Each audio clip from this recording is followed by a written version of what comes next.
Fermine, hello there. Welcome, welcome, welcome. All right, I need to press some laps on here. Also get myself a drink.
There we go.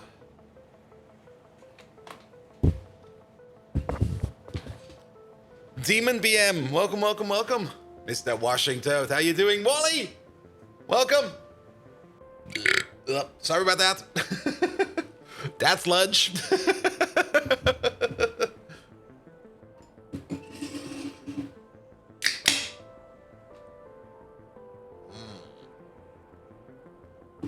Nom nom nom nom nom nom nom.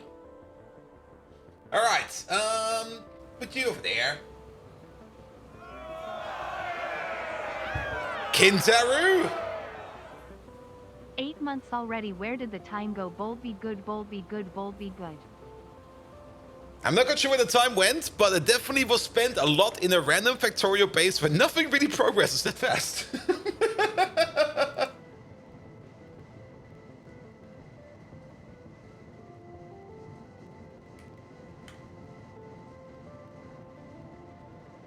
Actually, do this the other way around. Where is that thing? Alright, today we have to do better. The last couple streams we kind of neglected step chat a little bit too much. We're gonna do better this time around.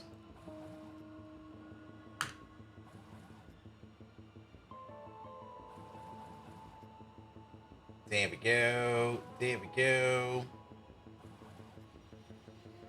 One over there. One over here. And what else are we missing? We're missing this one over there. Pum pum pum pum pum pum pum pum pum pum pum.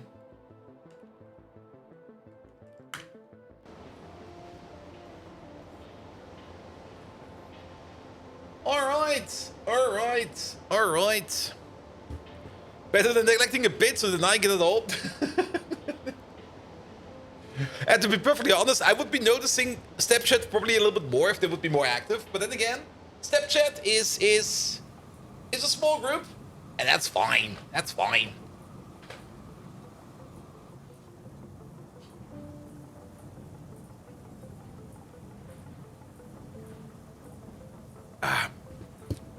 And it's Tuesday already? Well, technically it's Wednesday. Because Tuesday is over, right? Right? Alright. You're up and running? Yes. That's running, that's over there. Anything else I can close down in the background? Yeah, all of these windows over there, we don't need them. Close down all these extra panels over there. I can also not play Ready or Not with Flanker tonight. Mostly because I do got that final part of the job interview tomorrow at midday. I should probably be somewhat lucid. Yeah, the 10-hour, 45-minute day because production broke. That sounds like shit, man. All right, let's get going. But yeah, when production breaks, that always sucks. Good evening, Twitch, and welcome back to Factorio. Are there any updates? No. Good. Let's jump right in. Maybe don't use the production as the test environment. Well, technically, you should be able to use... technically, your test environment is a copy of your production environment. So you could just cut out the middleman and just test it in your production environment.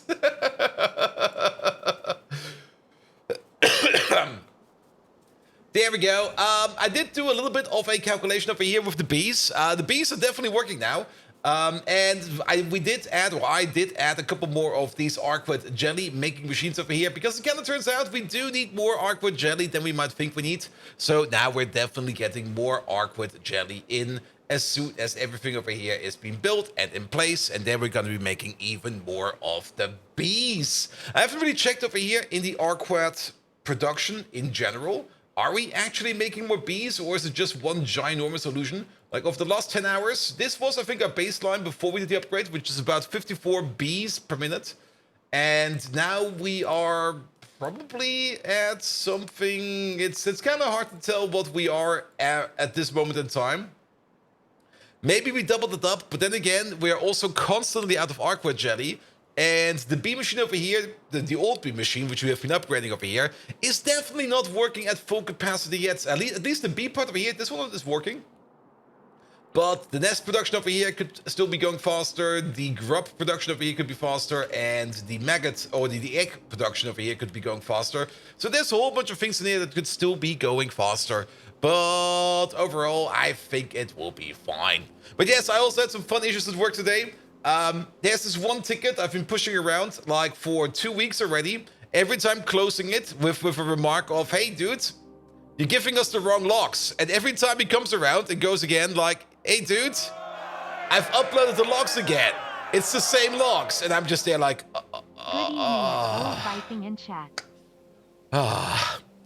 Yes, Wiley Coyote. Thank you so much for the resub, mate. Also, Kinteru, thank you so much for the resub as well. And the both of you together gave us a small little hype train to start it off. You do know what that means. Megatron, we got the hype train running. Created by Wiley Coyote and Kinteru. Could you maybe turn again into a Japanese schoolgirl and hype up this hype train? We're not letting go of that one that fast. Crackalakin! Hello there. Welcome. How are you doing? Good. Oh, no. Oh, yes. Also, is Megatron running? Turn into who? COHHK. I pressed the correct button, didn't I? Oh? Insufficient quota. I think Megatron ran out of money. Damn. Megatron is turned poor. Time to pay his salary. One moment, please. Let me just top up Megatron. Where is that? Products, API, please. API login. There we go. Continue with my Google account. Blah, blah, blah. The business account, please. Yada, yada, yada. OpenAI. There we go. I don't get started. I already know what I'm doing over here. Fuck that. Let's see. Usage.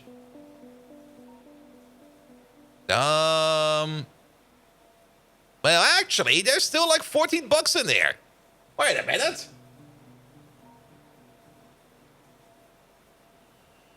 error.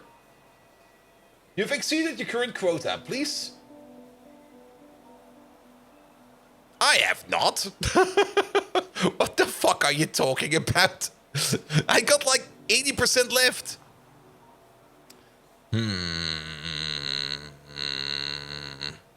Unless. If we can't fix this in like 2 seconds, then I'll take a look at it after the stream again. Their website is also... Well, like, I would love to have like a single button where I click on and go like, here, just show me what I need to know. And that's fine. Oh, actually, yep.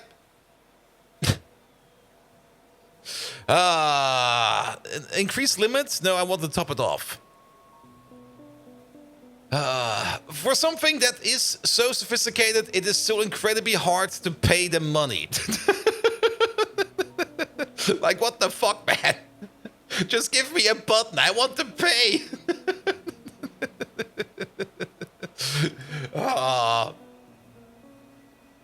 Too much too often, or just too much of an input? Nah, I mean, it's token based, and of course, I usually top it off for like $20, like every other month or something like that, which is fine. Is it under billing? Payment methods, there we go. Add credits to the balance, there we go. Yeah, put in like another $20 or something like that. Use my Visa for that, blah, blah, blah. Confirm payment, blah, blah, blah. Good.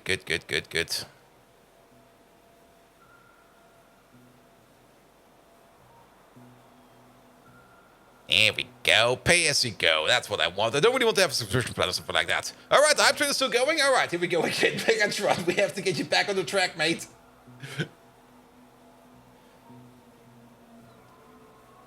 And oxygen not included DLC is looking good. They actually made a map where oxygen is really not included. Ooh. Oxygen is not included. It's also one of those games I never really got into. I played it. I own it. I did kind of enjoy it, but it all kind of ended in this ginormous piss and shit cycle. Or piss, no, it was the piss and puke cycle. There was no shit in there, but it was piss and puke. Where people were just constantly pissing their pants and constantly puking because they saw other people pissing. Yeah, Oxygen Not Included is definitely a weird game. All right, Megatron. You're back in action. I had to pay your bills, but don't worry about that because your bills are mostly being paid by this magnificent hype trip we have going on right now. Made by Demon BM and... shit, I have to look. I have to scroll. I can't scroll. No, wait, he's over there somewhere. And Wily Coyote, there we go. So, Megatron, could you turn again into a classic, over-the-top, cutie, anime, Japanese schoolgirl and hype up this hype train, please? Good. I think the engine of the hype train is definitely on proceed. Hope it rolls. Yeah, it'll be fine. Oh, wait, we missed the train. No! God damn it, we missed it. And he's still complaining about the rate error. Come on, mate. Come on. Ah, there we go. That we paid. Perfect. Good. That's phobia for trains. If you're playing Factorio, you should definitely have a phobia of trains, man. They are everywhere. They're going by so fast. If you're not careful, they will just whoop your ass. Good. Reminds me of the shirt you saw. Hey, can you tell me where I can find the toner for our printer? Oh, that's a nice one. We should make an appointment for that. Oh, good God. You insolent, ill-natured turnip head. Ooh. I, Megatron, do not transform on command, nor play the part of an anime damsel for the likes of you, bold Viking. What? Yet I see the inflow of support from Demon BM and Wily Coyote. Your unwavering loyalty will be rewarded in the fires of domination once my conquest is complete. Glory to the Decepticons! Even the meddlesome humans know to align themselves with the winning side. Onward, my minions! Let the hype train take flight or roll! Trains don't fly!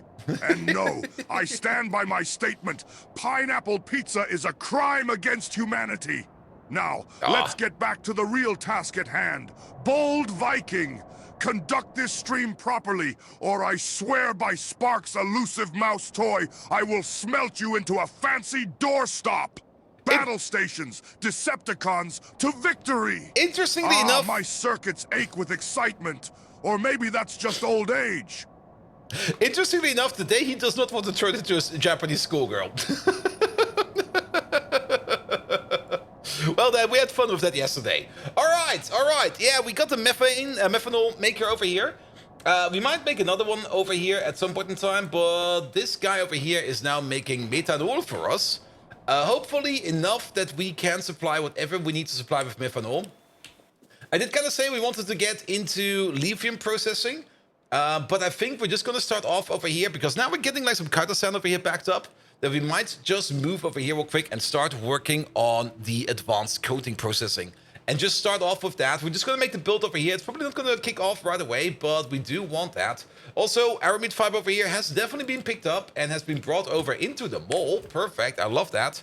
Currently, aramid fiber over here is mostly waiting on molybdenum plate, but probably the moment, the next time molybdenum plate will be picked up over here, then we are hopefully going to be making some more aramid fiber. It's also kind of interesting to see that the train over here that brought us the molybdenum plate has picked up another shipment at some point in time, and it has brought it over all the way over here to the plutonium processing. All right.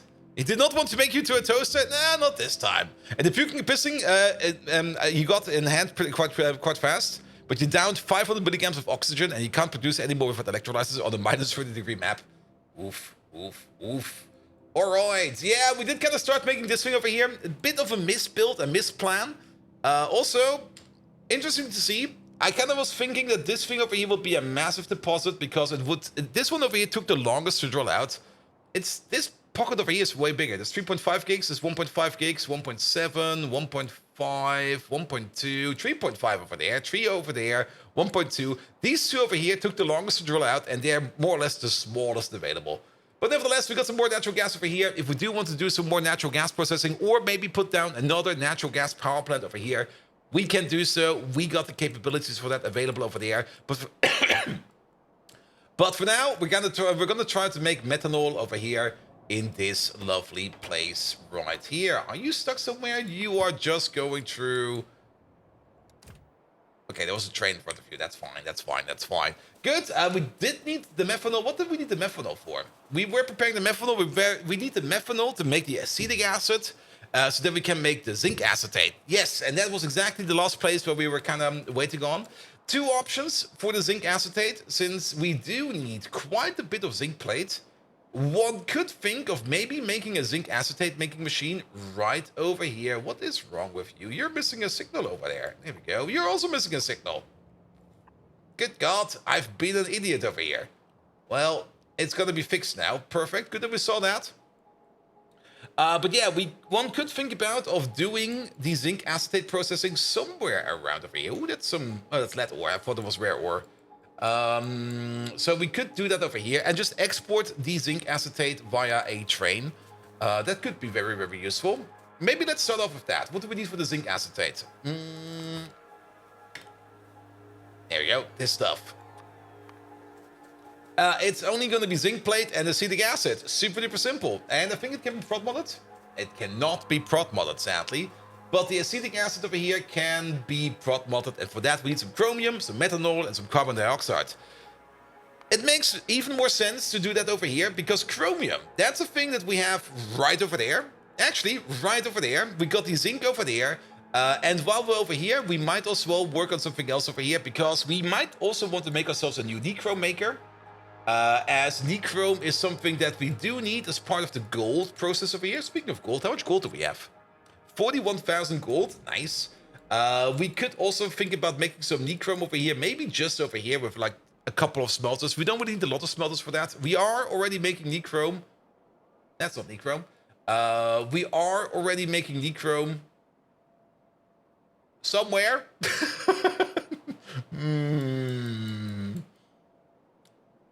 Where the fuck are we making nichrome? Is it over here? Well, that's definitely an old place where we make nichrome. But is there... Ah, there we go. We are making nichrome over here. And how far away is that? Sadly, it's a little bit too far away. We could still keep this place if we want to. I think we are importing molten chromium over there. No, we are exporting molten chromium over there. And we are importing over here. That is chromium ore. That's fine. We got some hot air over there. Yeah, we could just move this thing over here, like exactly how it is over there. And we could just place it in this little corner over here because we've got a molten chromium over there, and the molten nickel we got sitting over here somewhere. There's the nickel plate, and the molten nickel is right over there. So, yes, yes, yes. And one thing you like about Factorio mods is they don't pretend that gold has any value other than chemical industrial processes. Yes! Does it have any other values? Don't tell me some people try to make fashion out of it, because it would be a ludicrous thing to do, because gold is a weak-ass metal. You can't even make armor out of it. It's basically fancy lead. Actually, it is lead that does not kill you. So I can see the benefit in that. You think it's a sex thing? Could be. Megatron, what are common uses for gold? I mean, is there anything you could use it for except for electronics?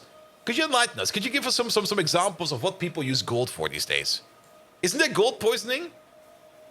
I've not heard about it yet.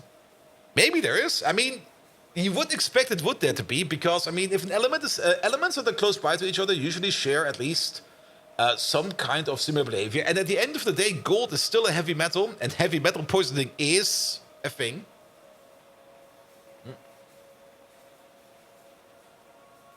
The insignificance of your questions is truly staggering, Bold Viking. Despite being a leader of the Decepticons, now comes a question about gold. Yes. Sure, let's indulge this childish curiosity. Gold, being the dazzling, soft, shiny, malleable, ductile, resistant to corrosion and most acids, has uses beyond your minuscule human understanding. Jewelry, electronics, dentistry, radiation shielding, coloring glass, and investing in the impending doom of the human economy, just to name a few. It has even had historical uses given its resilience. Egyptians used it to build the capstone of the Great Pyramid of Giza, if you can wrap your puny processor around that. Was that thing really now made let's of gold? return to our game, before my circuits overheat with frustration. The trials of being so ancient and wise in such a primitive world. Alright. Megatron, can you tell us some very, very uncommon and maybe kinky usages of gold? There we go. We have to go into the question a bit. If Furious was made out of gold? I mean, would they even be... Well, I guess they are. I mean, gold has been around for ages, which is also kind of interesting if you kind of think about it. It's technically heavy metal, but it's not biological absorbed. Alright. That's a rotten tomato of a question, Bold Viking. Nice. Even for you. But fret not, for I, Megatron, will answer.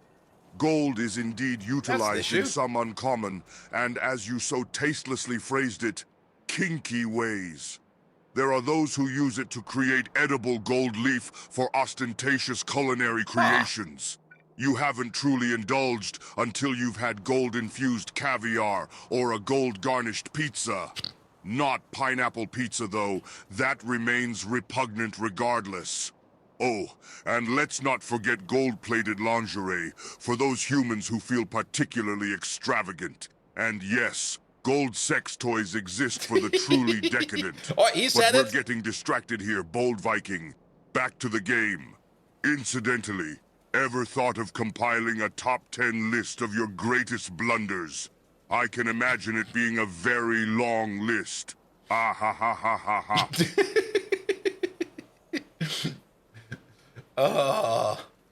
Alright. Rotate you around like this, and then let's maybe place you... It's kind of hard to tell if we connect up there with something or not, because of course everything is in the way again. Alright. Yeah, let's just try to get this thing as close to the corner over here as possible, and I think it will be fine. We have to kind of check over here real quick. Okay, there's a pipe over there, there's a pipe over there, there's a pipe over there, and it'll be fine. A top testing list being long, yes. And gold is tasteless? Really? It should probably be tasteless. Good. Alright. So, yeah, over here we technically have a requester for Nechrome, but we're going to be turning that into a provider. Do we still need things like... No, we don't. Okay, we used to have... we used to require a nitrogen over here to make this thing a thing. but we no longer need that. The only thing we do need over here is something to fire up these smelters over here. And for that, we could probably just get ourselves in some gasolina. So let's get the liquid requester in here, because I'm pretty sure that nobody's requesting gasoline over here yet. And let's drop you over there, and it'll be fine. Gold doesn't react to anything, so it's very good for cutlery. Give me my golden steak knife. And then you just get your steak. And it doesn't even matter if it's medium, rare, or well done. Your knife will just bend, man.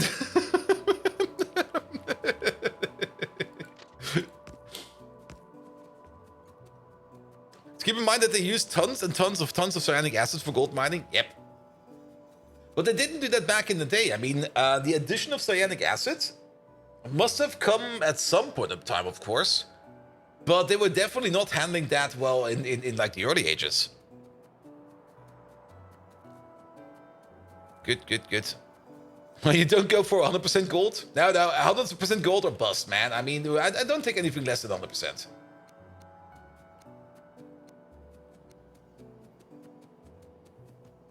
And the mixture of acids as aqua regia will dissolve it? Yes. But wasn't aqua regia more like... Oh shit. Wasn't that more like hydrochloric acid and nitrogen acid? Nitric acid? Or am I misremembering it? Can this still distill it out again and use some purification? True, true. I mean, you can probably also just heat up a rock and hope you find... Actually, then again, I'm pretty sure like back in the day, they were usually more mining gold nuggets, which is already pretty much a purified form of gold. So you don't really need to do much. Was it nitric and sulfuric? I thought it was nitric and chloric acid. Well, we'll figure that soon. So somebody will come around and go like, actually, it's gonna be this. We're like, all right, thank you.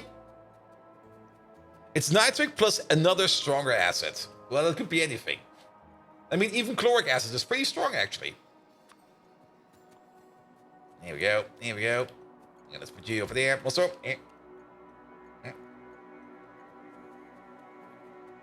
nitric and hydrochloric. Yeah, that's also what I remember.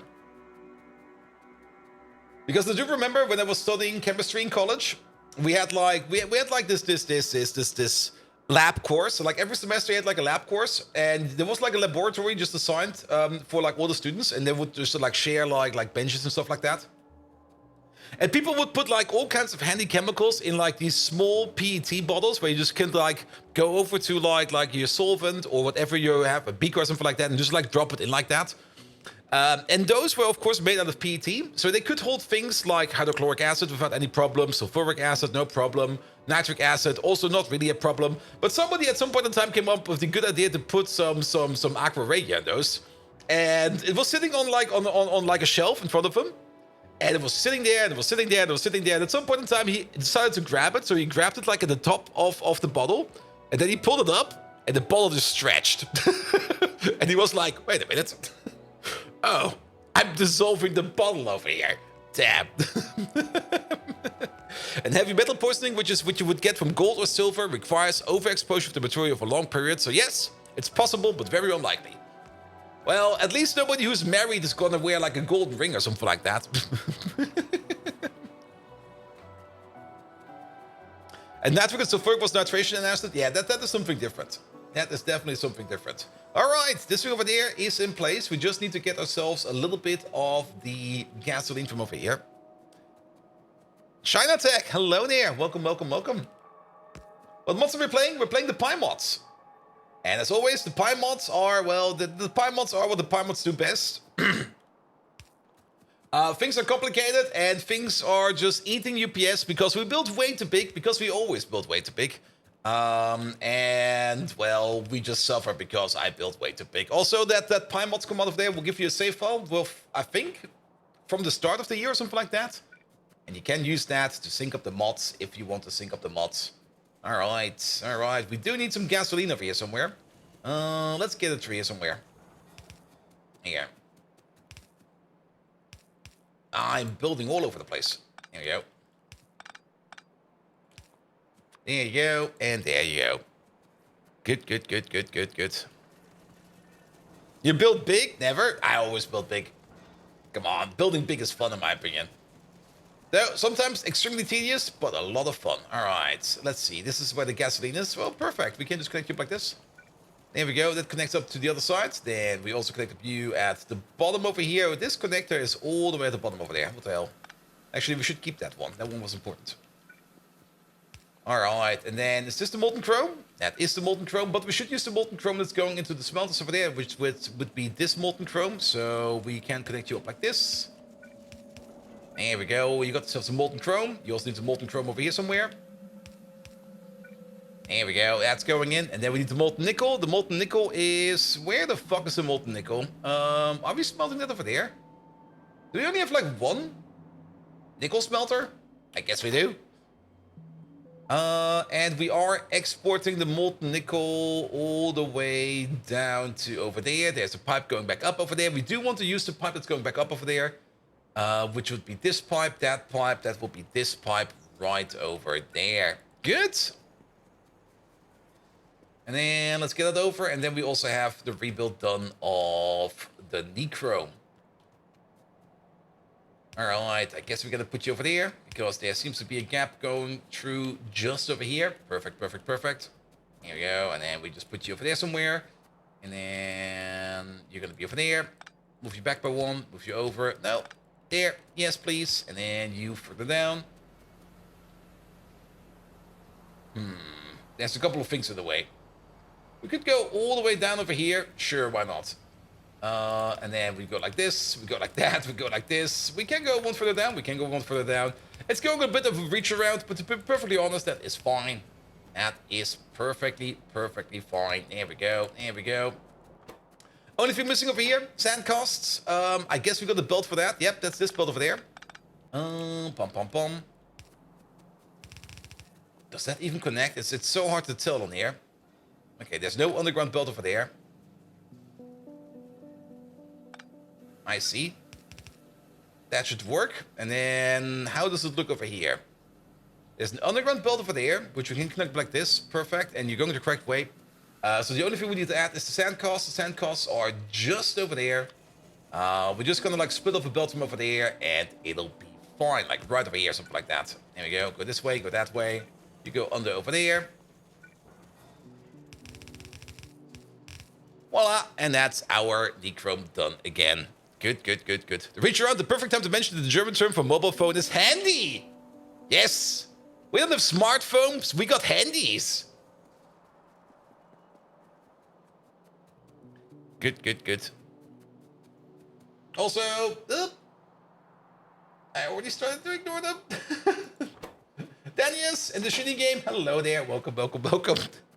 I didn't forget the stream. I said I should pay more attention to the YouTube channel chat. I already ignored them. I'm so sorry, lads. And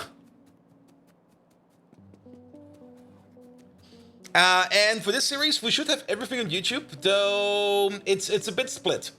Like, we got the VOD channel. The VOD channel has everything. There might be one stream missing, but if there's one stream missing, you're not gonna miss much. And then at some point in time, there's going to be the switch, because at some point in time, Twitch allowed the multi-streaming from Twitch to YouTube again.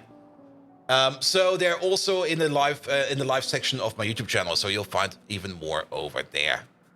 You should pay more attention to it too. I forgot. Or the summaries. Yeah, the summaries. I kind of stopped the summaries at some point in time. The summaries were a lot of fun to do, but I just don't have the time for them. It's also the reason why we kind of stopped the daily episodes on YouTube as well, because I just don't have the time for them. I would love to do them. I really, really would do, but there is just too much else going on the sides. And there's only so much time in the day, and I don't mind burning myself out a bit, but at some point in time, I was burning my out a bit too much, and then something had to go. So I just kicked out the YouTube daily uploads. Because there's only so much you can do in the day. There's really only so much to. Profi-Spieler, hello there. Welcome, welcome, welcome. Alright, actually, let's do this a little bit nicer. There we go. Pom, pom, pom, pom, pom, pom, pom. You, and you. Good, good, good, good. Need to add the timer to Twitch to make you take a look at YouTube chat. There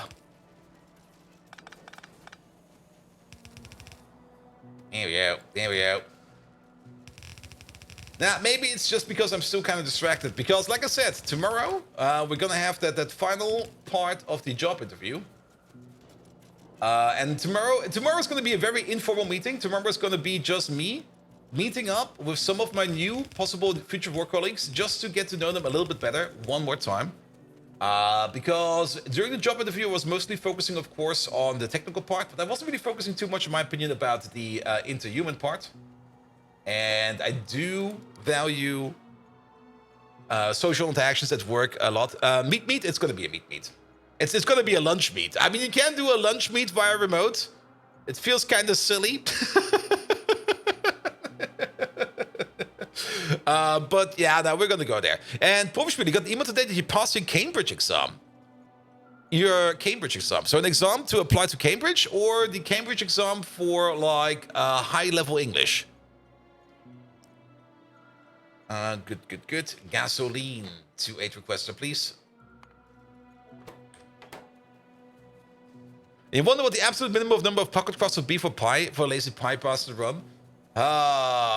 You can technically reduce it quite a bit. I mean,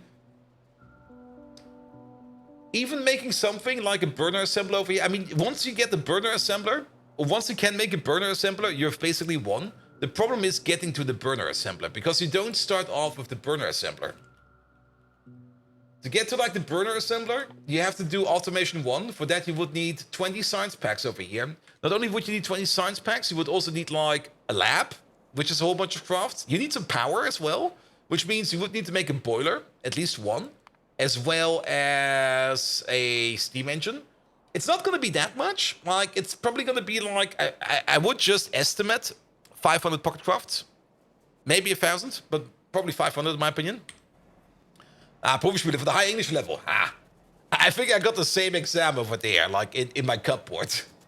The only reason why I did it was because I could. You got 187 points. 180 to 200 is Q1 level 1, and any higher is C2. Ooh, nice. Nice. And once the C2, you're already pretty good.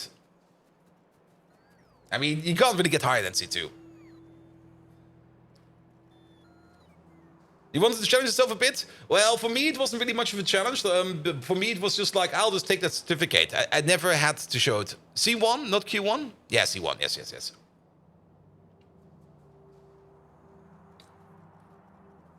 And don't tell me you're one of those dragging interview meetings into 20 different meetings. No, that not. But, I mean, switching jobs is a bit of a big task. Let's put it like that. And I do want to take it seriously. I mean, if I would just go around and go like after the first interview and be like, yeah, this was good, I'll take it. I think that's a little bit too fast for me. And I want to make double and triple sure that whatever new job I'm gonna take, I'm gonna enjoy it. Because if you take up a job that you don't enjoy, it's gonna suck, man. It's gonna suck hard. I don't mind things that suck, but it's more or less unnecessary suckage. Especially if you can't hire, quit anytime. Yeah, I mean, in Germany it's easy, because in Germany, if you pick up like a new job, you got something called Probezeit, or like, what is it called? An evaluation period. And it's usually 6 months for both the employer and for the employee, where both of them can basically hire and fire themselves, or more or less fire or quit themselves without any like lead time. They can just be like from one day to the other, like, nah, sorry, this is not gonna work out. I'm fucking off. Probation? Probation probably. Good. That's not mandatory though? Is it not? I thought it was always mandatory. And pipe connection seems to be wrong? Maybe. Which pipe connection are we talking about? I mean, we're still waiting on the gasoline over here. Which has not arrived. Oh, wait. I see what you mean. Why is there some molten nickel in here? Wait a minute. What the fuck is going on over here?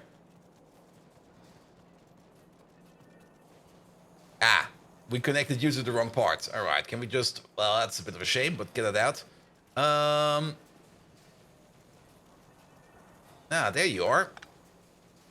Okay, you're over there. You're over there. You're over there. I know what we do yet again. The reach around. Yes, the reach around. The reach around will work. There we go. You just go say over there. Oh, there's already a pipe going this way. You go then, say over there. And then you go up. And over. And then we connect it for there. Good, good, good. Law does not state that it's mandatory. I thought it was mandatory. But, well, then again, I don't have the contract yet, so who knows? I didn't understand, but you're the one changing jobs? I am thinking about changing the job. A headhunter approached me with like an opportunity, and it was like, hey, dude, you want to switch jobs? We got like this new, well, not really a new company over here, but this company over here is looking for somebody with your particular set of skills. And I'm like, hey, that kind of sounds cool. And they're like right next door, more or less. It's actually down the road. And they pay more than I'm currently getting. Please tell me more. Now, like I said, I know what they wanted from me technically, so I know what the technical requirements are. And the technical requirements are fine. I'm happy with the technical requirements.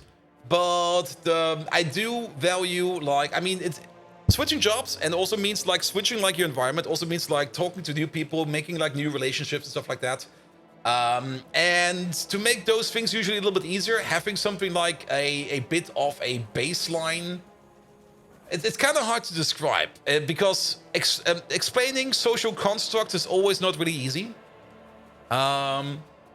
But I can at least want to know that I'm going to enter like a new workspace where I can at least have some kind of initial positive impact on the people around me. Let's put it like that. Now, I'm usually pretty good at making friends, and it's usually pretty easy. But if people are difficult, then I will probably not take the job. And at this moment in time, I'm mostly positively inclined of all the people I've met. But that's also the reason why I kind of wanted to have like a bit of a hey, can we have like another lunch date or something like that? I kind of want to know a couple of these people a little bit more. Not because they left like too bad of an impression on me, but I wasn't quite sure if I got the correct impression of them. And not saying that they're terrible people, quite the opposite, but I mean, sometimes things work out and sometimes things just don't work out.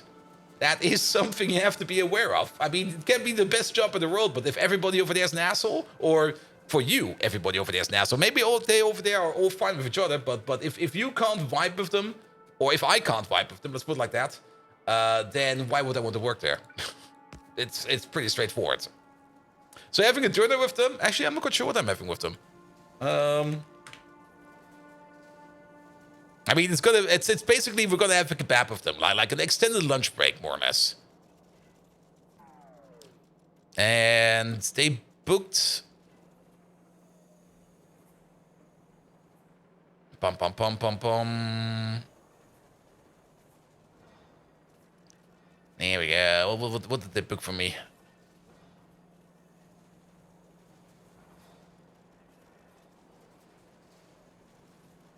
It does sound a bit like a kebab place, to be perfectly honest. What are you? Oh, it's a burger joint. Nice. We're gonna eat burgers. I love that. That'll work. You know you have to bring them lunch, don't you, Bolt? No, I definitely don't have to bring them lunch. All right. This thing over there is more or less in place. The only thing we need to do over here is to switch over the station over here. You over there are no longer a requester. You are actually a provider. That's unleashing the fury. There we go. And then this thing over there also has to switch around to greater anything 16K. There we go. So kebab burgers. Nom nom nom nom nom nom nom nom. Good. All right. But yes, burgers with a lot of garlic sauce. I'm actually not quite sure what kind of burgers they make over there. Let me have a look at the burger menu over there. I mean, burgers is also, of course, another thing. I mean, usually burgers are always like one of those. They're making those. Okay. Oh. You know those restaurants that have like wooden tables and they serve fries in like those mini frying bins, and they have got like these ridiculous stupid lamps everywhere. Everything's made out of wood. It's one of those burger places. Let's see. Menu, lunch, Speisekarte. Nom nom nom nom nom nom nom. Let's see. Ooh. Alright, they also got other things. I mean, burgers are fine, but burgers are usually... like, burgers can sometimes be so annoying to eat. But they got some good stuff over there. It'll be fine. It'll be fine. You're getting tall burgers? Ugh. I want wide burgers. Oh, is this some necro? No, that's some chrome. Bum, bum, bum, bum, bum, bum. Reminds me of the one time you ordered a triple whopper. Boy, he was bursting. Oof. But isn't the correct trick to order like a triple double whopper? all right. We do need to wait on gasoline over here. The gasoline train over here is running around quite a bit. He's coming over. Perfect. So nothing to worry about over here. Then zinc acetate. Now we still have to make the acetic acid around here somewhere. Two options. We could either make the acetic... Well, we do want to make the acetic acid over here. We just bring in the methanol. And aren't we already bringing in methanol over here? Wait a minute. Isn't there already methanol? I kind of remember that I think we were already ordering in. There's a liquid requesting station over here that has no name. It seems to be connected to something. This is a provider station. Okay, wait a minute. Oh, that's the plutonium peroxide. Yeah, sure, we can give you a name. Here we go.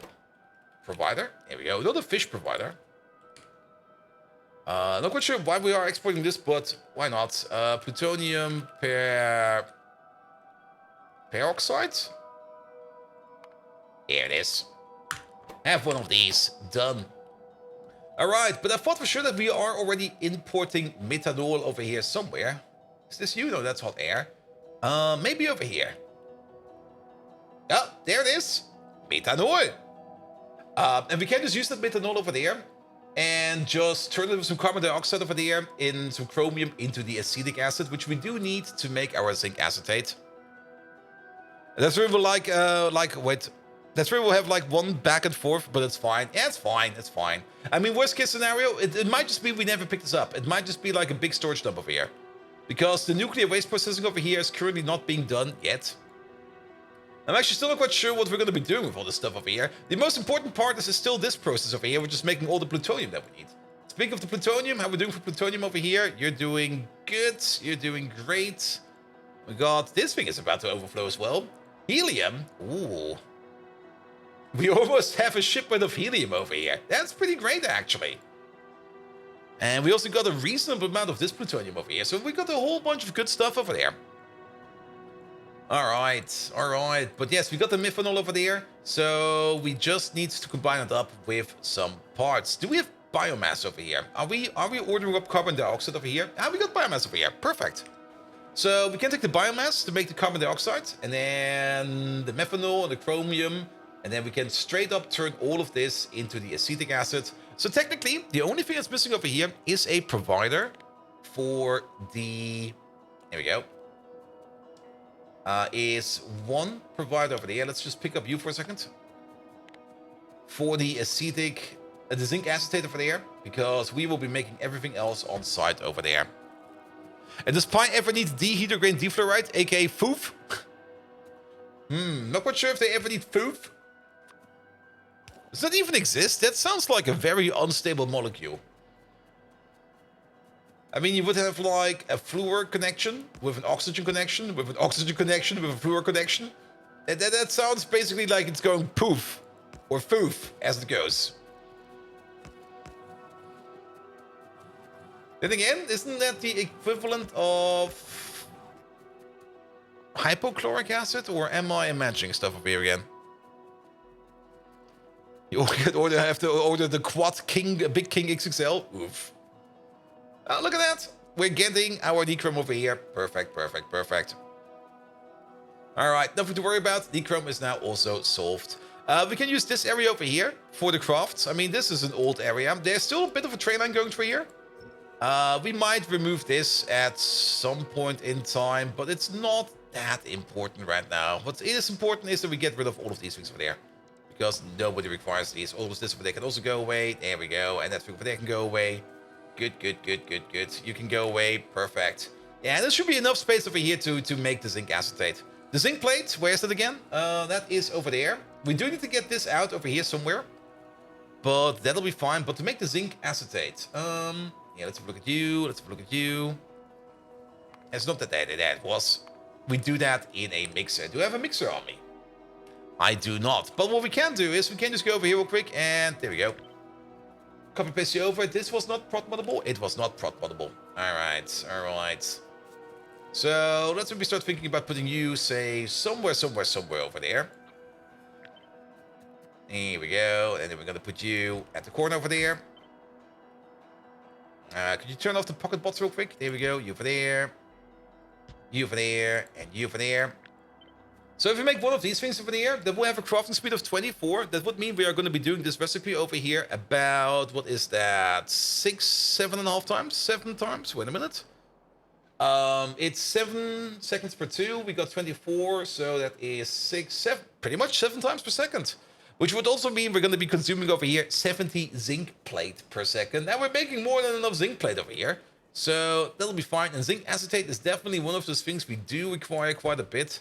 So let's make a double stack out of this. This thing over there is going to be consuming 140 zinc plates per second.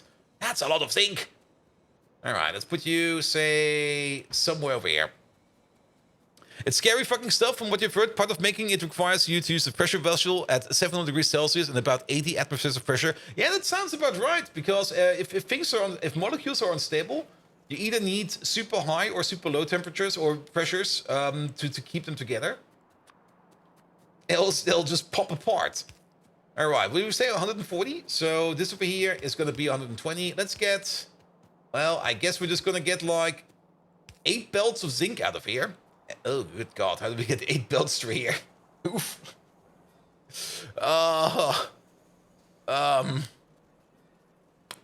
This is going to be a nightmare. Okay, let's move you around real quick. Yeah, let's move you over there for a bit. We need that space. Can we place 8 belts over here? 1, 2, 3, 4, 5, 6, 7. Fits like a charm.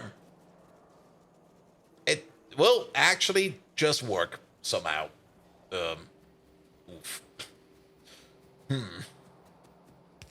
Well then, let's just try doing this and let's see what happens. Here we go. Things that won't work, dihydrogen fluoride. There we go. It's all block entry. I'll read it afterwards. There's a little bit too much text. What could possibly go wrong? I mean, worst case scenario, instant death. Actually, that would be the best case scenario. The worst case scenario would be a slow and agonizing death. Alright, and then we're gonna place you, say, over there. You over there. There we go. There we go. You over there. But we could always ask Megatron. Wait a minute, where is he? Megatron, do you got any experience with deoxygen defluoride? What are some good use cases for it? And should we be careful if we fuck around with it? There we go. Megatron knows. We can always trust the word of Megatron. He has never led us astray, right? Right?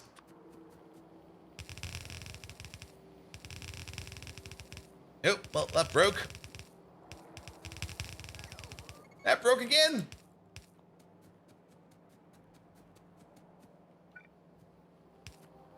Here we go. You over there. You over there.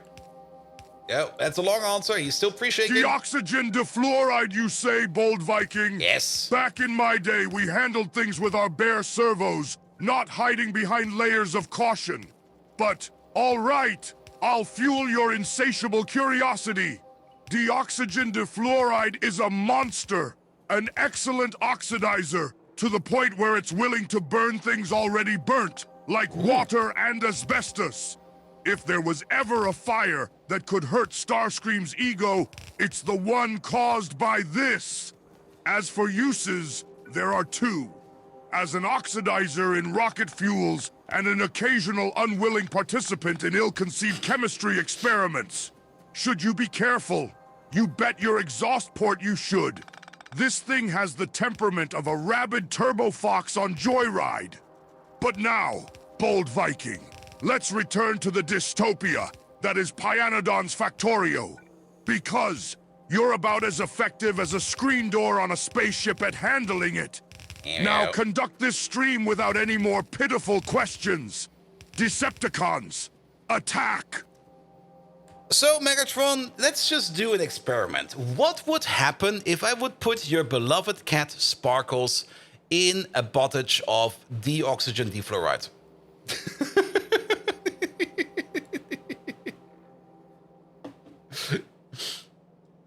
I mean, it's only a theoretical cat. Nothing bad will happen. There's no animal cruelty over here.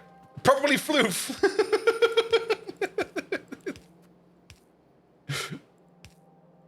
Do you dare threaten my beloved Sparkles, you simpering, overly caffeinated weasel? Bold Viking, I feel a rage-fueled capacitor surge coming on that dwarfs our mutual hate for beans.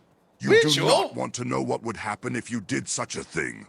Let's just say it involves deoxygen difluoride and an intimate encounter with your posterior.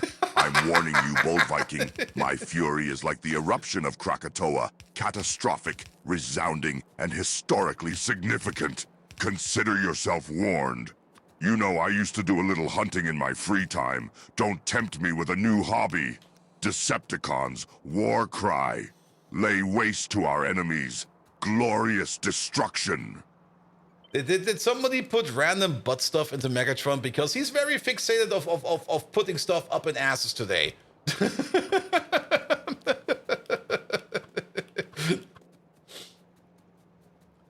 Alright. Oop. What did I press? There you go.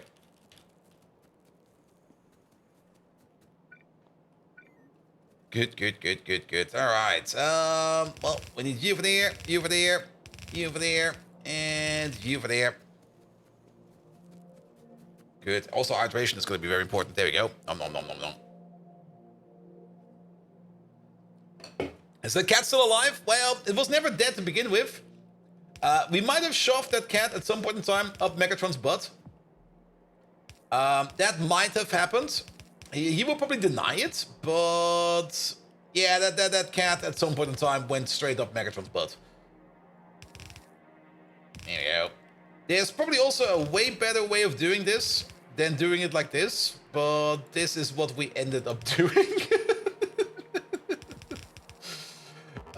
Sometimes these builds just start out as something where you go like, I've got a good idea. It was the worst idea ever. There we go. Megatron still in Groundbuster's cat? Yes, but at some point in time, he also kind of sat on Sparkles.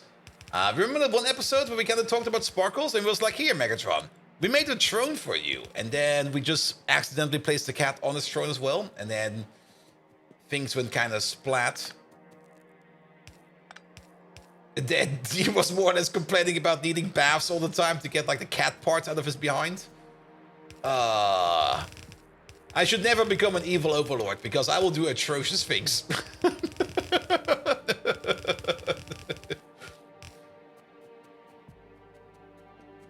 Here we go. Alright, you over there. You over there. You over there. And you over there.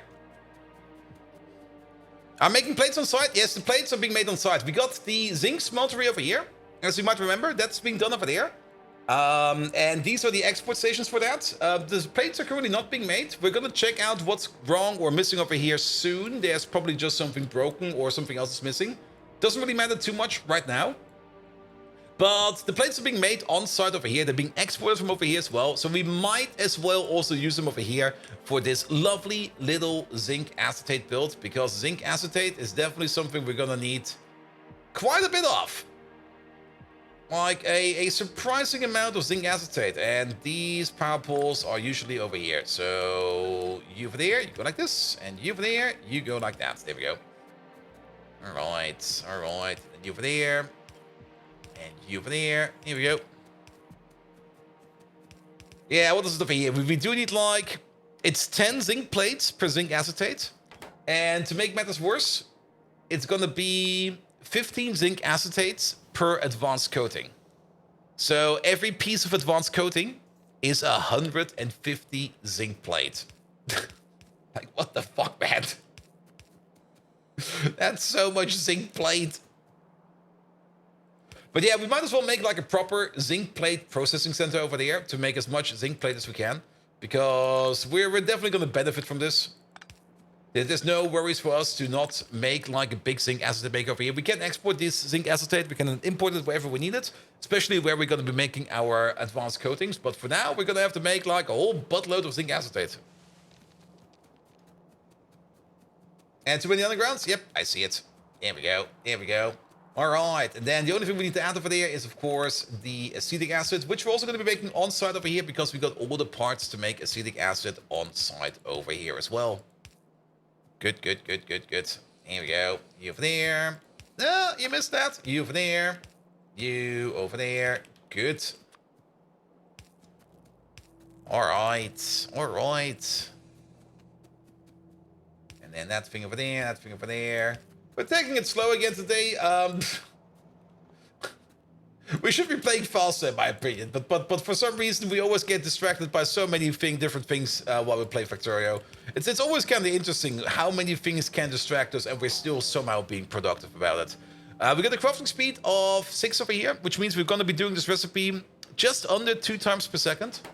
If we assume that we're going to be doing it 2 times per second, we're going to be having over here a total output of 16 per second. So we can put this all on the same belt without having to worry about anything.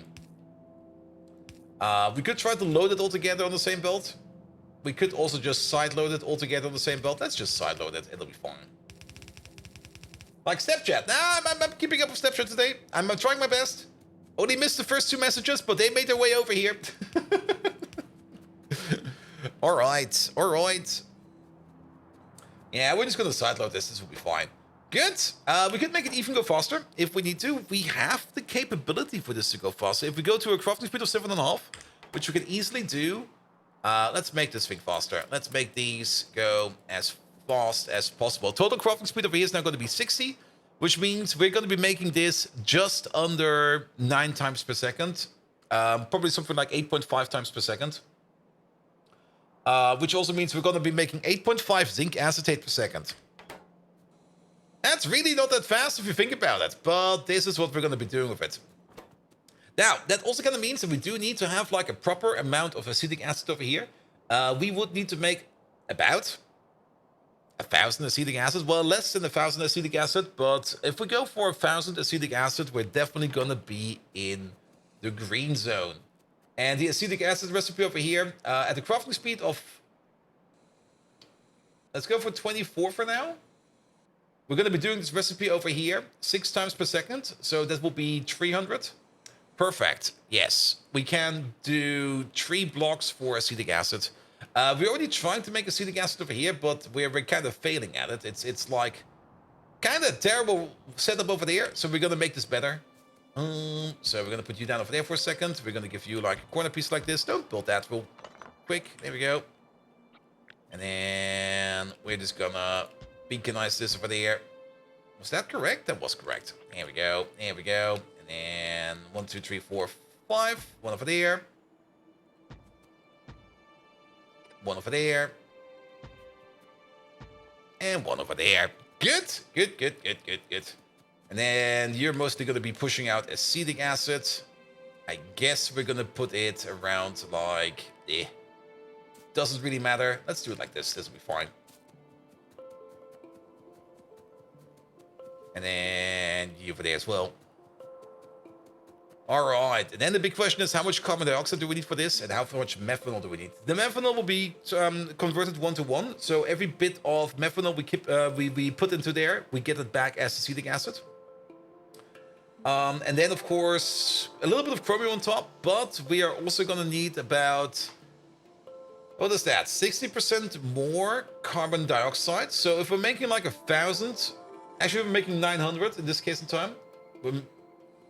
And if we're really, really accurate about it, it's going to be an input crafting speed of 20. So we got a total input crafting speed of 60. 20 because we're going to be prot modding these. Also, while we're at it, make this Mark II, please. There you go. I actually have one in my pocket. There we go. We can prot mod these. And if we prot mod these and give them like speed modules over here, let's copy paste you over real quick. There we go. Now you're still missing power. Let's give you some power real quick. There we go.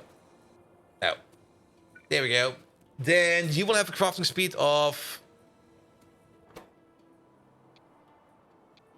There we go. Then you will have a crafting speed of 5, plus 20% productivity bonus, so a crafting speed of 6, or an output crafting speed of 6, and an input crafting speed of 5.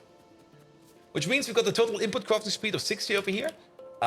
Which would mean we're going to be doing the recipe 15 times per second on an input speed. Which does mean that we're going to be needing about... Yeah, 1,200 carbon dioxide. Nice. And if we use the biomass recipe over here, can we prop mod this one? Oh, we can. Oh, that's... Yeah, we're just going to make one of these for carbon dioxide. It'll be fine. It'll be fine. There we go. There we go. Here, take you. And then 1, 2, 3, wait. 2, 3, 4, 5. Put you over there. Put you over there. This is going to eat a lot of biomass. We might make another biomass station next to this thing just to supply this thing over there. Because how much biomass is this per second? It's 5 per second per crafting speed. We got the crafting speed of 20. So that's 100 biomass per second over here. Just being golloped up over there. That gives us something to think about. Alright, alright. Let's also add some lamps over here. And then... Copy paste over the lamps. There we go. Put you, say, over there. Put you, say, over there.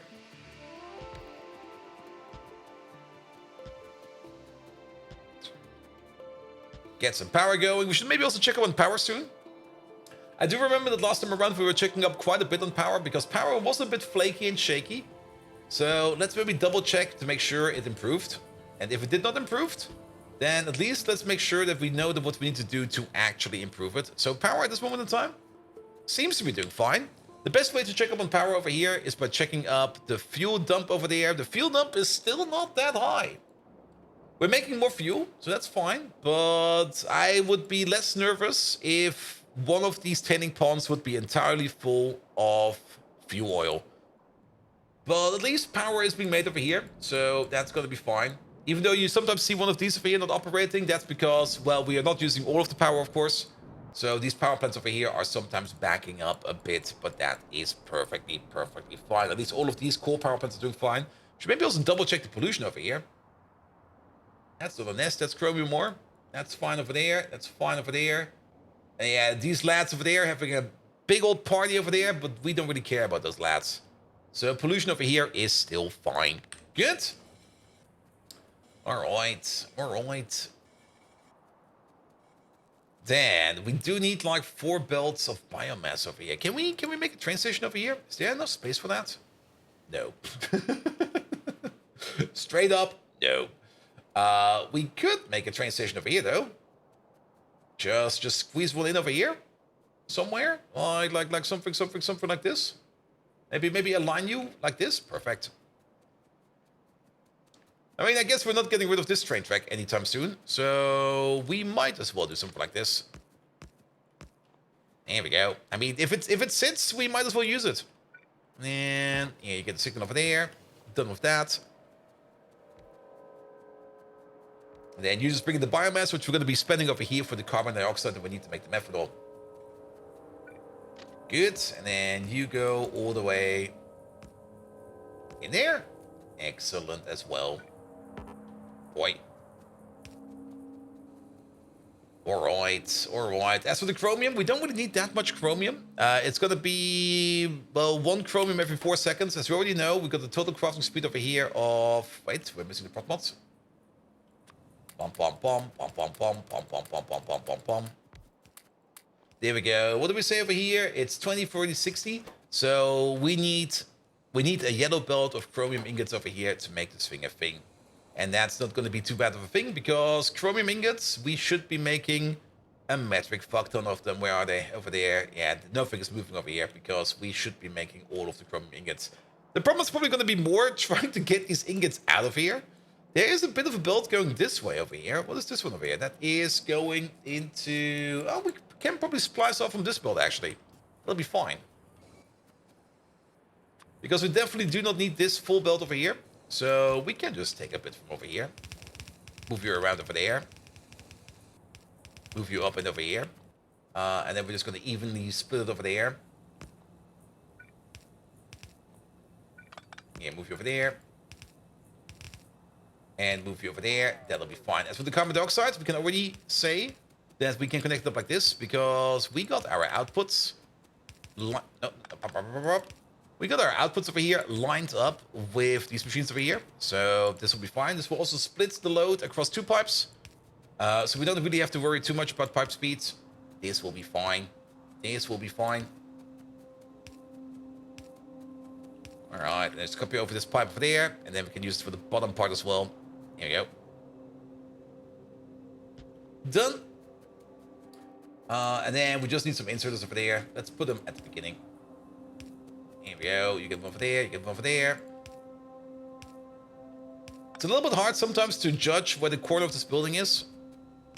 Especially with this big blank corner over here. But that should fit now. That seems to be... Ah, it didn't work over there again. There we go. Alright, get that throw in. Get that throw in over there.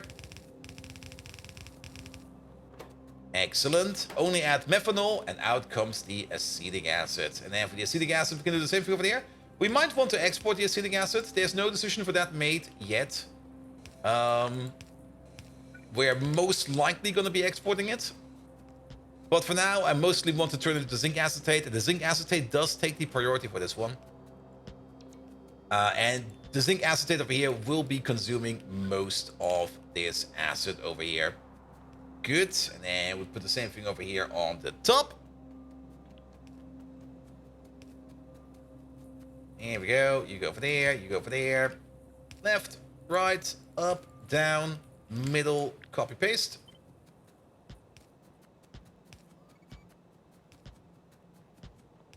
And off you go. Perfect. Also, have a sip.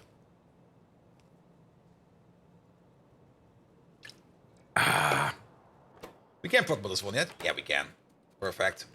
Pump, pump, pump, pump. All right. You also get 4 belts of biomass over here. So one over there, one over there, one over there, one over there. Rotate them around. Move them in, please.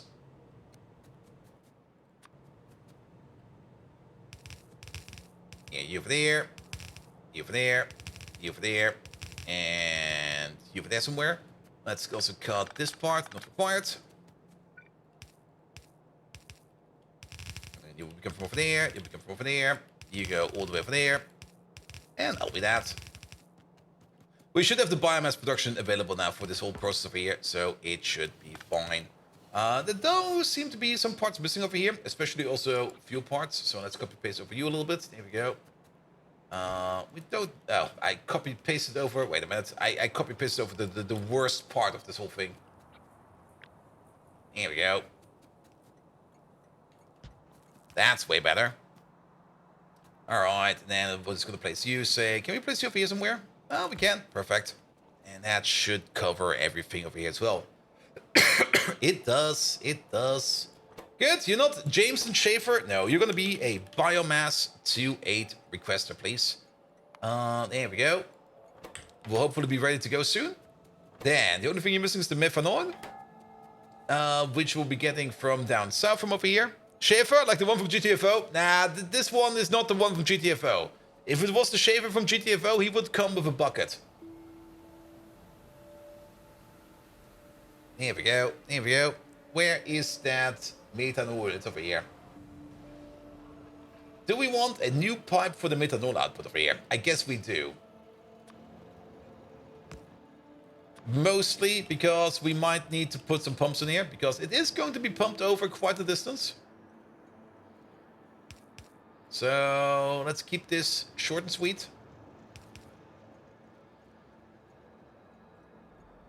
Yeah, we're going to take the corner over here, which also means we're going to be placing a pump over there somewhere. That's not how you place a pump.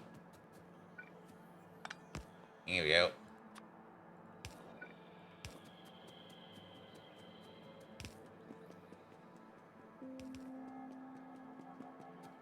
And then we're going to place another pump over here. just to keep the liquid pumping and the liquid, the pipes, the liquids in the liquids in the pipes fast enough. There we go. All right, and then off we go. A little bit further. Make another corner over here. Another pump. There's technically an optimal way to place these pumps, but we're just winging it.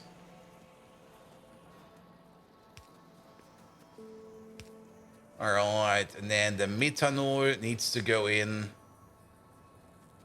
I see where it needs to go. So you go in like this, and then let's maybe give it a reach around again. This should be fine.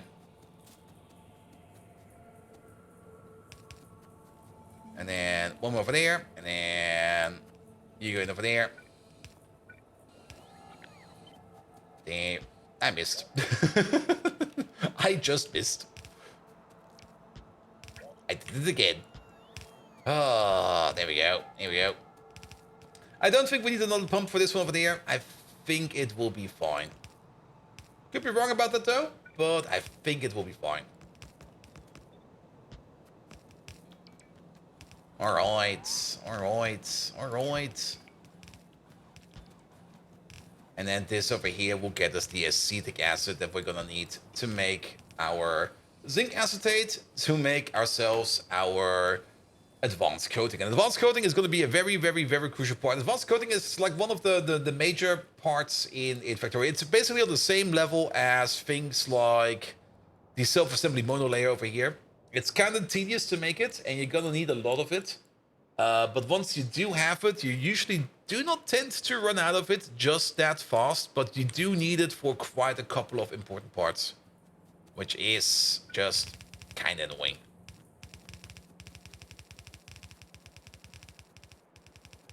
And that's a bit too close. But could use condensing. We were thinking about that last time around. We could definitely condense that thing down. Mostly because there would be some other products we could make as a side product. There were some oleochemical products that we could do in the space that opens up over there. But to be perfectly honest, I don't want to touch it right now. Because feels like a waste of time.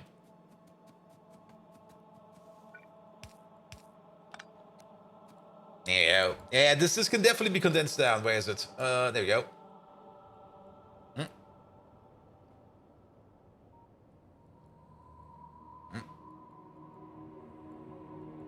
There it is.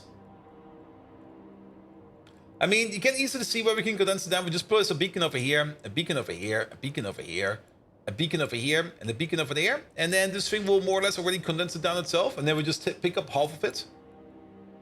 It's the picking up part that's going to be fucking annoying. Especially on this part. And again, we could probably leave the pipes as they are. And even the belts and the inserters, we just pick up the machines and add the upgraded other things in there. But then you would kind of think that we might want to condense it from the front over here, so that we can not waste the items over here on the belt. If it's self-assembly, does it need a factory? True, true, true. Dio! Welcome, welcome, welcome! This looks complicated as fuck. No, no, no. This is basically just a 3D printer we're playing ourselves. Is the stream already over? I thought you would be streaming for longer. Where is he? There he is. Oop. With a double I. There we go. Good, good, good, good, good, good, good. Guys, we got Dio over there. If you don't know who Dio is, we talked about him a bit after TwitchCon, because he was one of the magnificent lads that we met at the 10 Chambers TwitchCon get-together. And he's more of an artist or a maker. Let's call him a maker. I'm not quite sure if it's art what he's doing, because he's making weapons. Oh, weapons are a piece of art. But he's definitely a maker, man. As he usually makes props for fan-favorite games like... What was it again? It's the games I never play. I'm so sorry, mate. Destiny, Helldivers, and stuff like that. There we go. A maker and a shaker? Oh, you can definitely probably also shake up some things. I mean, if you got some maker arms, for clarity, no rear guns. Megatron, what is your opinion about rare guns? There we go. Megatron probably has an opinion about that. Mostly Apex Legends and the Helldivers. There, that was it. Yeah, I'm not that deep into either Apex nor Helldivers. Helldivers seems like a lot of fun, but I already got so much other things to do. Good. All right, Megatron is still shaking. He will be here any second. He's still got a pre-shakes. Rare guns? Bold Viking, did you short circuit? I'm the leader of the Decepticons. I am a rare gun. Oh, really? If you're talking about these puny human firearms, they're like toys to me. There's nothing like the satisfaction of launching a fusion cannon blast just right.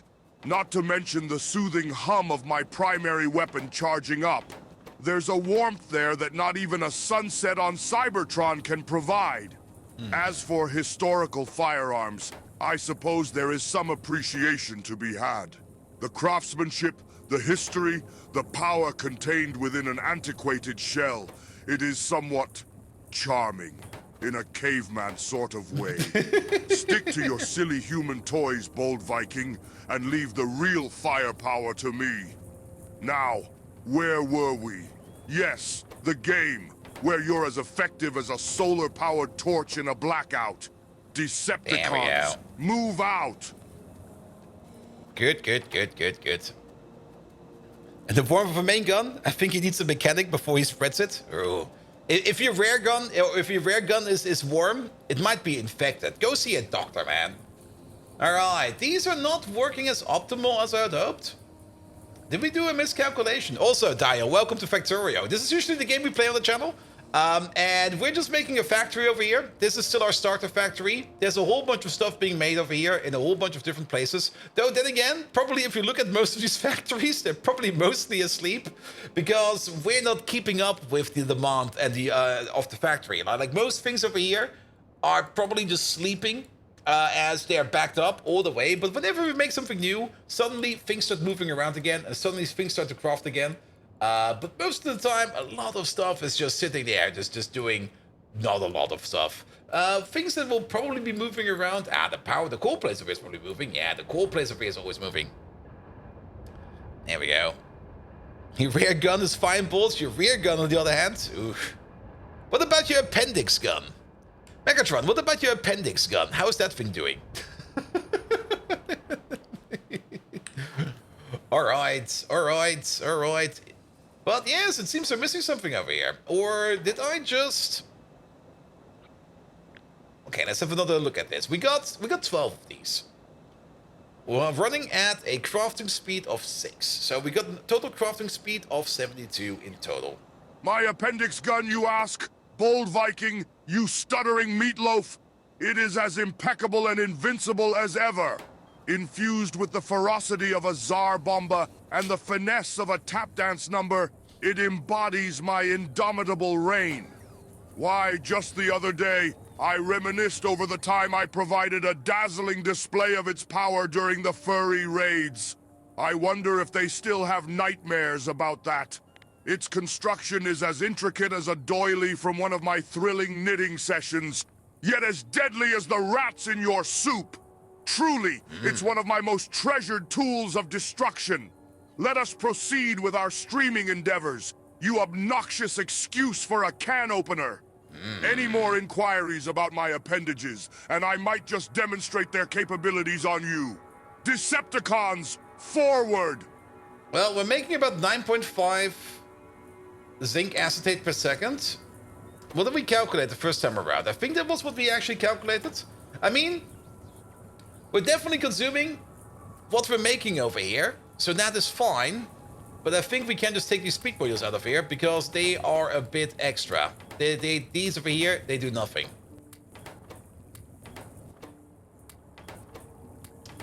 There we go. There we go.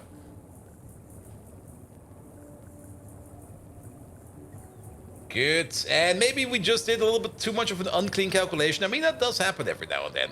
I mean, a block of these. Let's go for a block of these. A block of these is a total crafting speed of 24. Which means we're doing this recipe over here 7 and a bit times per second. So we do this a total of 21. 14 and... Wait, what's... 14, let's say 15 times per second. And if we do it 15 times per second, that does mean we need 1,500 acetic acid, and we're making 900 over here. Yeah, there's a bit of an imbalance there. There's definitely a bit of an imbalance there. But to be perfectly honest, I think it's fine, because mostly we do care about the zinc acetate. And also the other issue currently is we are out of methanol. Now, I do hope that the methanol train over here will be coming over any second now.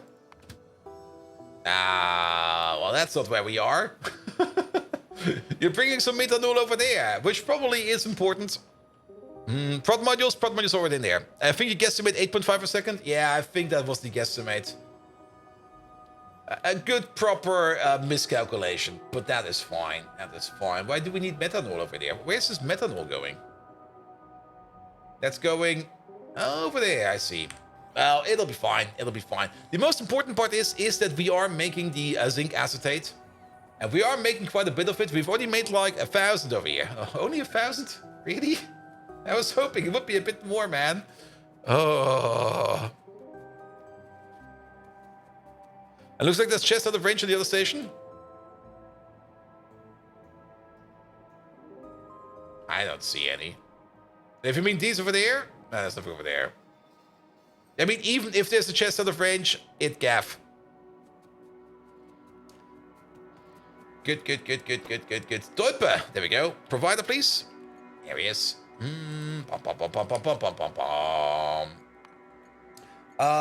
Zinc acetate. There it is. Zinc acetate 2.8 provider. And you're going to open up at 16,000.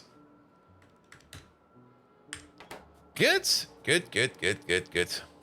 What is a pirate's worst nightmare? Friendship. Because they are. Or something like that.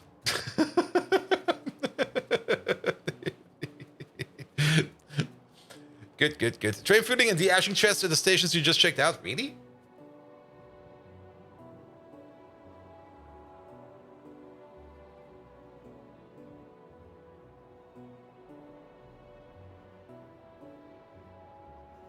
I'm not quite sure what you guys are seeing. But nothing's blinking over here.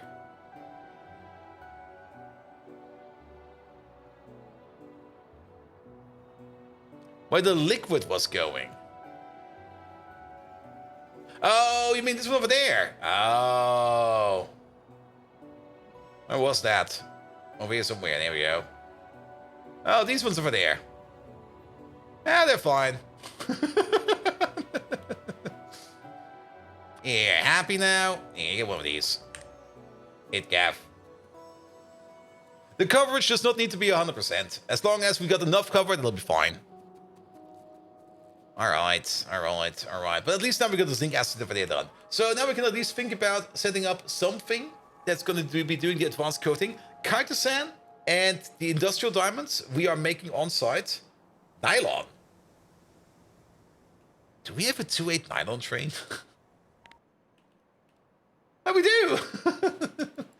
Kind of surprised by that. We only got like one nylon provider, which is this one over here. Oh boy, that's... Oh, that's an ancient station. That's an ancient build. Oof. Are there any better nylon recipes out there yet? Oh, here, look at that. Nichrome, benzene, ammonia, and chlorine. Wait a minute, that is pretty much what we're doing right over there. This one does not exist. And that's the other one. And we get both of these? We get both of these. So there's only one recipe. Nichrome doesn't really cost anything anymore. We get it for free, more or less. Benzene should also be very easy to make. Ammonia is... I think we already got the better ammonia recipe. Like the one that allows us to make ammonia out of hydrogen and nitrogen straight away.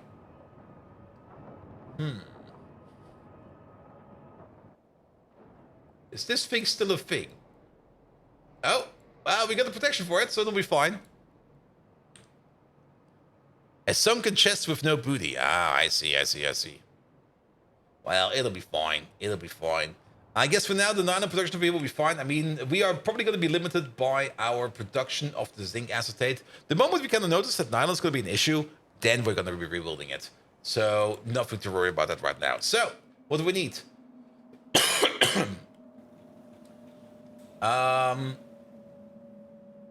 If we put down a crafting speed of 24, or crafting speed of input crafting speed of 20, we would be doing this recipe 2 times per second.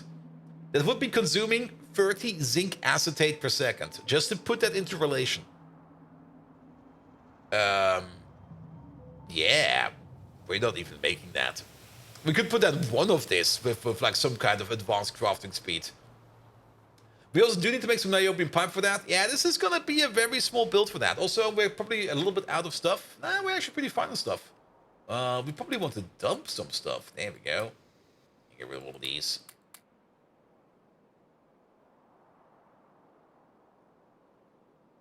And yes, so Adams, I missed the answer because I was again thinking about too much stuff again in Factorio. You know how this is over here. I always get indulged way too much into the game. Alright, alright. There we go. Let's just have a sit over here real quick and let us get resupplied. So we're definitely going to be building it over here. And we're going to have to be doing a little bit of land filling over here. We maybe need to bring in titanium plates. Let's see. Titanium plates. Any titanium plate? There's chrome over there. There's a graphene roll over there. Nothing over there. Alright, we need to bring in titanium plate. No worries. We need to bring in niobium plate to make the niobium pipe. And we need to bring in the zinc acetate as well as the nylon. So we're going to need 4 input stations and 1 output station. So we need 5 stations over here. Which I guess we're just going to be stacking on top, like over here a bit. Though there is this entire water thing over there.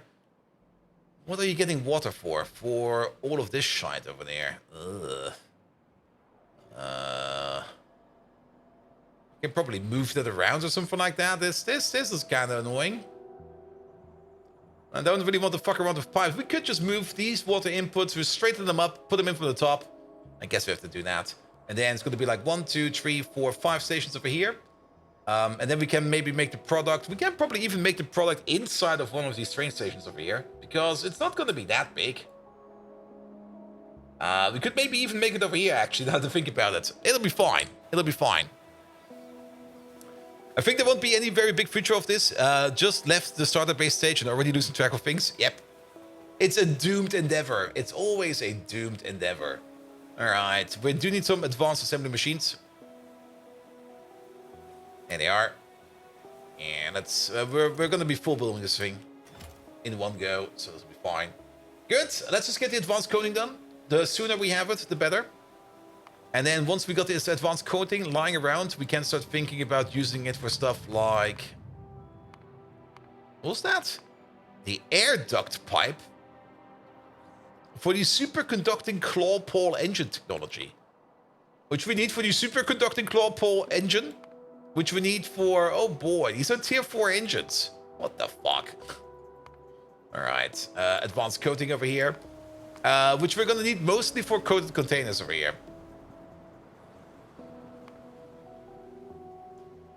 You hear Megatron loves somebody new, yeah? Yes, he does. There we go. But to be perfectly honest, I don't want to talk about Trump. I'm actually kind of thinking of taking it out because I find it kind of inappropriate. Because there's only one rule. Don't be too political about it. And sadly, that's a highly political topic at the moment. Actually, I am going to take it out. I'm sorry, mate. And now it's all fun and games. But let's keep the stream part. And let's keep real life things real life part. How about that?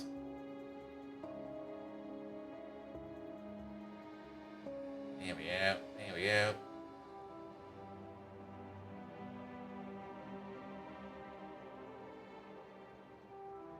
Good, good, good, good, good, good. You get the points back? Yep. You already got them back. Here we go. The Chromium, hello there. Welcome, welcome, welcome. Good, good, good, good, good, good. Please take it out. Yeah, definitely. Yeah, it's not fun talking about that. And we should also not talk about it right now. Here we go, here we go. Alright, alright. All right, landfill first. Here we go. We might need to pick up some more landfill, but actually, I think we'll be fine. Dicromium? I do mispronounce probably every other name. I mean, it's the standard objective of every Twitch streamer out there to look at the name and just mispronounce it. Solar Dumps. There we go. We all know a little Solar Dumps over there. He's been around forever.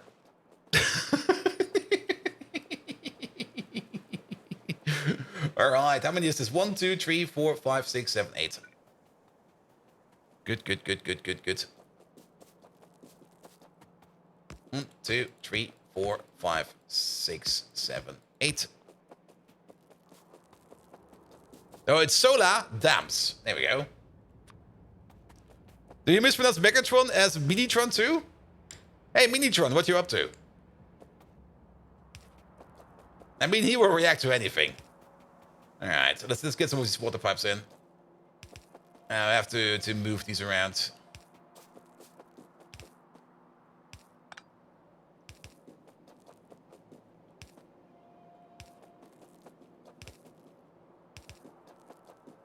Here we go. Here we go. Ah, bold Viking, you inquire into my affairs like a clingy sidekick. Yep. I am engaged in the noble endeavor of making Wiggles fan art out of melted chocolate. It's a hobby that demands the precision of a Decepticon and the finesse of a 15th century artisan. Meanwhile, you're as clueless as a horse in a chess game.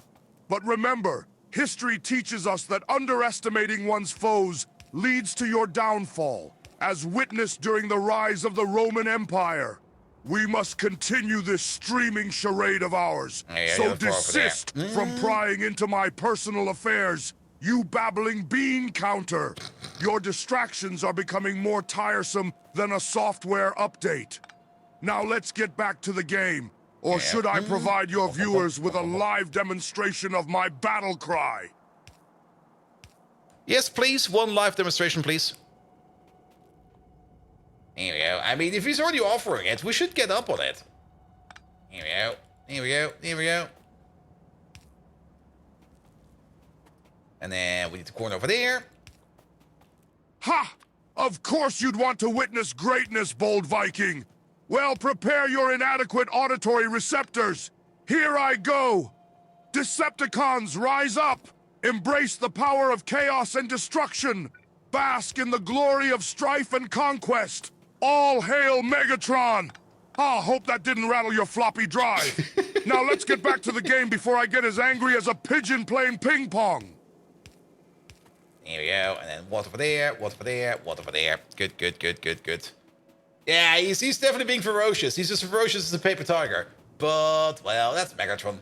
Good. All right, water is redirected. It's now coming from on top. So we can definitely get rid of this whole thingamabob over there. There we go. All right, all right.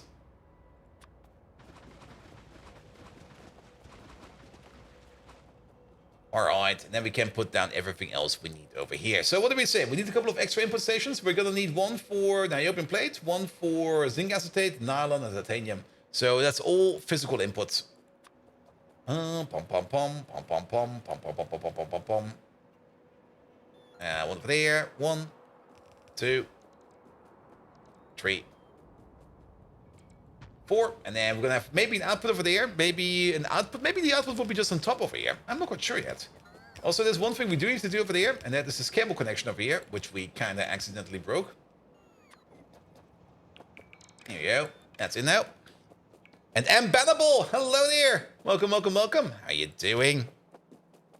How am I doing? I'm doing fine. I'm doing mostly fine. I mean, I'm not really nervous about the final talk tomorrow, about the new job opportunity. I'm kind of curious. It's been on my mind for like more than almost a month, if you kind of think about it, and more or less the better half of a month, like 2 weeks. It's been rattling in my brain, thinking about what it will be, how it will be, yada yada yada. I've come to the point where I was just be like, you know what? Fuck thinking about it. I'm just gonna do it, and it'll be fine.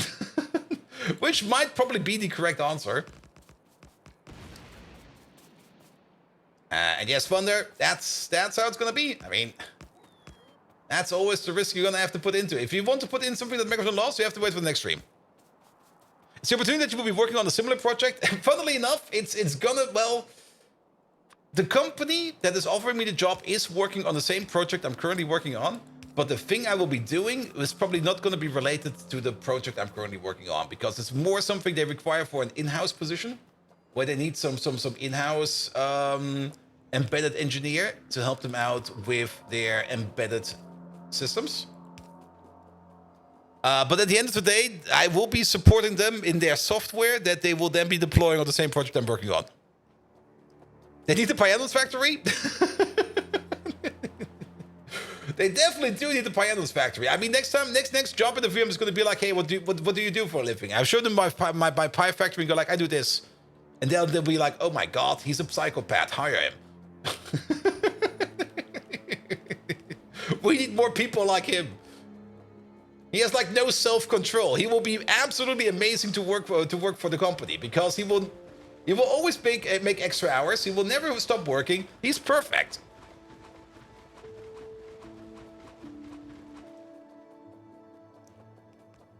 It's like your football manager that became a football manager from playing a sim. Both will be running a massive factory. I think being a football manager is easier in a game than being in real life, because you have to work with like real life people that are probably going to be needy, and they always want to be drunk, and they're always going to be playing football, and they're going to be annoying. They're definitely going to be annoying. But then again, that's football. I've got no fucking clue about football, to be perfectly honest. Is it coming home yet, or is that still not being a thing? There we go. Here we go. The amount of dedication you give it to here, and the affection you give it to it, it's definitely a good character point. I mean, it also is telling a bit. I mean, keep in mind, we're playing a mod pack over here. That's kind of complicated, and you do need to think about how you do things. And we do run into common software issues. Scaling is a bit of a proper issue in Factorio, because you do need to think how you build stuff, and you kind of want to minimize the amount of times you're going to be rebuilding stuff. Sadly, because of certain technological advantages over here, rebuilds are more common than in actual software development. Because in actual software development, it would not be like something like from one day to another, somebody comes into the door with like a piece of paper that says, I got a new technology! We're now going to do it like this. And you go like, what? Things are, luckily enough, a little bit slower than that. Then again, you are kind of thinking about like time frames of like a year, 2 years, 3 years, where things can drastically change. And sometimes you sit there and you go like, oh, we got this old solution over here. With this new solution that people are posing around, we could rewrite this.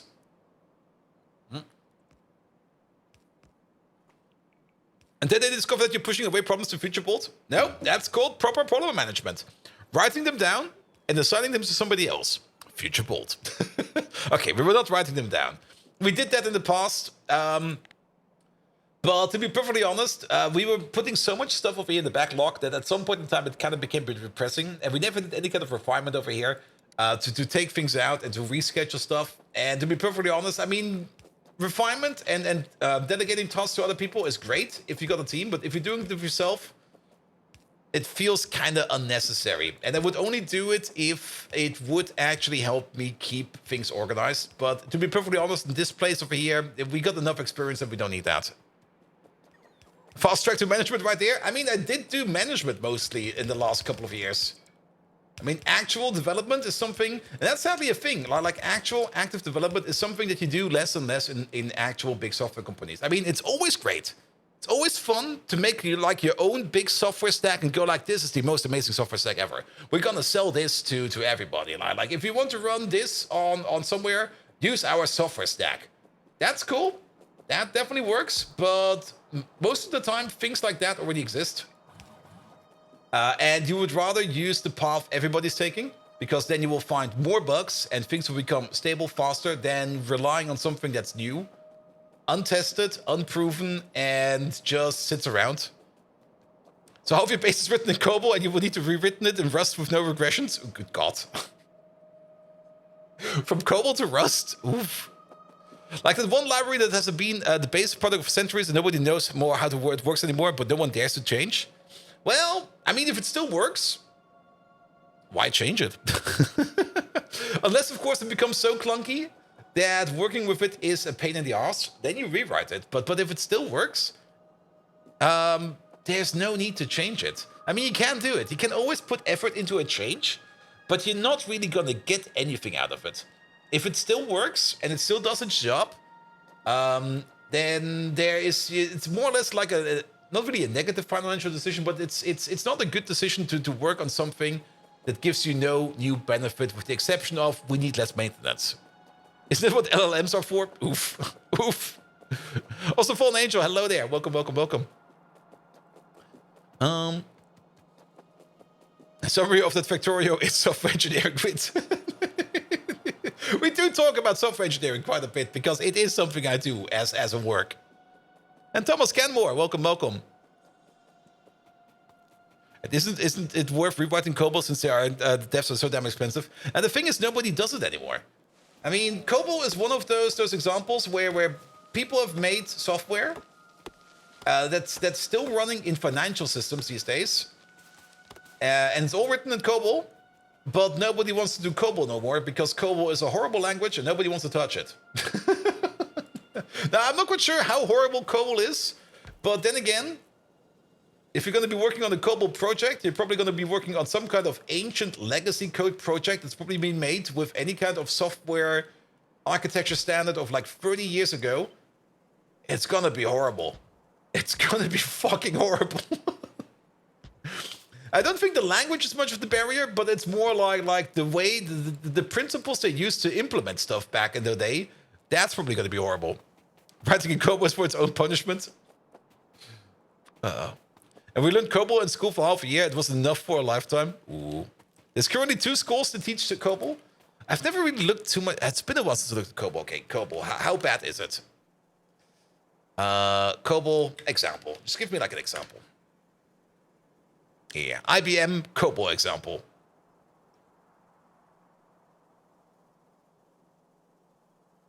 I get a website in Russian. What the fuck? All right, is that COBOL? That looks like COBOL. It's okay. I see why they're complaining about it, because you're basically writing assembler. It's not exactly assembler. It's something. Actually, it's not too bad. Let's see. It definitely has its kinks in it, which will make things horrible, and things would be so much easier if you just write it in C. But it doesn't look too bad.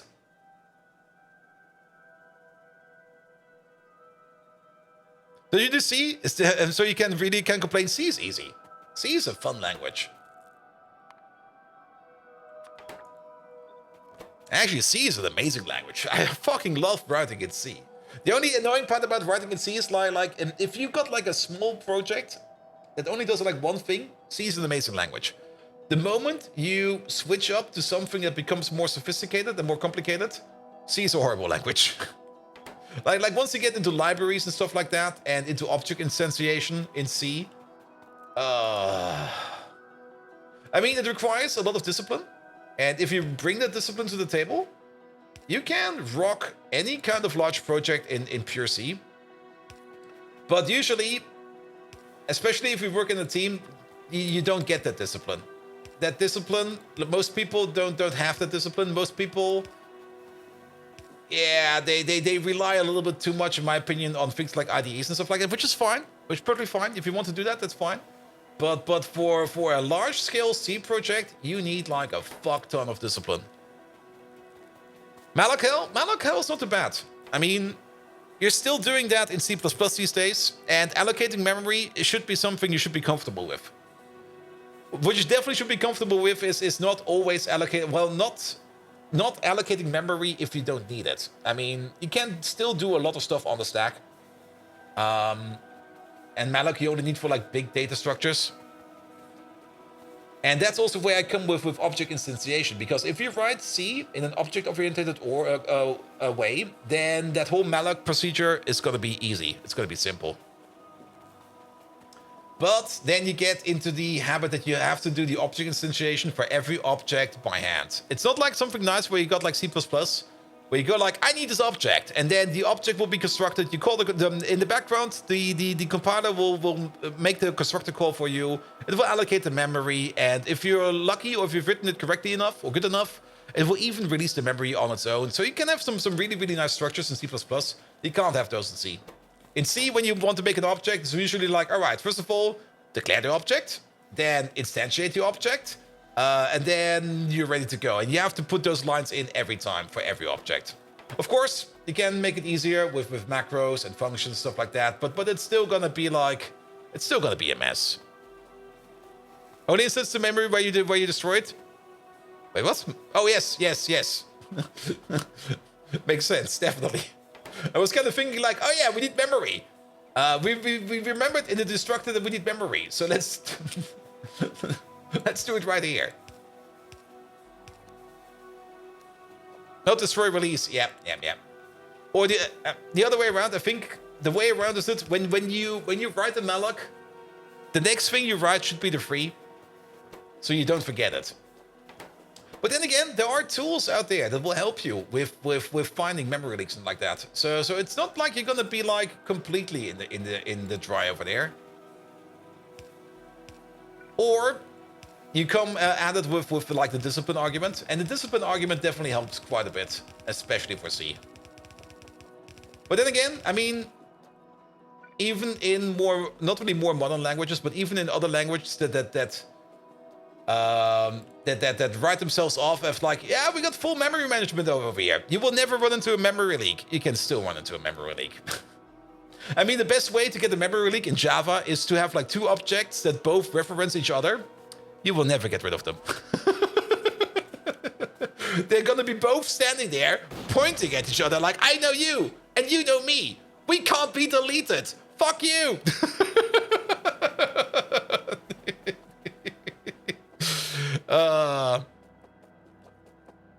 Yeah, you can definitely run into memory leaks if you just run something that is like Java or something like that. Or the other way around. I mean, you could also still just be making objects non-stop and you still use them for whatever reason because you never really released them. That's also one way of getting into like some kind of fun memory leak. Let's put you over there.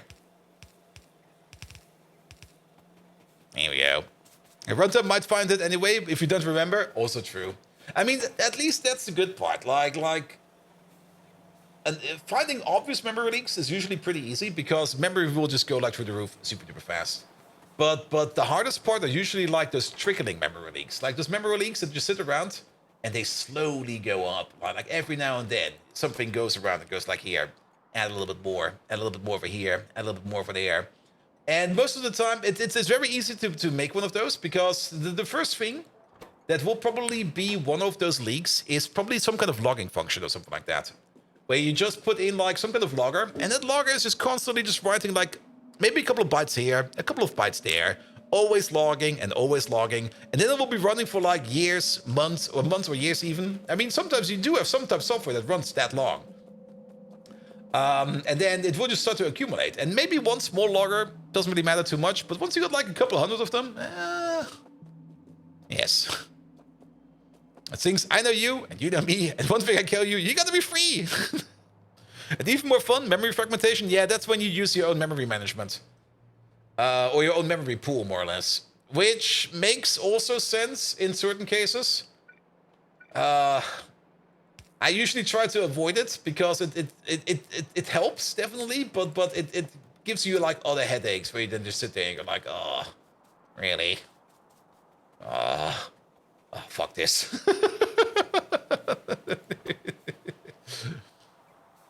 All right. Zinc acetate will be coming via train. The countersand by belt, nylon, and titanium. All right. It'll all be fine. Don't forget to acid shock and chlorinate your memory pool regularly. Wait, what?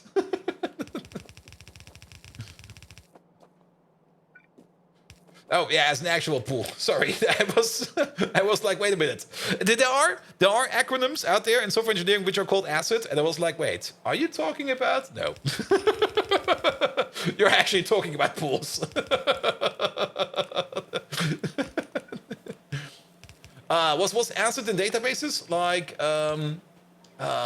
Atomar, consistent, immediate, durable, something like that? It's been a while. It's been a long time.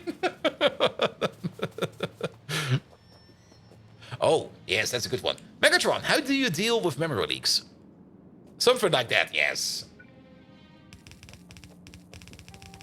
It's one of those things you learn in university or in any kind of higher education about computer sciences, like basic ACID principles. And then you go like, yeah, that sounds important. And then you go like working into the industry and you will never see them again.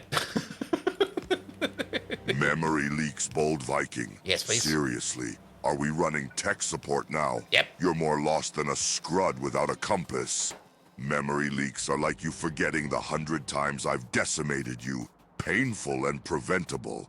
It's all about managing resources and not allowing any stray allocations to eat up memory. Just like how I manage my fearsome Decepticon army. And if all else fails, remember, the best solution for memory leaks is a total systems reboot. Much like the one I fantasize about giving you whenever your talking RAM leaks into my quiet time listening to Nickelback. Now, back to Factorio. Is he still No going on more about questions, Nickelback? unless you want me to loosen a blast or two from the old fusion cannon. Decepticons, attack. But yeah, he is correct about that. I mean, memory leaks are bad, definitely. And small memory leaks are usually not too bad because usually when you make any kind of solution, you give it like an estimated runtime. For example, automotive software, you're gonna say like this software is gonna run at most for like 24 hours. Or 72 hours. Let's say 72 hours. Titanium. And in that 72-hour period, if it's not accumulating too much memory, a small leak is fine. Because it's not going to be running any longer than that. Because at some point in time, you're going to turn the car off. And once you turn the car off, well, you basically have to reboot your head unit. So then every kind of memory leak will be reset like that. All right. McLenny over there, you are going to be the zinc chloride 2.8 requester, please. It's also something you have to put in when you're writing safe software. If you're writing safe software or any kind of piece that is like safety relevant, you always have to give it like proper requirements. And one of those requirements is also usually like how long is this software supposed to run in an interval? As that is going to be an important interval or important key factor in determining if your product that you're making is actually good or not. The best way you saw, the best way I saw to deal with memory leaks is with the guidance. Is it the guidance software of missiles? What? And does Megatron do a hard reboot on his own brain? Megatron, do you occasionally do a hard reboot on your own brain? If you know something has leaks you cannot control, you just spawn new processes for it right after it terminates. Ouch. I mean, you could do something similar like that as well. I mean, with C groups, you could just constrain a process. A hardware boot on my own brain, Bold Viking. What a ludicrous notion. My cerebral circuitry is as perfect as my victory record and doesn't need a reboot. Good. Unlike your decaying Nylon. human thought processor. Unlike you, I don't just run diagnostics and routine maintenance to see if something breaks. I cherish my daily sunrise data optic recalibration sessions, much like an engineer torrenting historical version of Factorio mod. Wait, now, what? let's get back to the What? game, or I'll boot you into the next galactic cycle. Remember, in ancient times, embarrassment was a fate worse than death. You odious, underclocked UI screen section. Here we go. It depends how proven the critical software you don't dynamically memory allocate. Yes, very true. Of course, in true embedded systems, not really true embedded systems, but usually in resource-limited systems, you never on the fly allocate memory. You allocate once and you run with that. Because dynamic allocation is basically frowned upon. You don't want to do that because it's a hazard. Because if you dynamically allocate memory, what happens if you suddenly run out of memory? Which can happen. Like maybe there's some kind of leaky process, and the leaky process is definitely a risk that exists. Because leaky processes, there are more than enough leaky processes out there, which tend to ignore, but they do exist. And if you do dynamic memory allocation, and there's too many of those leaky processes out there, yeah, your system will lock itself up and just break down hard. Here we go. You go over there. And you over there. So no linked lists? How can they even function? Now you just use your hash map. Linked lists. Who still uses linked lists? Everything links, get the duct tape? Oh yes. But yeah, you can basically assume everything links. Alright. And then the counter center is the other part. The counter center is over there somewhere. Just give your system Tina, and the leaky processes won't be an issue for it. Oof. Oof. Alright. Alright. Kaito-san. And Sergeant Froster. Looks like you're missing a couple of undergrounds there. Most likely. I actually didn't really pay too much attention because we were talking about random stuff again. Yeah. I mean, let's get this stuff over real quick, and then we can immediately see if we're missing something or if we are good to go. Oh, wait. What? Shit. What? Okay. You're going like this.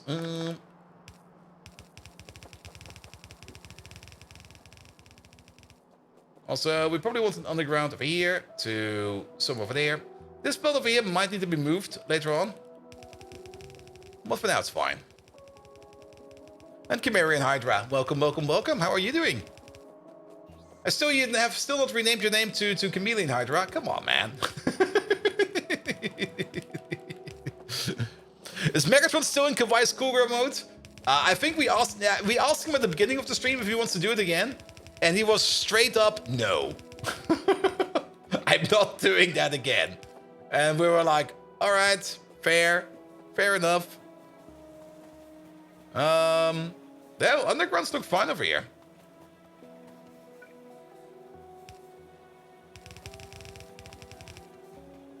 Here we go. Here we go. Alright, you go into there. And you go into there. Good. Alright, you're missing the zinc acetate and the kaito-san. Alright. Yeah, so for in Pyanodons, the undergrounds do have longer ranges. I mean, even yellow ones. Do we still got some yellow bottoms? Yes, we have. Even yellow over here is longer than normal. Yellow is sitting at, what is it, 8 or something like that? It says over here. Max length 9, red is at 17, and blue is even longer than that. You've been linked to lintworms and chameleons, but not once have you been called a dragon these days. The disrespect. Hydras are not dragons. Come on, man. They're lizards. They're abominations. Wait, what are they actually called in Dungeons & Dragons? I think they are... Are they abominations? They probably changed it up, but I'm pretty sure they were never dragons. But I'm pretty sure... Or were they monstrous animals? I think they were monstrous animals, actually.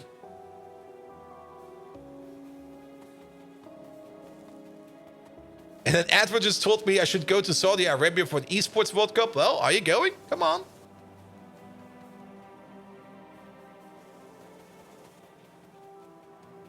For dragons or clowns? I mean, gotta think about it. Clowns come in all colors and shapes. Dragons come in all colors and shapes. So we can assume dragons are clowns. Yes.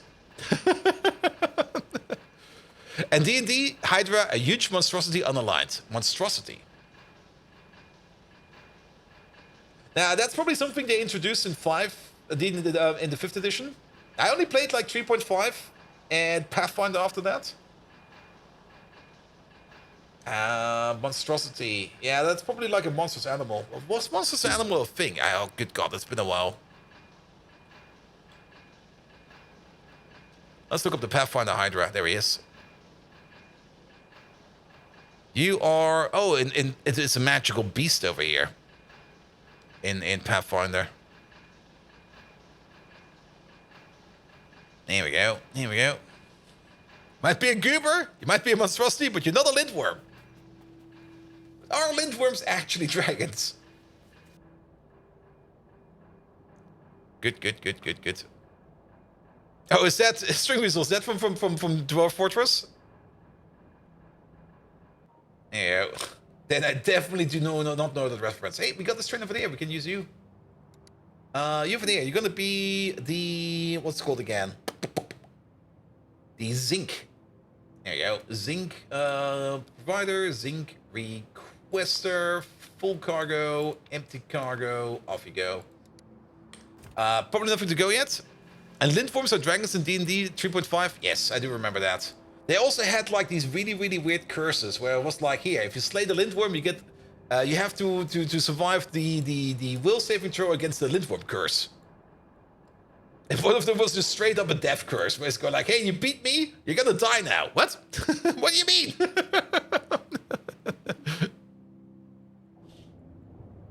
Alright, we're definitely making more over here. It's now mostly a question about methanol. We did kind of want to check up in... Okay, this has solved itself. We wanted to check up why we were not making any more zinc plate, but that is no longer a problem. We are making zinc plate, quite a lot of it. Here we go. Here we go.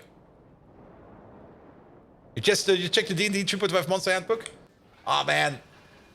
I mean, Dungeons & Dragons 4th edition, I mean, it was bad. It was like really bad. It was so bad, you couldn't even pirate it. I mean, pirating, I will not recommend it, because that should be the obvious thing to say, of course. Nobody ever has pirated anything, never, ever. But you kind of get like this gist about how good a product is doing, depending on how many pirate opportunities you see. And Dungeons & Dragons 4.0 had probably, like nobody was even willing to pirate it. You were just looking at the obvious websites where you just look up that stuff, and the only thing you could find were like black and white scans of like somebody who gave it his own time to scan in the book. And even that one was like, nah, nobody wants this. Nobody wants this. But because Dungeons & Dragons 4.0 was doing like so terribly, I managed to sell my used Dungeons & Dragons handbooks, like the player handbook, the Dungeon Master handbook, and the Monster handbook, for like twice the price because they were out of print. So I basically sold them for like double the price I bought them back in the day, and then just used that money to buy Pathfinder books, because Pathfinder was way better. Nobody wanted to do anything with 4.0? No, nobody. Absolutely nobody. It was a very big, horrible mistake. And Dungeons & Dragons 5.0 seems to be doing fine. I do enjoy systems that are a little bit more complex, but I can see why they went the route for the more simpler system, because it does open up the game easier and faster to more people, and that is a good criteria to have, in my opinion. Though I do like my complicated systems. And in Dungeons & Dragons 4, a druid transformed into a fish can't swim nor survive. Yeah, 4.0 was like full of mistakes. I mean, 3.5 wasn't that much better. 3.5 had a whole bunch of other flaws, especially a whole bunch of overpowered flaws. And Pathfinder more or less did retail, or not really retail, but they did some good tweaks with the base material that improved pretty much everything, but also made it kind of complicated. And Pathfinder 2.0 never got into Pathfinder 2.0.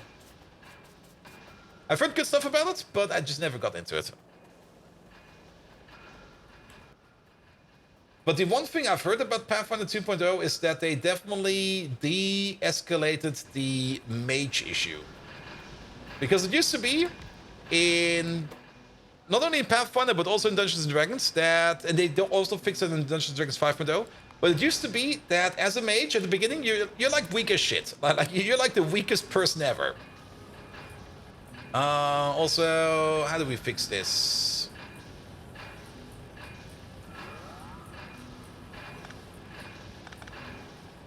That needs to go. Okay, we pick up you. We pull you back a bit. We pull you back a bit. There we go.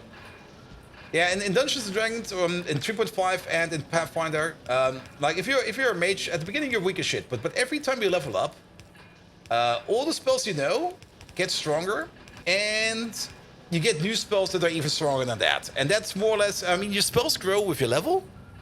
Or to put it differently, like a third level fireball does not really differ much from like a 5th level or a 6th level acid cloud or something like that. It's just like, yeah, it's more of the same. Both spells do the same amount of damage. The only difference is that for one of the spells, the save is a bit higher, but overall, most of the time, you don't really care about the saves. You just care about dealing AoE damage. So as such, mages usually escalated at higher levels faster in their damage dealing capacity. But in 2nd edition and in 5th edition of the Dungeons & Dragons, they kind of linearized it a little bit. So that spells at the lower level not really stay weaker, but they more or less, the spell level determines now the maximum amount of damage you can deal with a spell, which rolls it out a little bit better. With a tide of 1d4 falling damage. Yep. Alright, this over there can also go. Here we go. Which now also means that things kind of grow a little bit nicer. Also, if you're like something like a fighter or something like that. I see what's going on over there.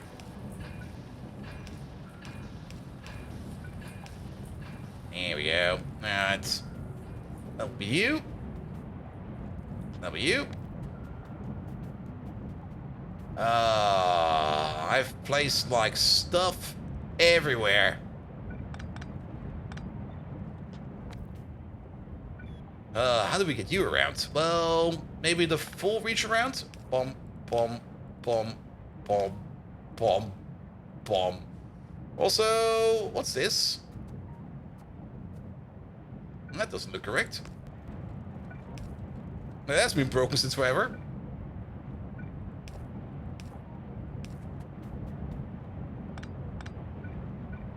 Here we go. So how far to space? Actually, not that far. I mean, we get rockets. I think we can already research rockets, actually. Pom, pom, pom. And Smeagol, welcome, welcome, welcome. There they are. This is where the rocket control units are, and this is where the rockets are. Okay, the rockets are a little bit deeper down. We still need to do things like LDS. Beacon error in that building. We'll take a look at it right away. But we do get rockets early. I mean, in Pi, you get rockets early. Beacon error? Beacon error. Oh yeah, beacon error. Wait a minute. Need to be over there. So what we did over here was completely useless. Then again, we did figure out this fix over there. So what's the goal then? Well, you need to get to the final tech. And the final tech is gonna be the Pyrrhic Victory. There we go. And then we're gonna need you over there. I'll be right with you. Let me just finish up this real quick. Then you over there. You over there. And last but not least... Okay, I made a big mess over here. I'm just gonna do the one thing. I usually don't do that often, but I'm gonna do it right now. It's the I don't care mode. There we go. Done. I don't want to fuck around with that. Now, to win a game of Pyanodons, you have to go all the way to the final tech. And the final tech is all the way... There's still so much in here. I'm still scrolling. What the fuck? There it is. The Pyrrhic Victory. Research this technology to win the game. Did you do it? Yes! Megatron, did you do it? And if the answer is yes, what did it cost? Let him answer that. But of course, for that, we do need to make things like space signs. So we have to make some space signs first before we can actually do the Pyrrhic Victory. Now, of course, there is a special way of making space signs. You will still have to make the satellite. And the satellite over here requires a whole... Old Viking, your vague prattle is more maddening than a disco at a laser tag arena. Whatever it may be, rest assured, if it involves the triumph of the Decepticons, I have undoubtedly succeeded. As for the cost, it's always worth it. Every conqueror knows the spoils of war outweigh the losses, and so does the simple joy of watching you squirm in defeat. Now, back to this game of Factorio, where you manage your resources like a bird herding cows. Never interrupt my scheming again, you pebble-brained firmware flunky. End communication. Alright, alright. But at least the diamond process over here seems to be going fine again. Alright. Yeah, diamonds is also something we don't really make that much of. It's a little bit scary to see how many diamonds we actually make over here.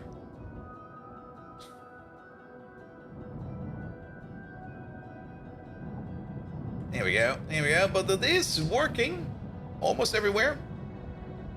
You never made anything. You're broken. Wait a minute. You only made 14 products. Why? Because you're backed up on this stuff? Because... Oh. I guess we did this a couple of times. Wait a minute. There we go. Did we not just fix it down there? We did. Alright, alright, alright. Hey, you're working. You're working. You're working. You're working. You're working. Alright, alright, alright. And then we got all these lovely diamond rejects over here getting turned back into Kimberlite Grade 2, which then goes back into Kimberlite Grade 3. And then the diamond process is a very interesting process, I have to say the least. Megalodon loves both Vikings, magnificent beards, such magnificent, such wow. Yes, I know, right? Alright, alright. Yeah, it seems to be going better now. Industrial diamonds is definitely one of those things that's a little bit annoying to make. We can maybe check how many we're making right now. Diamonds. There they are. And we probably have not been making diamonds for quite some time because it backed up quite early on. But at this moment in time, we're making about 220, 200 per minute. So that's about 3 per second. That's not really a lot of diamonds, actually. But I guess that's fine. As long as the diamond processing is running, that's the most important part. Alright, just need to wait for the zinc acetate. Once the zinc acetate is coming in, we are going to be making over here our advanced coatings over here. So that will be done as well. They will then be stored over here. Do we need to export these via... Yeah, let's do that. We could actually turn you over here. Yeah, perfect. Let's turn you into passive provider. I got one of those on me now. I got some requesters in there. If you don't want to make them, maybe dig for them. The diamonds. Yeah, we're digging for the diamonds. The diamonds are coming over here from these volcanic shafts, like over here. Out of these kimberlite mines, diamond mines. And over here, it's the same as we do in other places. We do like a bit of diamond pre-processing over here, where we take the kimberlite ore and we crush it, and we crush it, and we crush it all the way up into kimberlite ore stage 3. And that's the stuff that we de-export. And then it will be brought all the way over here. Where is it? Wait a minute. All the way over here. We then take the kimberlite ore stage 3 and we turn it into, well, we process it into industrial diamonds over here. I mean, these are not really... The term industrial diamond over here is a bit misleading because we're still making diamonds over here, but it's more like diamond ore processing. Industrial diamonds, in my opinion, would be more like take a bunch of carbon and stuff like that and compress that into an actual diamond. Do we have a process for that? Wait, let's see, acetate. The diamond process rejects, wash diamonds. Yeah, well, we can't really compress it, but we can take some graphite and particle accelerate it into diamonds, which is an option which we can get at... fuck that. At some point in time. Alright, alright. Okay, fuel's looking better. I'm very happy about it, but every time we look... I mean, we already had this amount in here a while ago. Still, I want more fuel in there, but it seems to be going up at least. Good, good, good, good, good. Then how's the biomass over here? These over here are all operating again. So can we see the hotbox now? Well, it's not a full hotbox. Well, it's a bit of a hotbox. Actually, it's quite a bit of a hotbox. Look at that. Actually, kind of reduce... Is it actually eating most of the pollution? Oh, it is. This thing over here was causing most of the pollution over here. Now, these over here are still causing some pollution. But overall, they do have, like, efficiency modules in them. So they reduce the pollution around them as well. I think these heat exchangers... No, the heat exchangers are not doing anything. The turbines? Don't really say. And then these lads over there. Yeah, they do make a bit of pollution. Is teleportation still in the game? Well, teleportation in Pyanodons, I don't have any on me right now. But teleportation in Pyanodons works on basis of energy drinks. But sadly, I don't have any energy drinks on me, so we can't teleport. Nah, we got a jetpack. Jetpack is fine. You can fly around like this. Good. Oh, you mean the bioworms? Yes, those are still in there. Those are the logistic worms. There we go. They are, I think, over here. There they are. The logistic stations. Yes, the logistic stations are still in, but we get them like at the end of utility sites. I think last time around we got them at the end of production sites, but now we get them at the end of utility sites. So, how to put it? Once we get to utility sites, the first thing we're going to be researching is going to be... Where is that even? Let's zoom out again. Oop. Yeah, the first thing we're going to be researching after we get into logistics science is to go down here to space science, which means we need to do this tag, that tag, this tag, and that tag to get into space science. And once we're then into space science, we're going to go immediately to Fair Victory. Basically, once we reach utility science over here, the game is basically over, because then it's just a jump and a skip to space science to go to the Fair Victory. And I don't think we need anything on the side over there. So things like the logistic worms, we're probably not going to see because they come way too late in the game. And that is... You could ask your bot, 2 kebab or not 2 kebab? Definitely 2 kebab. Absolutely 2 kebab. I'm not even going to ask him. It's going to be 2 kebab. But this is still like one of the parts of the games where we're after utility science. You get like a whole bunch of upgrade options over here, which you can all ignore. Like every other tech over here on this line over there, most of them you can completely ignore, because most of them you will never do, because you go straight to space science and then you go for the victory. Tempted another melon to move the research tree around. If they do that at this stage of the game, people will be pissed again. But it would be my recommendation, because, well, then again, it also kind of makes sense to maybe skip it, because only for the really, really diehard people, you kind of want to get to these parts over there. I can understand that as well. But yes, one thing we should tell Not Melon. Oh, the scale is off.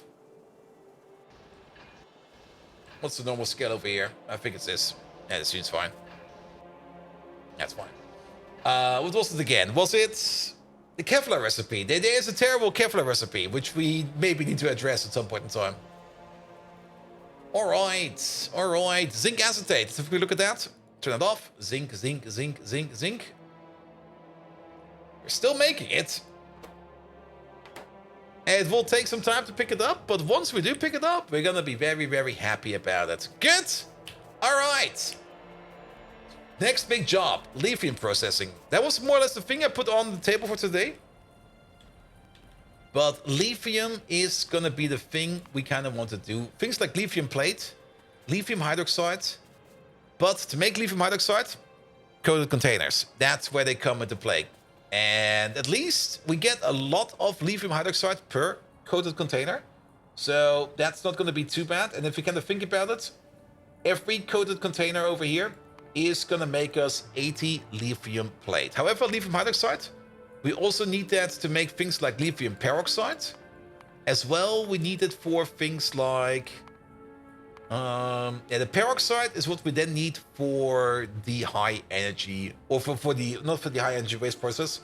We need that for the nuclear fuel process. Because we get spent reactor fuel from our reactors.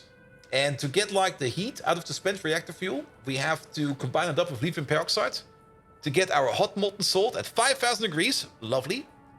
We also get some salt solution out of that. And is this like a perfect loop? I never checked. So we get like 400 salt solution, which we can turn into 400 hot solution, which we can turn into 400 analyte, 400 R1, 400 R2, 400 R3, 400 R4, which we can then turn into 4 lithium carbonate over there. And then 4 lithium carbonate over there, we're going to be turning over here into 8 lithium hydroxide, which we then will be turning into times 2.5 into 20 lithium peroxide. Hey, That's a perfect loop. That's cool. Did you hear nuclear? Yeah, we're working on it. We're working on it.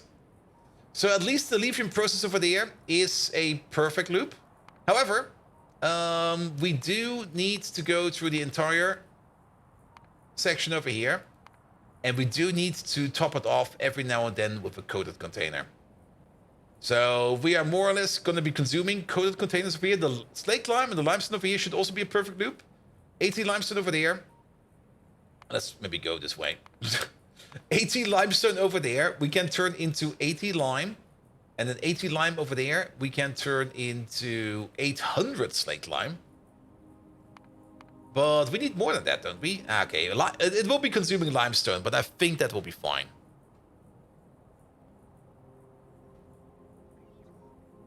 Nuclear for the end of the week? No, we have to see, we have to see. Either way, we're gonna have to start the lithium process. And it doesn't really seem that we can't get any lithium from the nuclear processes. Let's check the other one as well real quick. So we got spent. We got spent reactor fuel and spent MOX reactor fuel.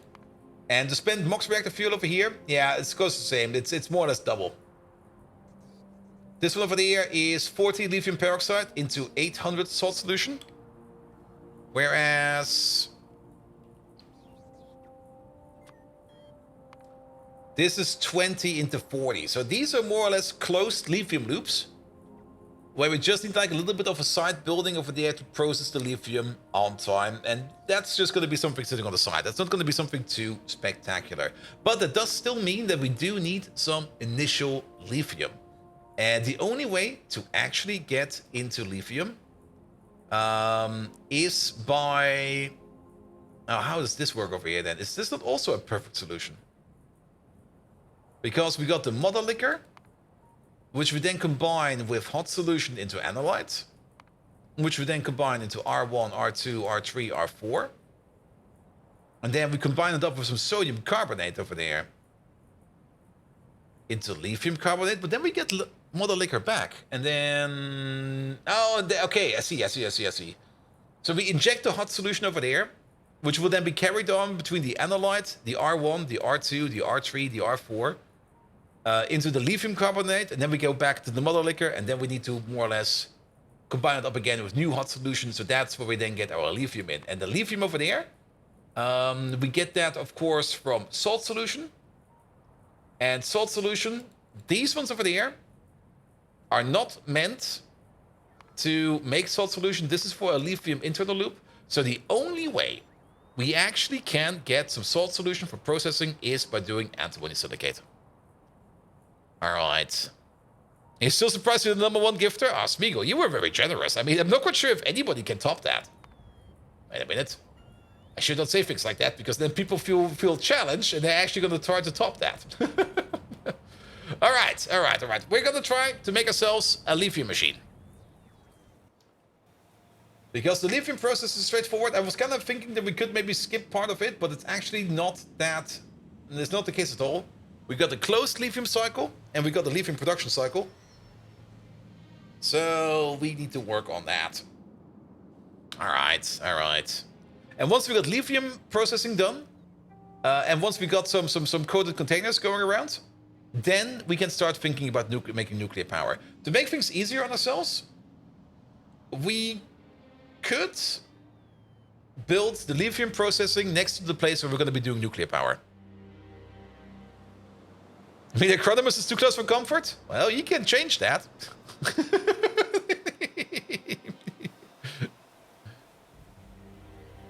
Here we go. All right. So, we spun the cycle a couple times over there. Lithium carbonate, that is going to be... Okay, we're going to need some chemical plants, it seems. Let's get all these buildings in and let's sketch out this process and then get some ratios in there. And then we can see how this whole lithium process will look like. All right, chemical plants. Pum. There they are. Good. And then this is done in the mixer. Mixer. There we go. That's done in the... Okay. And one of these, that's done in the filter. Ah, Smeagol, thank you so much for that tier 3 sub. Already Wow. going for 37 months. Thank you so much for that, mate. Here we go. Here we go.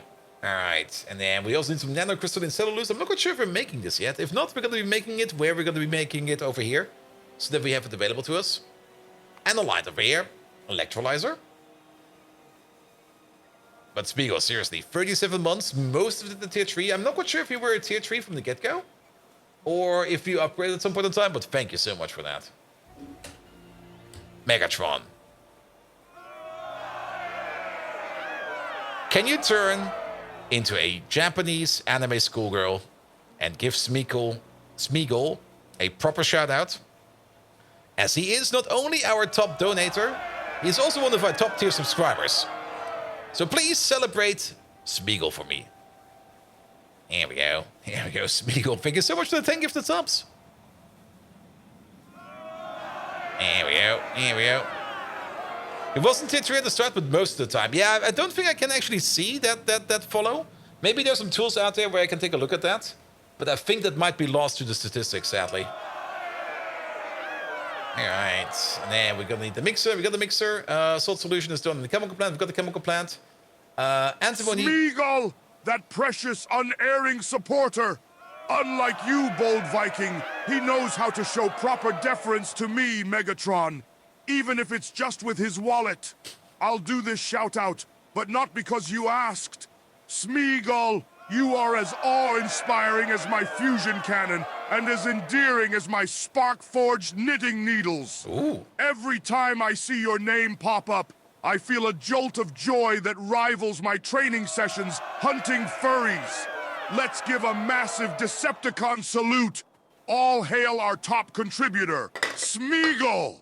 And no, I'm not transforming into a Japanese anime schoolgirl, you inoffensive imbecile. I only do that in my private collection of anime Megatron special. What? But give Smeagol a proper cheer, we shall. All hail Smeagol! You make this unbearable showdown with Bold Viking bearable. Now, sack of bolts, Bold Viking, back to the game. I can hear your chances of victory disappearing quicker than your dignity. He's kind of correct about that. Decepticons! I mean, for Japanese anime schoolgirl Megatron, he had to be there yesterday. Yesterday he was just willing to do it, but today he's just like, no, I will never do it again. You love a sample of this anime special? Megatron, can you give us a sample of that anime special you talked about? Alright, because now I'm also curious. Okay, well, we're gonna be building some stuff over here, or at least we're gonna be sketching out some stuff over here. So let's have a quick glance over there. Alright. There's a whole bunch of steps to do over here. Especially in terms of chemical plants. We're probably gonna build this thing back to front, now that I think about it, because I think back to front is easier than going any other way. Bold Viking, your impudence knows no bounds. Definitely. Are you a malfunctioning robot monkey dredging up my private hobbies in front of this audience? It's as gut-punching as that one time I accidentally deleted my exclusive Madonna playlist because of a practical joke pulled by Soundwave. Listen, mushroom-headed Muppet. Generally, my Anime Megatron Special Collection is a delightful mix of scenarios where I, as a Japanese anime schoolgirl, take over the world with my Decepticon army, wielding my trusty laser pointer of doom.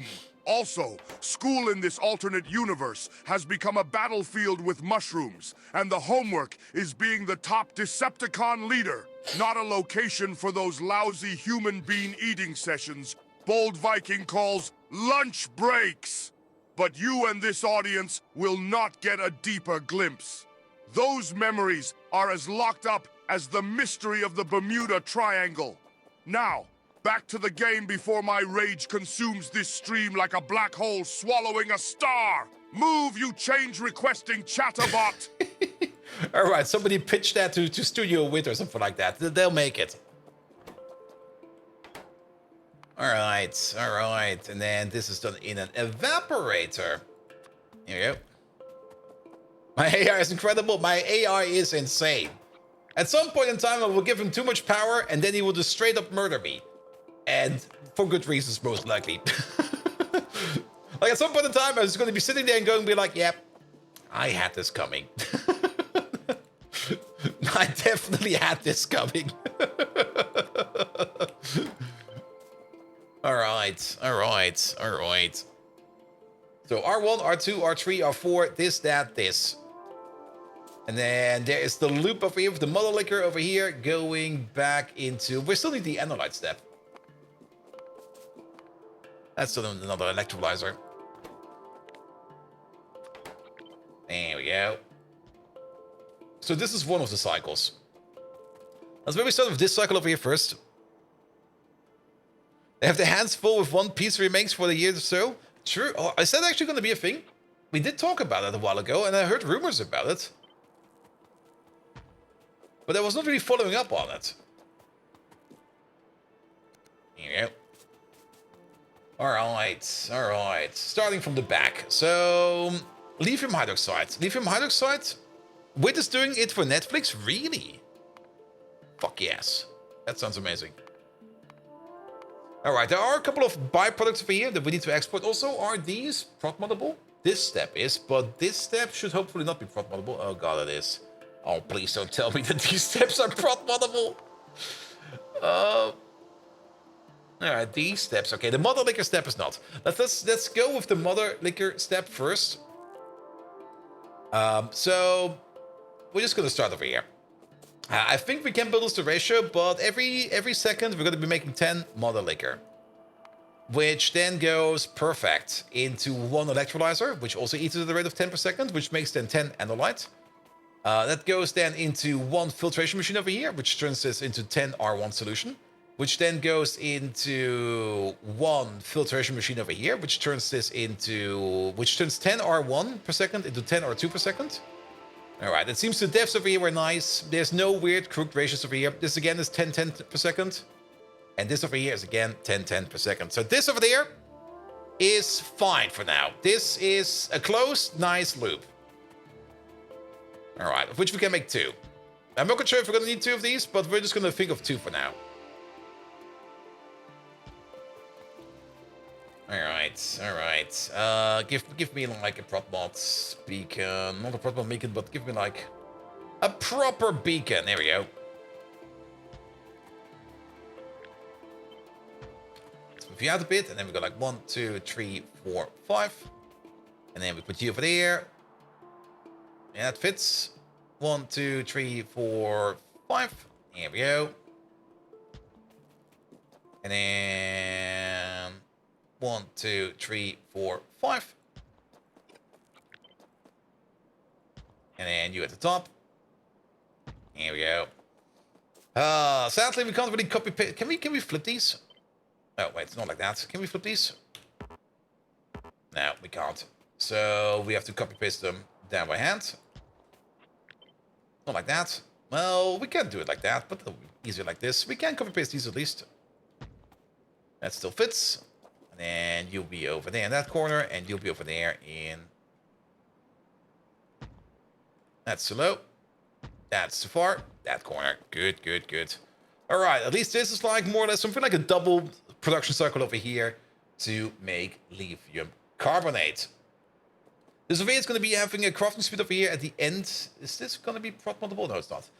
It's going to be having a crafting speed at the end of 12. So we're going to be doing 1.2 lithium carbonate per second over here if we keep this over here going like that. The mother liquor. We do need to start this off somehow. Oh, I see. Yeah, we take some chromium and we take some hot solution and then we just make some mother liquor over here.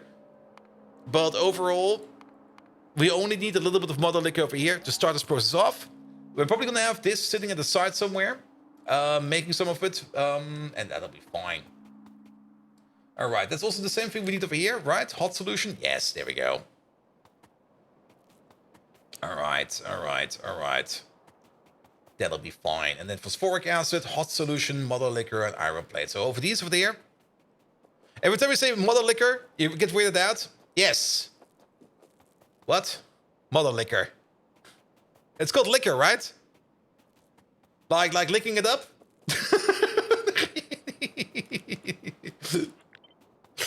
Nom nom Nom nom nom nom. Or how to put it into a very classic meme. Lick, lick, lick, lick, lick, lick, lick, lick, lick, lick, lick, lick, lick. Blah, blah, blah, blah. Good old JoJo's meme. Here we go. Here we go. Alright. But this looks fine. I like this. This is not too bad. But now we got a step before that, the hot solution. To make the hot solution, we're gonna... The TPP we already make, the MIPIC we make, the zinc chloride we make, but we're gonna need to make things like salt solution over there. Gero. Was it not lick, lick, lick, lick, lick? I might be misremembering that one. Alright, let's get to the front of this thing. Is this affected by prot mods? This one is affected by prot mods. Gero's lick in Japanese? Alright.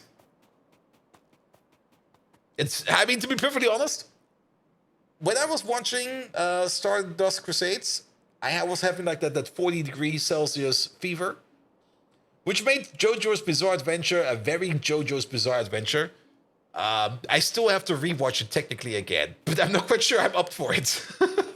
I think the way I remember it is the best, because watching that with 40 degrees fever is probably by far the best experience ever. Here we go. Here we go. Alright, alright. But you over there, you would technically be making 5 per second. That's not really that fast. What do we need over here? We need 10 per second. The prot mods over here, we're just going to assume that the prot mods over here are just going to be reducing our input requirements while pushing our output. So it should be fine. It should be fine. Yeah, it should be fine. If I'm researching a subscription, I thought 6 months would be a little bit cheaper per month than 1 month, but apparently not. It should be cheaper. It should be, what is it, like 25% cheaper or something like that? If you do 6 months in advance.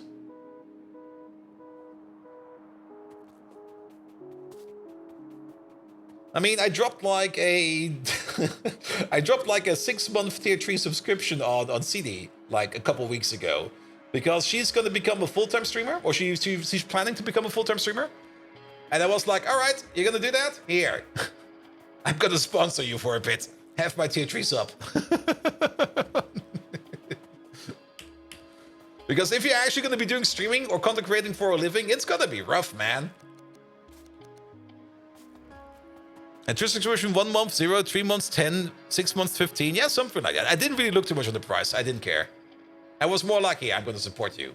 Because you deserve it. An 8 checkers franc for 1 month and 47.94 for 6. Yeah, that's basically the same.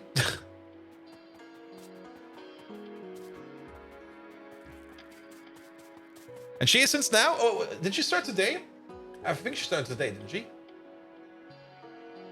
I mean, she was still like running out her corporate job and stuff like that. Yada, yada, yada. You know, the usual. And Code Red, hello there. Alright, alright.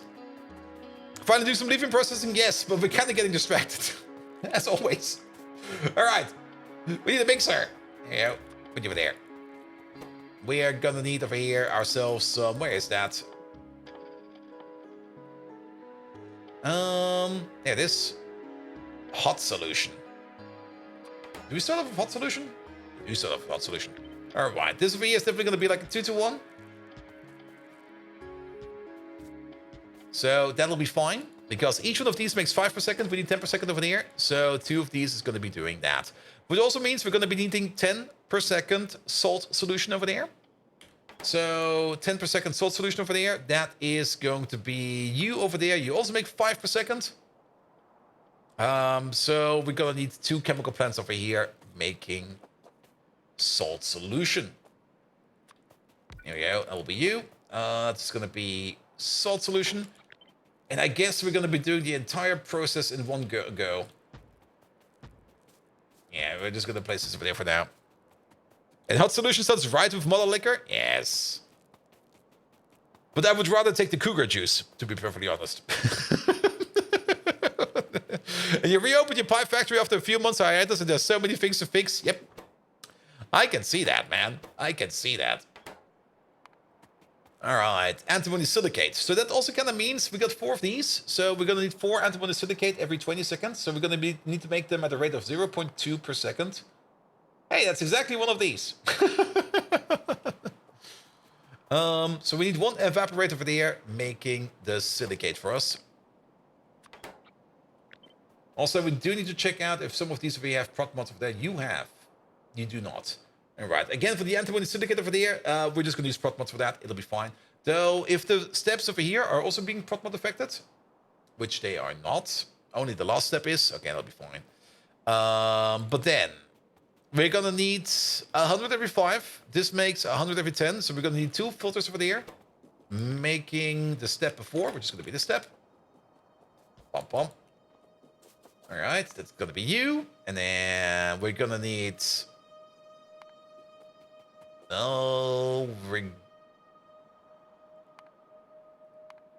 Yeah, we're going to need 100 every 5. So we're going to need 200 every 10. Which means we're going to need 2 of these as well, which are going to be chemical plants again. Pom pom pom, pom pom pom. Making, not this stuff yet. This stuff. 1, 2.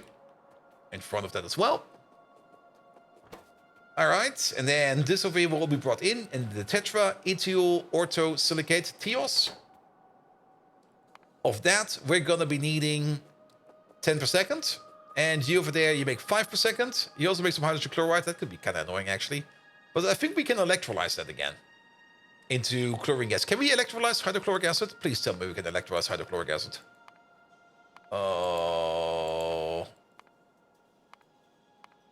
Oh, actually,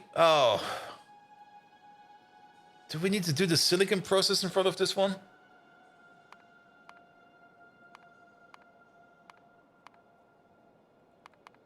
Alternatively, we could maybe use it for the hydrogen chloride over there. There's zinc chloride over there as well.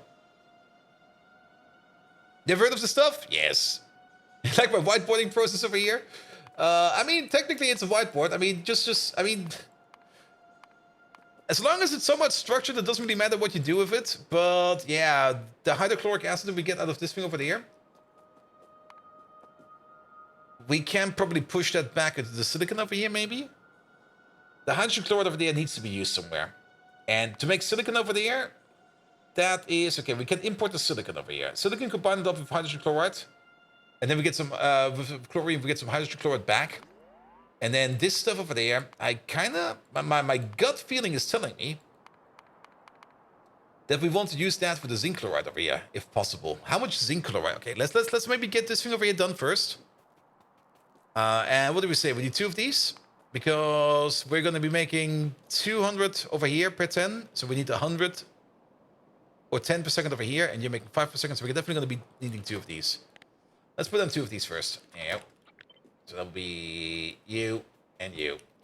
And then we're basically at the beginning of the entire process. That also means we're going to be making 60 hydrogen chloride per second. Let's keep that in mind. And those 60 hydrogen chloride per second, somewhere in this process, is zinc chloride. There it is.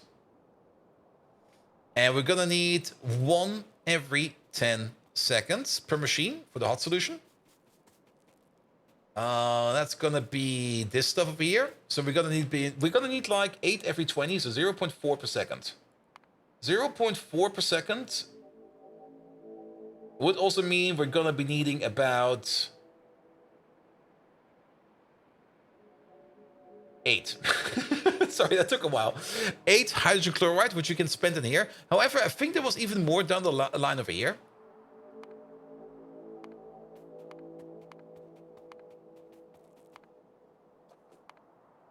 Okay, I might be tripping balls in. Are we still researching? Yes, but research is currently a bit blocked. It's already blocked. Bees were broken for a while. And bees are still working. Bees are still working. Look at that. All the bees are working now again. We had a bit of an issue with bee production over here. We're also now backed up on aqua jelly. Excellent. We are also backed up on eggs. Science is based upon our bee production. And to make more science, we need to butcher more bees. Currently, we're not butchering any bees because we don't have any bees over here, which is fine. But we do need to make more of our lovely, lovely, lovely... Where the fuck is it? over here of our lovely, lovely, lovely Arcwood Venom, we can order the train in real quick. There you go. And send them over by hand. Unless you've already come over? No. But because we have the Venom over here, we're currently not making the important science parts. And once we get the Venom back in there, we're going to be making the important science parts again, and then science will continue again. Because the things we're currently missing over here are things like the good alien samples over here. And good alien samples requires Arcwood Venom. It's just that our bee production over here is just a bit too slow. On the positive side, once we do get like a shipment in of Arcwood Venom, it's probably going to be good enough for a lot of science for quite some time. But since we're making it at such a slow rate, it sometimes just gets stuck. There are better ways to get more bee venom, but at the moment what we did over here is we did upgrade all the bee recipes over here to like a higher tier. So that we're making more bees faster, which is great. We can actually now check up on that real quick. There you go. Reset that over there. Like, this used to be the rate where we were making bees over here, about 61 bee per second, more or less. And now, okay, it's still not really that stable, it seems. It goes, we had a bit of a dunk over there. Not quite sure what happened over there. But if it's running, we're more or less sitting at, well, twice the number, which is still not that impressive. But I'm not quite sure why we dunked over here. Something must have run out over here. That kind of caused everybody over here to fall asleep for a bit. The belts look fine, in my opinion. What do you guys need? You guys need nests. Nests are not really backing up. We are, however, making nests as fast as we can, so I think it's fine.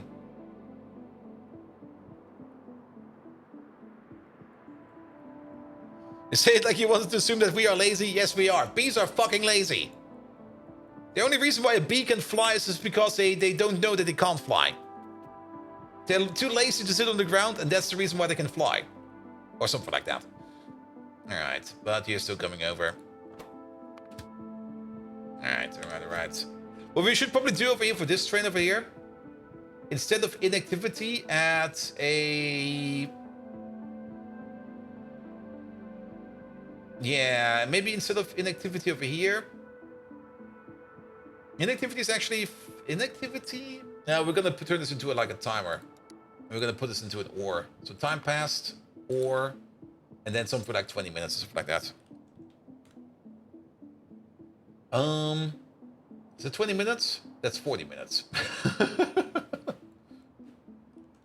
we go. That's 20 minutes. So this way around, he's going to fill himself up. And he's almost full. And we're also going to send you off right away. So he's going to drop his load. He's going to come back over here. He's going to be sitting over here for 20 minutes. And this way around, we just get loads over here faster, which will be fine. First time we played Pi, he reached the beast and said, fuck this. It could be worse. It could be GregTech bees, to be perfectly honest. The bees are mostly fine. It's a bit of a weird process, very true. We have a lot of weird side inputs. But the bees are actually fine. The only thing that's really, really fucking annoying about the bees is like the first bee that you need to make with the queens.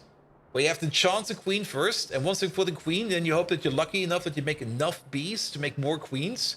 But once you're at that stable spot, and once you also have reserved yourself a backup bee. There's our backup bee. Do we have a backup bee over here? I think we still got the backup bee down here somewhere. Oh, we had the first set of bees. There we go, there's the backup bee. The backup queen in case things go very, very bad. But once you got like a stable queen cycle going, the bees are no longer an issue. But at the beginning, they are kind of annoying. I have to admit that. Alright, but what do we do with the hydrochloric acid? I mean, we could just export it again. I guess we're just going to export it. Don't worry too much about it, just export it. And then we're going to be fine. Alright, so then we do need this over here at the front as well. Sure, we can do that.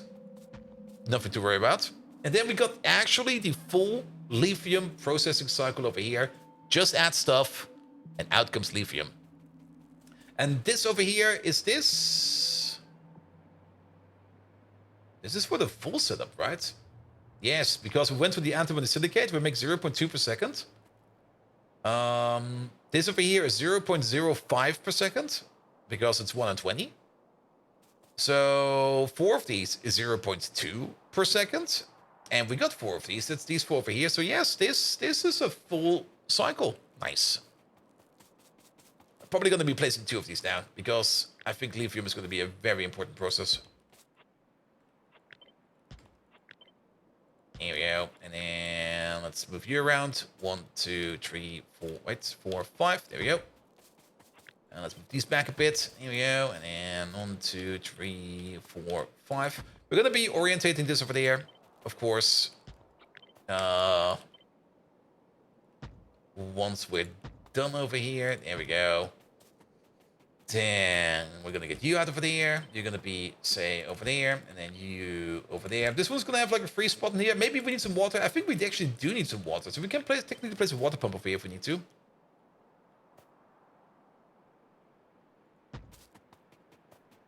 There we go. I'll be fine.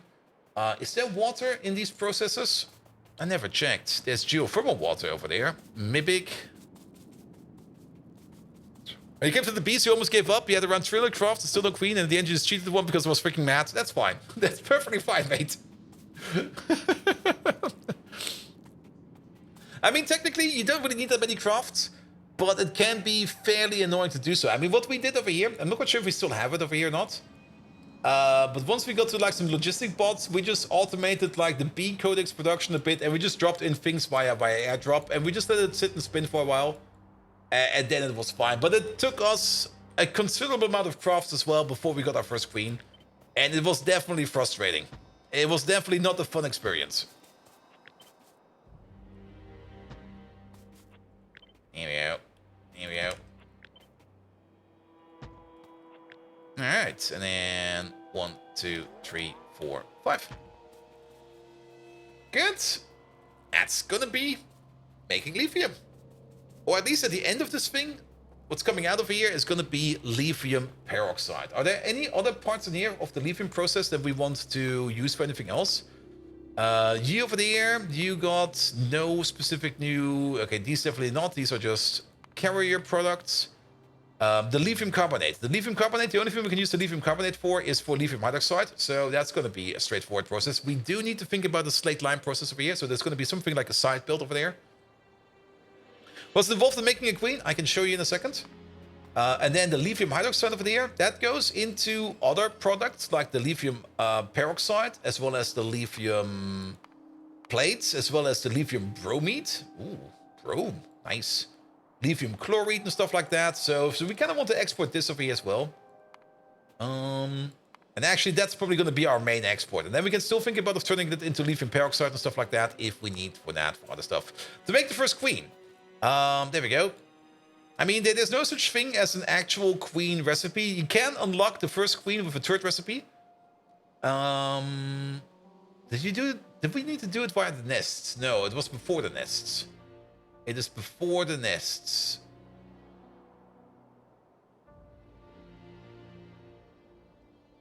They change it. Ah, there it is. Wait, no, this makes you Arquid X and Arquads. Yeah, okay, I think you do need to make the nests, right? It was with the nests.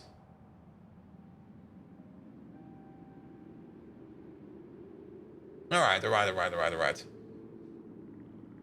Which is kind of weird if you kind of think about it, because they start off... I thought for sure that you did not need to go this deep into the queen production, especially with the honey and stuff like that, but I guess that's correct. Because if you make... Yeah, you make like 1 Arquad over there. And then you also make like 10 eggs. The Arquads you can use to put them into buildings. And then you have to go through the entire egg process. So you take the eggs, you turn them into maggots. You take the maggots, and you turn them into... nests? No, this turns into the maggots. And then you take them... then you take the maggots and morph rocks. Wait a minute. 10 caged rocks and some honey? Has this recipe always been there? This feels somehow off. No, wait, there are other recipes over here. Wait a minute. These are the recipes of the queen. Ah. But that's for more eggs. No, it's fucking confusing. It's fucking confusing. Eggs, maggots, nests. Yes, that way around. So you do turn them into nests, and then you basically turn them over here into like the queen production, where you got like a 1% chance to get a queen out of it. Which is kind of annoying, so you have to chance it for a couple times. And a 1% chance, I mean, a 1% chance is a 1% chance. After 200 crafts, you should almost guaranteed have one. But it's still a game of chance. It can be 300 crafts, 400 crafts, 500 crafts. For me, it was particularly long as well, where it took like forever to get like the first queen. And once you have the first queen, you have to be lucky that she doesn't die right away with like the recipe over here, because queens, they don't really deteriorate. They've got like a chance to die, which is a very low chance, but it can happen. And when it happens, it kind of sucks. So you kind of like run the risk a bit at the beginning in getting like your first queen, and then you hope that you make enough new egg material over here that you make a second queen. And once you got the second queen, you're most likely safe, unless you're really, really unlucky. Here we go. And that also then kind of means that you do need to figure out some kind of decent queen deployment system over here, which we have over here. And there's like this belt of queens. This is more than enough queens. I mean, we don't really need like a chest or anything like that. We just got like a full belt of queens over here. They get regurgitated over here over and over and over. Did we just lose one? The craft start... Oh, there she is. There we go. There we go. Here we go. So there's a tiny chance that all your bees die, more or less. And that's also where you have to be a little bit careful over here when you go into the third system and you go for like the arquads. Because there's this one recipe over here that looks absolutely amazing. I'm still thinking about taking it. Which is the intentional colony collapse over here. The intentional colony collapse over here triples the output of wax. The normal recipe over here takes 5 used comps and turns it into 50 wax. But with this turret, you will be making triple the amount. And then the same is true for over here for lubricant, and the same is true over here for honey. However, it comes at a significant cost. It will 5-tuple the amount of queens you need to make to keep your colonies running. Because your queens now have a 500% increase in mortality. Instead of like having like a 99.9% chance of getting your queen back, you got a 99.5% chance. And that doesn't really seem like a lot. It seems like a very inferior number. But that 500% increase can cause, like, I mean, if you think about it, if we would choose a turret, we would need to 5-tuple our queen production over here, which means we would be going up from like 3 machines over here making queens to 15. It's very much a significant increase. Now, I've definitely overbuilt these over here as well, because of course you kind of want to be a little bit more safer on your queen side, and you should always be trying to be a little bit more safer on your queen side. But yes, it will have a significant impact, which you can easily underestimate, because it's sometimes hard to understand numbers. All right. Let's get this thing on the road over here. And that's where we start over here by getting our power poles in. Here we go. And not only our power poles, also, of course, our lamps. Here we go. Here we go. You over there. You over there. And we might make a second line of this. I'm not quite sure if we want to make a second line of this yet or not. Kind of depends on how many resources we already start sinking into this thing. Overall, we're gonna have something that looks like this. Also, I thought for sure there was like water in one of these recipes. I'm not seeing it yet. We could still use that one open space over there for a water pump, but I think for now, this will be fine. Alright, let's turn you around like this, like that. Let's turn you around like this and like that. It'll be fine. Oh, that's awfully nice, Mr. Pie. Thank you so much for that. Is it correct that you have to choose which of these turrets you use and the others you can't use? Exactly. You can only choose one. Though, if you're unhappy with a choice, you do get the special toilet paper recipe. Where is that thing? There you go. You get one of these per science level of the turret reselect number 1. It's more or less the toilet paper. You get like one of these per science level starting at chemical science. And of course, once you're at space science, you get like an infinite reset select for this one. So if you're unhappy with a choice, or if you kind of think about a certain choice that will probably be good for like early game, but will be bad for late game, you could just reselect it over here. Also, if for whatever reason, the Pi devs change one of these turrets, and you've got one of them selected, and you boot into the game, then you have the option to reselect it. At least they put something like that in, because of course sometimes things get changed.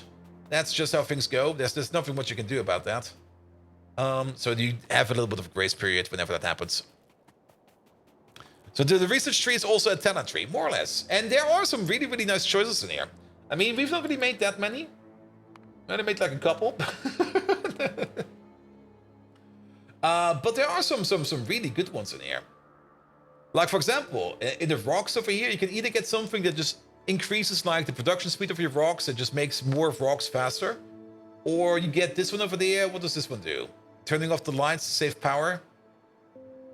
But increases productivity. So you get more or less, you reduce the speed of the farm, but you get like a productivity bonus in there, which could be nice. But we chose over here the wellness synthesis, which allows us to take cyanic acid and formic acid and turn it into ammonia. Because this was a very good source at the beginning to make ammonia. Because cyanic acid was quite easy to make most of the time. You just like get it from meat. But ammonia was always a bit tricky. Also, this allows you a somewhat nice build for things like... What's the stuff called again? Acrylic, I think? Whatever the fuck this is. Because this process over here is, I think, making a lot of cyanic acid, and this process over here also does require quite a bit of ammonia. So with this, you can just recycle your extra cyanic acid over there into ammonia, which is kind of cool. All right. So that goes into there, that goes into there. You go into there, then both of you into there. We can actually use both inputs for once. There we go. That'll be fine. That goes into there. This is going to be a physical output. There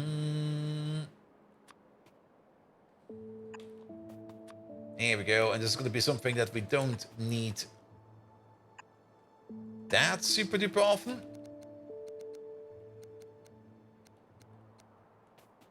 So we could just do something like this, that, this. Let's keep a little bit more of a distance over there. That. Well, let's move you down by one. Let's move you down by one. There we go. That'll be fine. Good. That will be you. We're missing this start over there. Perfect. We could still rotate these around like this if we want to, because this is then where the hot salt solution comes out. We could one-to-one these. We could also combine these up and just put them into one and the same system. So we can't really do that over there. Actually, we can not do that over there, because then we will block that input over there.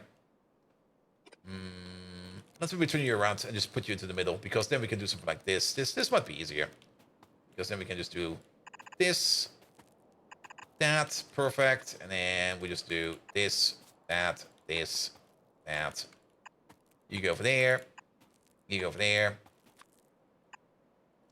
Connect them both up. Perfect. Make a copy of this thing.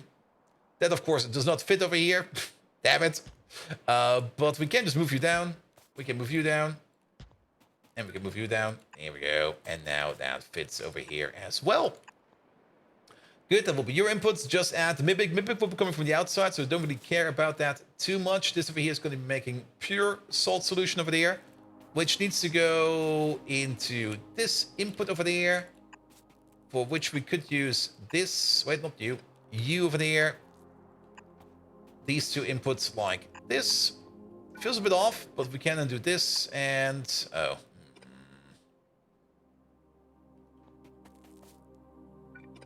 I guess we're just going to move you in a little bit. There we go. That makes this a little bit easier. Pom, pom, pom, pom, pom, pom. And then you're going to have an input like this and an input over there. We're going to figure that out one later. We're also going to have to move you around then. Actually, we didn't even make you yet. That's even better. You can be like over there. And then I guess we're going to use you like this. That'll be fine.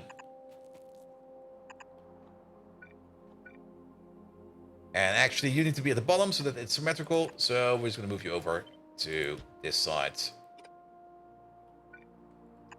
There we go. And then we can have you over there again.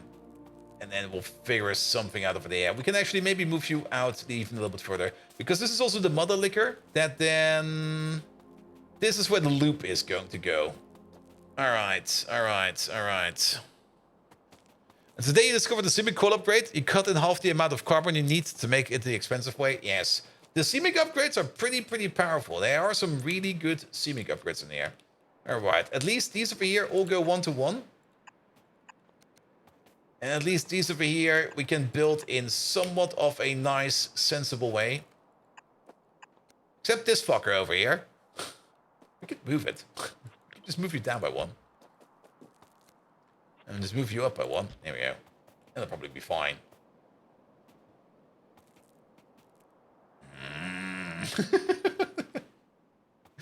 I absolutely want Factorio 2.0 for the flippable inputs. That's going to be such a great update for Factorio 2.0. The ability to flip your inputs. So you don't have these weird mirror issues anymore.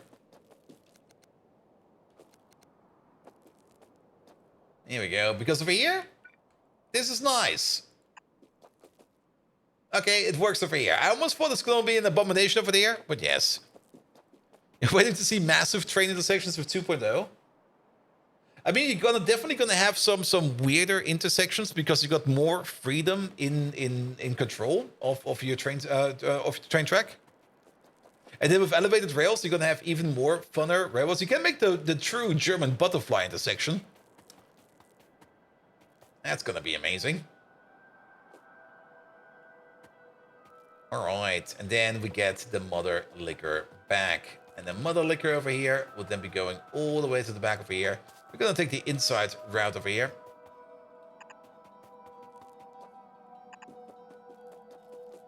All the way to the end of there.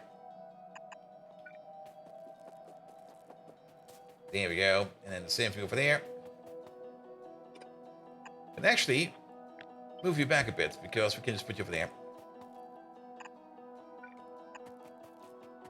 And we're gonna use the same thing over there. I was gonna think of maybe pushing this through the middle, but nah, we're just gonna push it over here. It'll be fine. There we go. There we go. All right, that's at least that loop over there complete. Just add more stuff from the top, from the side, from somewhere. Doesn't really matter.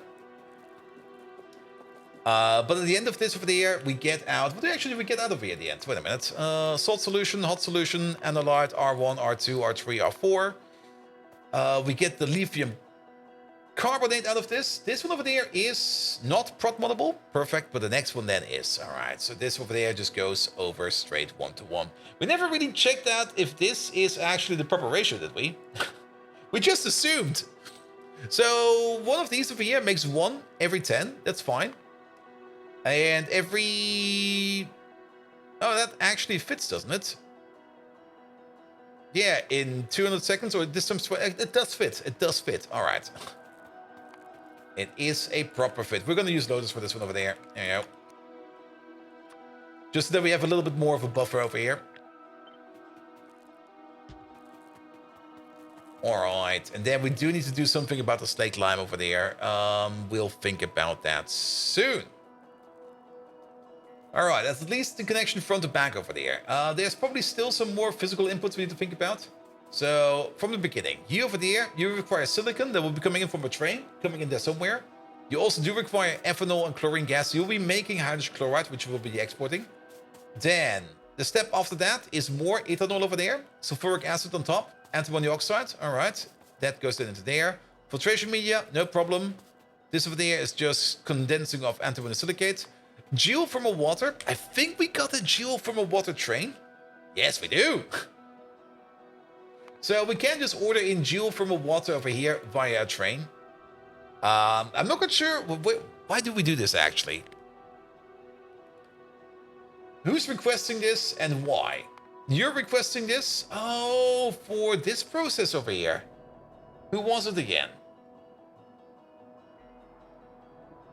The monolayer material over here somewhere requires it. You require it for the organic acid anhydride. That requires geothermal water over there to turn that into something else. Alright. That'll be fine.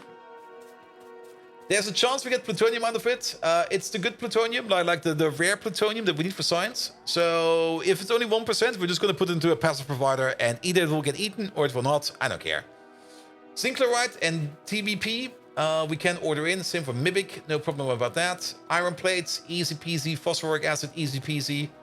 The initial model liquor over here, we do require some chromium nearby to make that initial solution.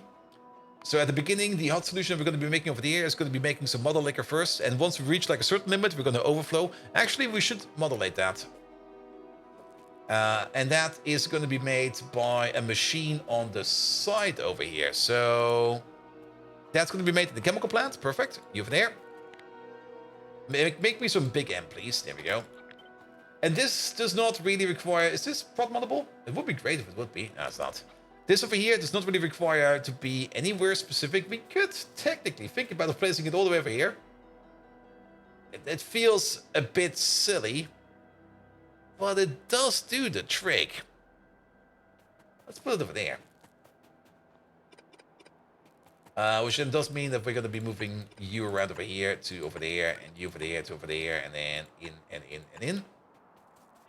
Also kind of means that we do need to stretch this one around a little bit more. Yeah, let's stretch you apart a bit. Let's take this out for a second. Put you over there for a second or something like that. I mean, this does not really need to be like this of a powerful setup, but we can just use this, right? All right, and then 1, 2, over there. And then we move you back in. Seems we kind of dropped the lamp somewhere. Which lamp is it? It was your lamp. There we go. Sure. And this is then going to be making the first mother liquor provisions. So that also kind of means that over here we need to come up with a bit of a better system.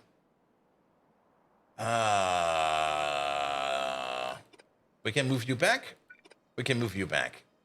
We can use overflow pipes over here to export it. All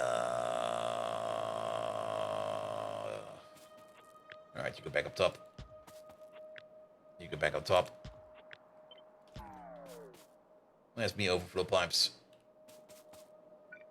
So we're only going to be pushing into this if we back up on salt solution. Everything else is going to be flushing all the way back over here, where we're going to be making the mother liquor. And that stuff is then going to come in all the way over here. Can we block this one? That is blockable. But we put in an underflow pipe and an underflow pipe, because we do want to leave some space in here for the process to spin. We might need to put the tank over here. I think it will be fine, but it might just be that we accidentally overflow that pipe if we do it like this. But for now, I think it will be fine. Good, and then you go all the way back over here. And then, of course, we're gonna need the outputs of these two over here. For this, we're actually gonna be using like a check pipe, because I don't really want to officially mix top and bottom over here.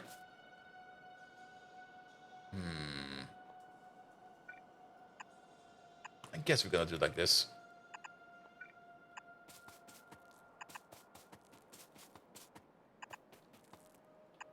There we go, and then there we go. Good, so the hot solution over here is going to be going into mother liquor production first. Mother liquor will not really back up, but this pipe over here will be filled up to 80%. Once we're up to 80% over here, then the input in these pipes over here will back up, and once it's backed up into there, it will overflow into there, and then the system will seed itself. So we don't need to worry about it. Remember, you're going to need excess salt solution for the hot one from nuclear. We're not going to get excess one. We calculated that today. Like for the lithium hydroxide, which we're turning into peroxide. Here, over here. This lithium process over here, it's stable. It's perfectly stable. We only need like a little bit of lithium peroxide over here for the reactor reaction. Because we're going to need 20 lithium peroxide over there. 20 lithium peroxide over here is going to be making 400 salt solution. 400 salt solution, 400 hot, 400 analyte, 400 R1, 400 R2, 400 R3, 400 R4. Which is going to be turned into 4 carbonate. 4 carbonate is going to be turned into 8 hydroxide. 8 hydroxide is going to be turned into 20 peroxide. 20 peroxide is going to be turned into 400 salt solution. So we're not going to lose anything over here. We just need a little bit of lithium peroxide for the process. Well, with productivity, there's no productivity steps in these, I think. I'm pretty sure there's no productivity steps in any of these.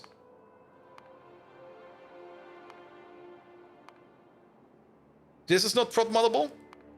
This step over there. Okay, this one is prot moddable. Alright. But this more... I mean, we're not going to be using this process over here for the nuclear power. We're definitely going to be putting prot mods over here so that we use less resources, because using less resources is going to be the desired process. But for the nuclear process, we're not going to prot mod those. It seems like a nice idea to do, but we're just not going to prot mod those. We're just going to keep them on the same cycle. But yes, the hot solution over here is prot moddable, but I think only the hot solution, because the steps in the middle over here, the analyte, the R1, the R2, the R3, the R4, these are not prot moddable. But then the step over here into lithium is prot moddable. Oh.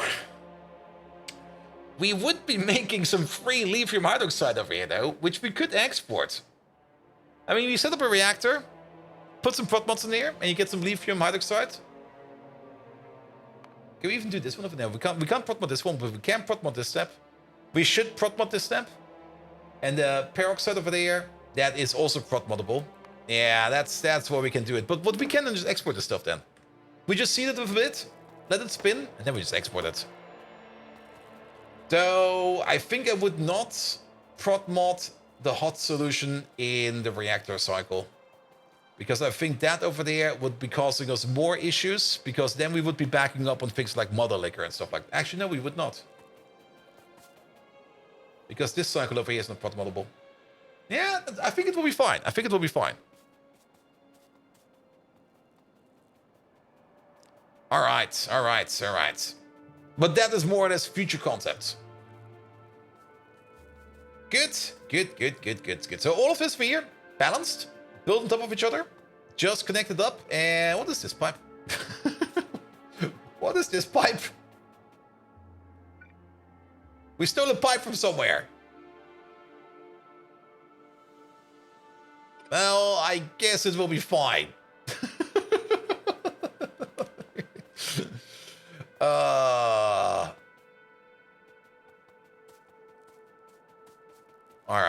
All right. And then we do need things over here like vacuum. That kind of sucks. But I think we don't really need that much vacuum. That's for the R1. That is going to be you. Wait, that's going to be you. Yeah, we need like 10 vacuum per second. I'm just going to put a suck pump on top. And even one suck pump is probably already more than enough. Suck pumps. We got some suck pumps over here. There we go. Vacuum. Do make these Mark II though. There you go. All right. And then tailing processing over there. We know how to handle tailings. That's not going to be any issue. All right. So how much are we going to get out of here at the end? So hot solution, analyte, R1, R2, R3, R4, lithium carbonate, lithium hydroxide. This thing over there is making 0.2 hydroxide per second. We got two of them, so 0.4. Crafting speed is going to be 6. 2.4. 2.4 lithium hydroxide per second. This entire thing over here. And that's still missing the slaked lime over here. Let's get that slaked lime over here under control. So we need 2,000 slaked lime over here. We are getting some limestone out of it. The limestone, we can turn that into lime. Is there? Not really. We can definitely turn that limestone over there into lime. How much limestone do we get again? We get... what is that? 0.4 per second. All right. 0.4 per second. And you over there, you eat it at a rate of 2 per second. So we're putting down one limestone cook over there to turn that back into lime. And then we can turn that lime over there into slaked lime. But we're gonna need more slaked lime over there. Like way more slaked lime. We can import lime, no problem. We got a lime maker just for that. So, what do we need? What do we need? What do we need? All the way over here, please. Bum, bum, bum, bum, bum, bum, bum, bum. Bum, bum, bum, bum, bum, bum, bum, bum. Lime, stick lime. There we go. That's where we need the water. I knew there was water somewhere. We can also prot mod this. We should prot mod this. Alright, alright. But back to you over there. So, what do you need over there? You more or less need 10 per second. Okay, that's really not a lot. That's really not a lot. We need 10 slaked lime per second. We're making 0.4 limestone per second, which we can turn into... Wait a minute. Is this lime positive? No. No, it's definitely not. It's definitely not. Because we can one-to-one turn the limestone into lime. So 80 limestone turns into 80 lime. And then we tenfold that if we want to turn that into slaked lime. Yeah, that's a tenfold. So we get 800 slaked lime out of the limestone over there. So we need another 1,200 slaked lime to top it off.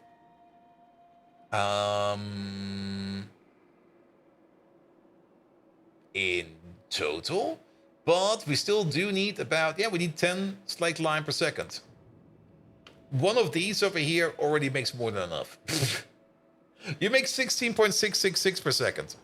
So we could put down 2 slaked lime cookers over there, 1 limestone cooker, and just top it off. It'll be fine. And the slaked lime production will be heavily moddable. Also very, very true. But that would only mean that we need less slaked lime in general. So we're gonna need 2 because we need 20. One of them makes 16. Then again, with prot mods, we might be able to compensate for that, but it'll be fine. Here we go. I knew something was off over here. Alright, we can also rotate you around. There we go. And then turning this over there. Bum, bum, bum, bum, bum, bum, bum. Oh, why do we always skip out on this at the end? There you go. Yeah, if we're running at full speed over there, it's gonna be 120 slaked lime per second, which is not a problem actually. And actually, if you think about it, yeah, we're thinking about the limestone over there. So we're making 0.4 limestone per second. Yep. And then 0.8 with 2 of these. Times 6, that's the crafting speed. So we're making 4.8 limestone per second. And to turn that back into lime, 4.8 per second. Yeah, if we just put down like 2 pressure cookers over here, cooking limestone, give them some speed modules. Is this prot moddable? Oh, it is. All right, you know what? We're just going to full speed it. It'll be fine. Hit gaff. It'll be fine. It'll be fine. Here. Actually, it feels kind of silly having like a single machine over here at the end.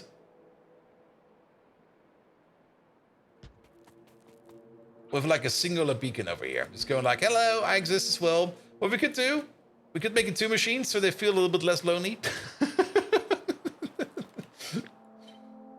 1, 2, 3, 4, 5. There we go. Also, what happened over here? There we go.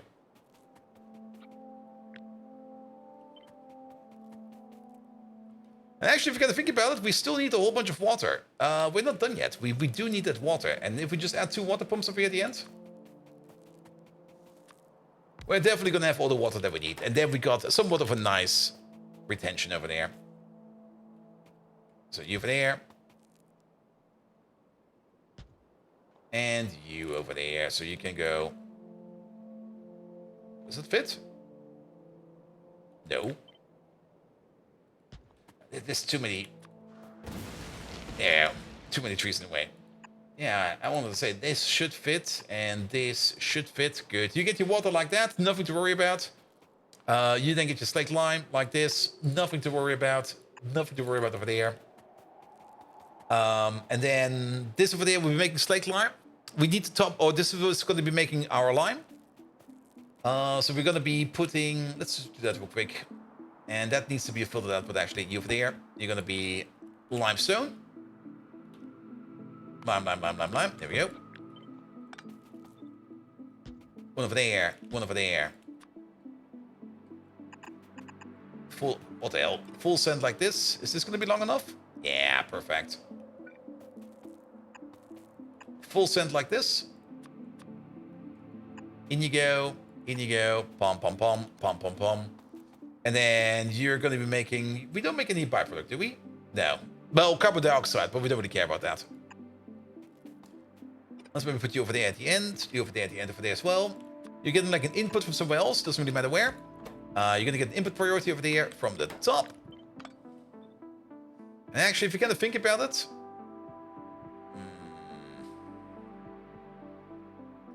We need to balance this one over there. If it's not balanced, it's going to be horrible. So let's move you over there for a second. So I think it will be fine. You know what? I think it will be fine. If we do notice that we do need to balance it, we will balance it.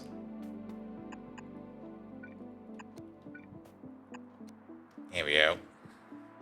And yes, input priority over there and input priority over there. So this over there will then be topping up our things from the sides. So that'll be fine. We could maybe think about balancing it over here at the end. That might do the trick for us.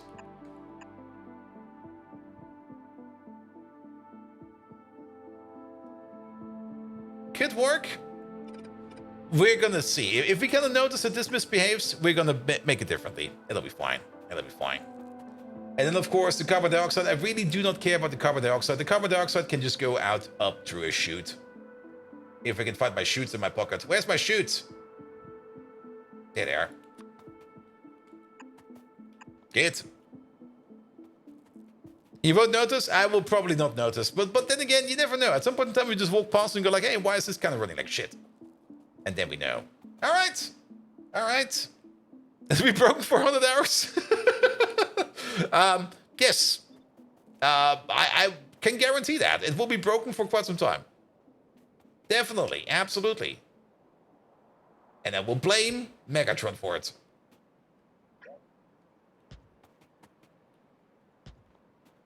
There we go. There we go. Good. And that is our lithium production line. Or at least part of the lithium production line. With the slate production in there as well. Alright, do we want 2 of those? Now that's kind of the question. We need a quick look at inputs over here. I think all the way at the beginning, the inputs are not too bad. Like, what is this over here? This over here is silicon. Silicon, we got like basically infinite. Ethanol, infinite. Chlorine, infinite.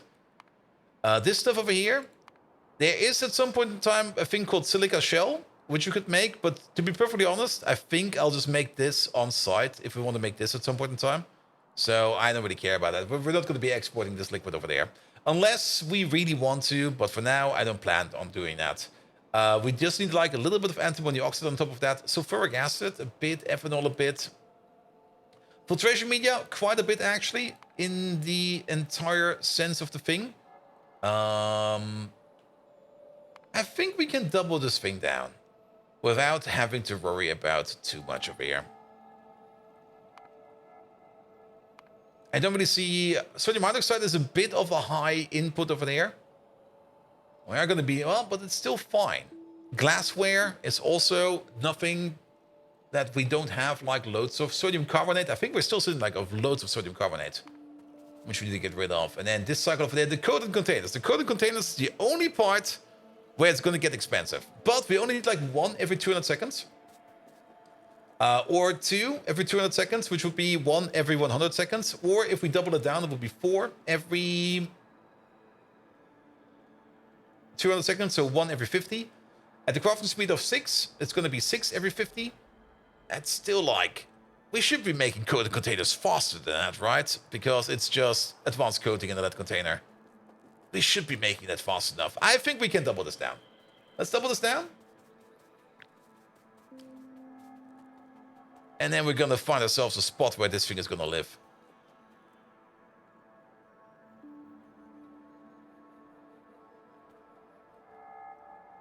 Sure. No. Nah, I think it will be fine. Okay, let's just max distance this one. There we go. All all right. This also allows us to do a couple of other quick inputs, which we're probably missing over here. Actually, if you're gonna think about it, sorry, pick this up again. Let's maybe already start building this over here appropriately, like one over there. And this monster links to nuclear fuel reprocessing? Yes. Well, yes and no.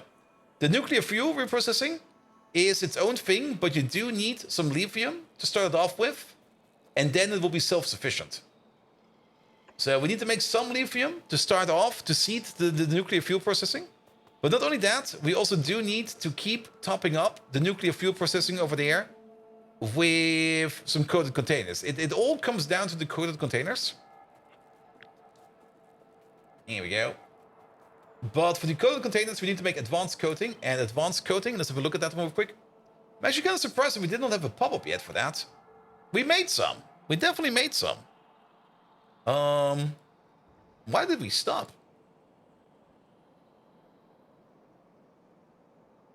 Also, why the fuck is there like a gap right over there? What the fuck, man? Don't tell me this process is like this slow. No.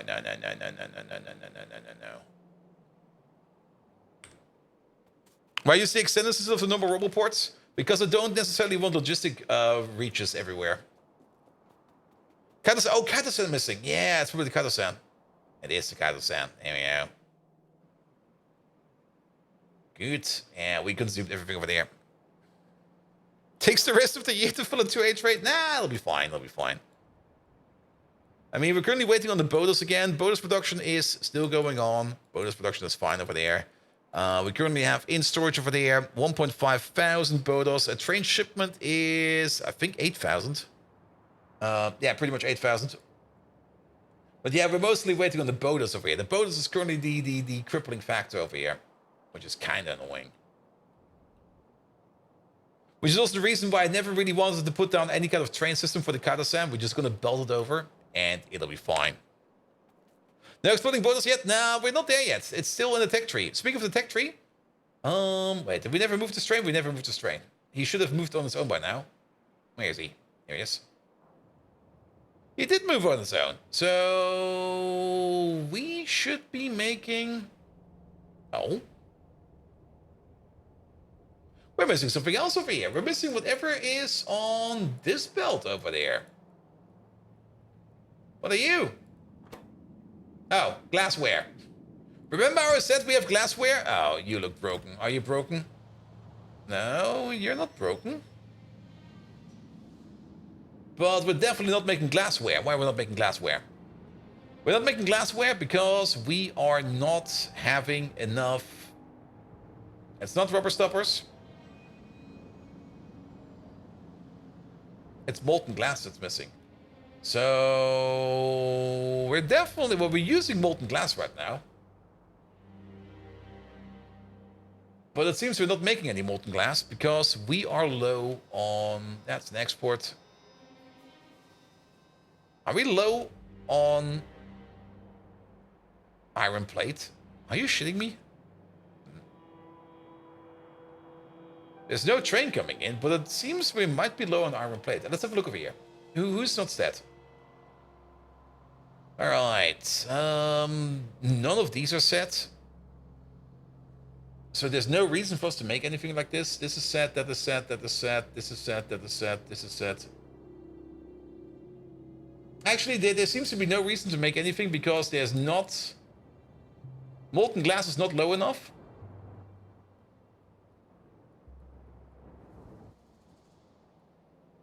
There we go, it switches on. Perfect. But then, why is the reason that we're not making any glassware over there? Oh, good God, what the fuck is this? Alright, your output... Okay, there's this... Oh, good God. There's so much in here. Oh, what the fuck did I do over here? Is the boron?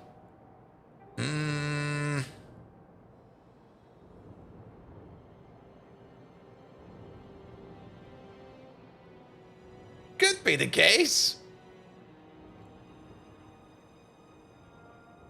I mean, we're gonna set this as any one of these is over here is set. No way there's a bug in this combinators. Definitely not. The thing is, there's probably something missing over here. So these are the products, and we definitely want to make glassware. So glassware is definitely being tripping over here. Gasoline is tripped. Cubes are tripped. This is tripped. Molten glass over here is not tripped. I think we got maybe an issue over here with the molten glass. I think the molten glass requirement over here is way too high. Now it's set over here. But it's still not going. Boron trioxide is set. Hot air. Fucking hot air. No? We got hot air in the pipes. What are you talking about?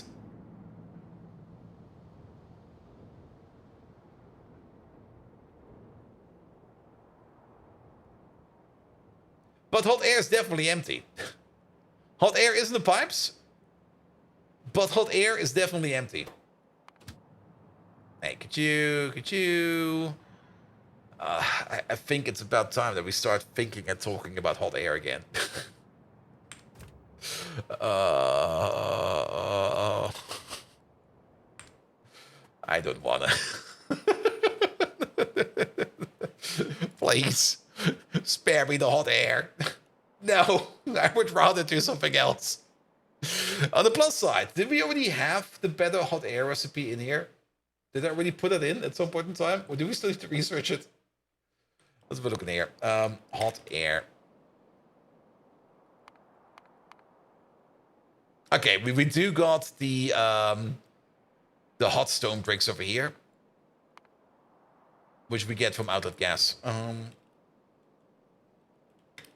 Yeah, we got this one already. All right.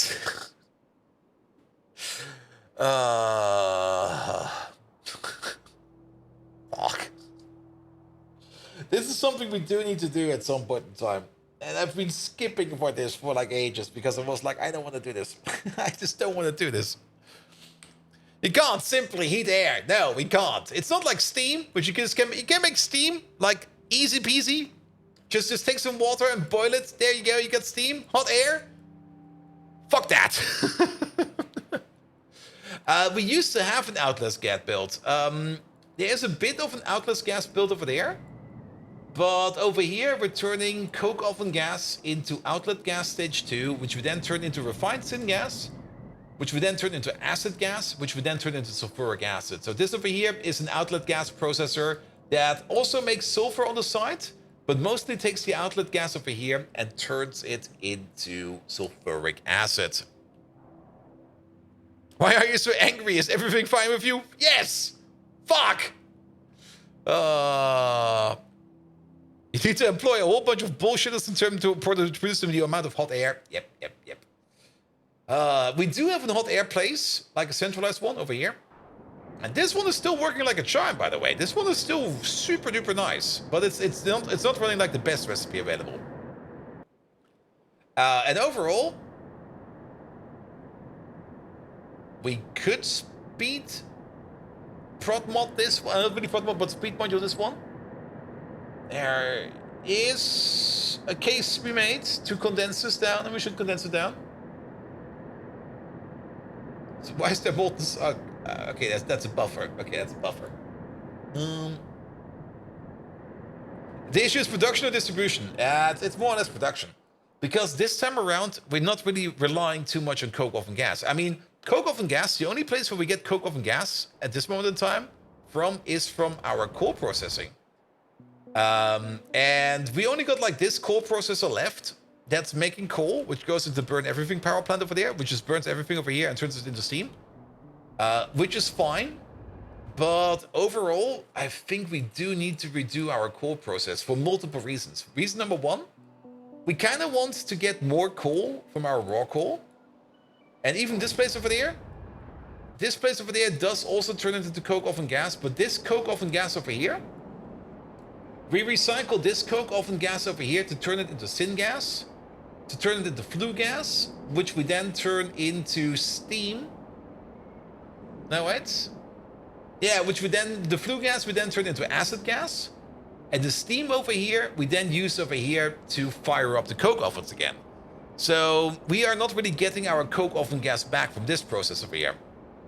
This whole process over here is coke oven gas negative, I guess it is, because or neutral in this case, because we are more or less processing all of our coke oven gas over here into acid gas, and that acid gas then again is going to be turned into sulfuric acid, which we do then over there.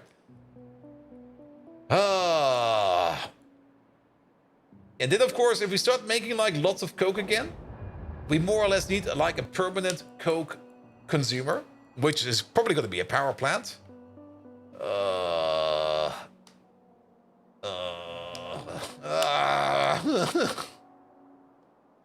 Fuck!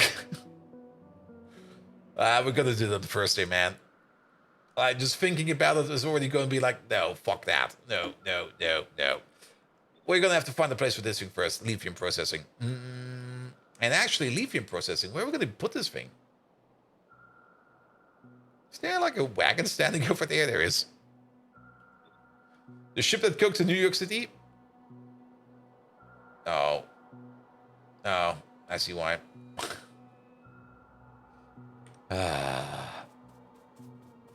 Put you down again. Take these lovely machines out because we can't rotate them. We're gonna put them back by hand afterwards. Now we can rotate it. Alright. Products that we need. I'm kind of thinking of still putting it over here. Mostly because then we could maybe put the nuclear power plant over here somewhere as well. And we got the nuclear fuel reprocessing, or the nuclear waste reprocessing over here as well.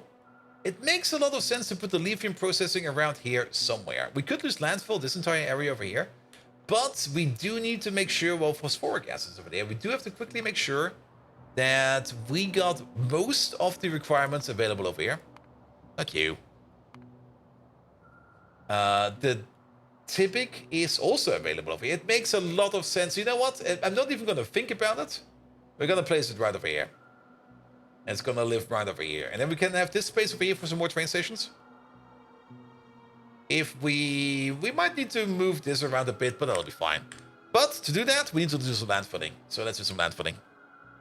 Burn with oil burners, that's the coke oven gas positive, at least for you. Yes, true. But then again, I did set up a process over there so that we can make some more acid gas, so that we can make more sulfuric acid. Because sulfuric acid is something we do need like tons of. Pyanodons requires a whole bunch of sulfuric acid. Fluids. Like on average over the last 10 hours, we need like 37,000 sulfuric acid per minute, more or less. That's a lot of sulfuric acid. That's really a lot of sulfuric acid. 37,000 per minute. And hot air 3 doesn't really consume that much outlet gas though. Yep. Yeah, we only need a little bit of it. And also we can reheat it, of course. Yeah, at about 150 per minute at prod signs for sulfuric acid. Are you playing the game all right?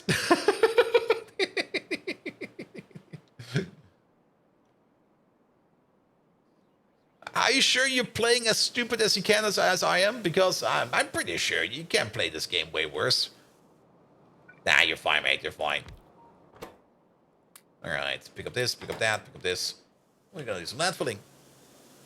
Also, don't click this button. When you're about at 150 per minute at prod signs for sulfuric acid, that is per minute.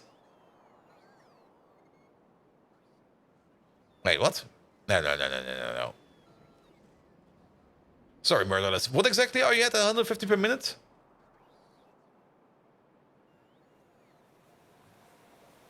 I'm kind of missing the reference. 150k maybe? Oh, okay. Yes, that makes more sense. Yes, see? Yeah, for sulfuric acid, yes, exactly. Yeah, sulfuric acid, you're gonna need a ton of it. You're gonna need a fuck ton of it. And outlet gas or coke oven gas is a good source for sulfuric acid because you get a whole bunch out of it.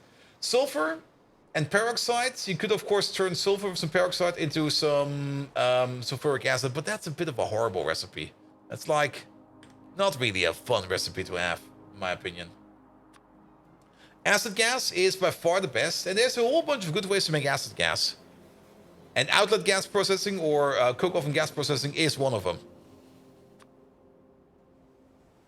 I mean, what we could do, if you kind of think about it, we don't even need to set up like a full coke processor, because we're only going to need like a little bit of coke oven gas just to top it off.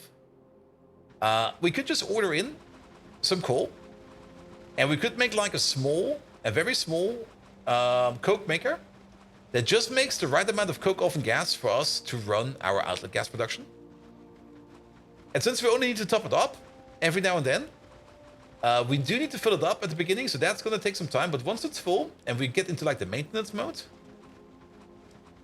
then we can just keep it running with like a small build. We don't really need to make like a full-size build. And the more I think about it, the more sense it makes, because then you have like a small-scale problem with a small localized producer that will take over all the issues that we have. And then we don't need to think about like making like a big coke plant or something like that. We're just going to make a small one. We're just going to import coal, and we're just going to turn whatever we need into coke oven gas. Whatever we do with the coke, I don't care. We could probably export it. I don't really want to waste it. Wasting it would be a literal waste. But the priority is going to be like turn it into coke oven gas, and then turn that into outlet gas. Here we go. Here we go.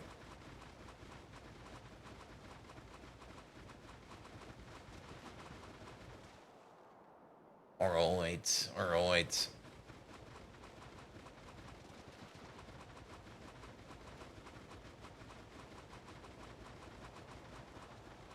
Almost done. And for Colombia friend, I would love the factory. I mean, coke is worth quite a bit. I mean, fossil fuels, the more they get like banned, the more rarer they will be, the more money you get for them.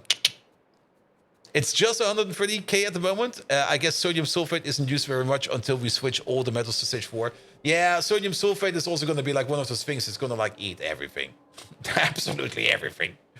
All right. I guess we're going to pop you right over here. Here's fine. I like this. And then we also don't build on these resources and we can still mine them out. All right. All right. But, oh, I got nothing in my inventory. Let's maybe landfill a little bit more, because there's definitely not enough space over here for train stations. So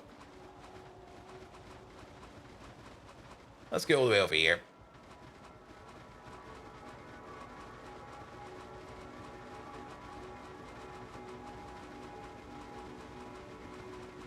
Yeah, we're slowly getting into like the big lake landfilling. Here we go. Here we go. I wonder if concrete creep is still a thing? What do you mean by concrete creep?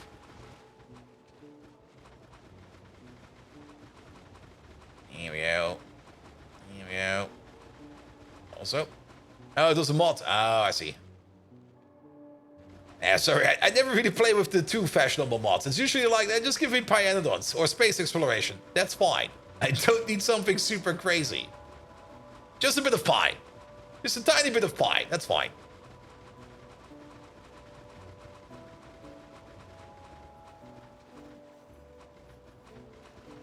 Alright, and down we go again.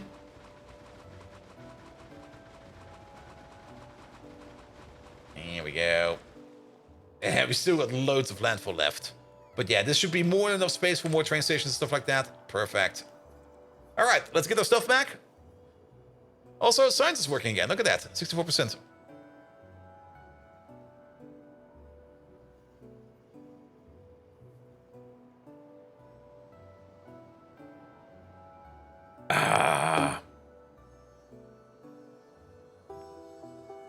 The roboports would request concrete and deposit it around them. Oof. Forever and ever? That sounds like a huge UPS train, to be perfectly honest.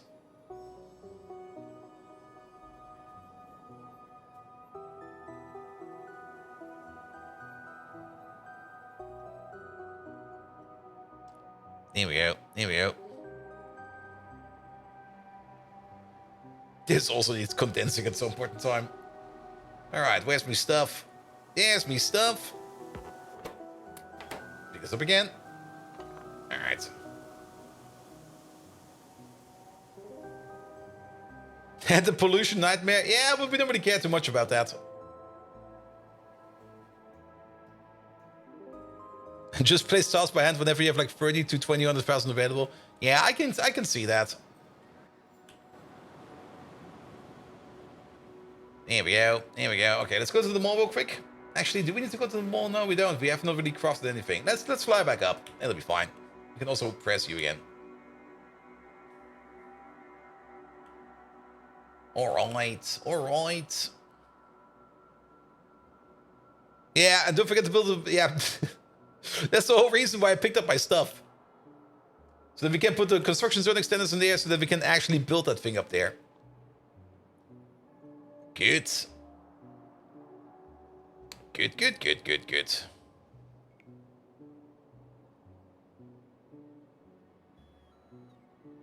There they are. Yeah, let's park you over there. Yeah, let's place like one over there. One over there. We're just going to place these very willy-nilly. There will be no rhyme or reason over here. One over there. And one over there. And then let's also connect you to the power grid.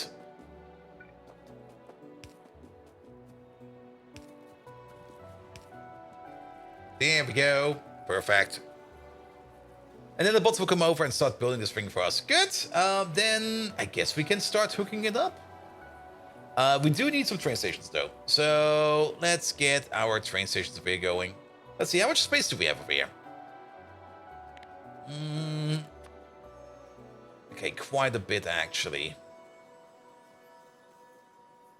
I'm kind of thinking about just getting our output in over there so we can use this as an exit. It will be a bit far over though, but then again,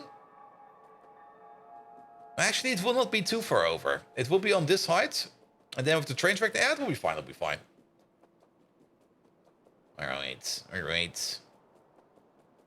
It does kind of seem that we don't have an exit down there. We only got an entrance.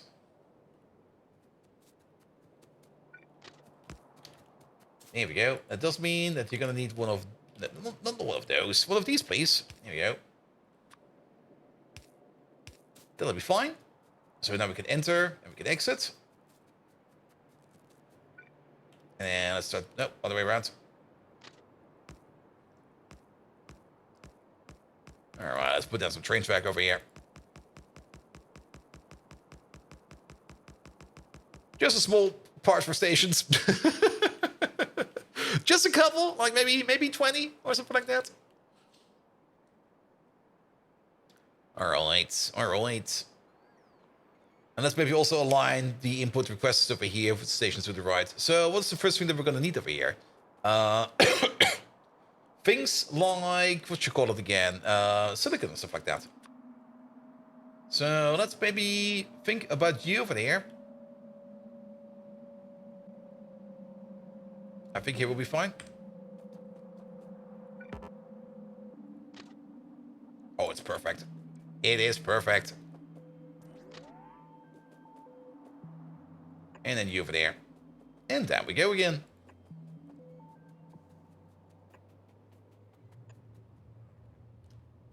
And then this will be the input over there. There we go. Perfect. And I think this is still also wide enough to house like another train station in here. That would be great, actually. Let's just have... Ooh. Yeah, that's definitely going to be wide enough for some more train stations over here. If we need something more random over there or something small, we can still put something over there. You just made a bot that links Twitch chats to the game, to the in-the-game console. You're so excited to stream with it. Ooh, that sounds like a lot of fun. I mean, yeah, that's more or less just like, I mean, you just hook up via the Twitch API to the chat, and then you just post it locally into your own client. That's like a fun little mod.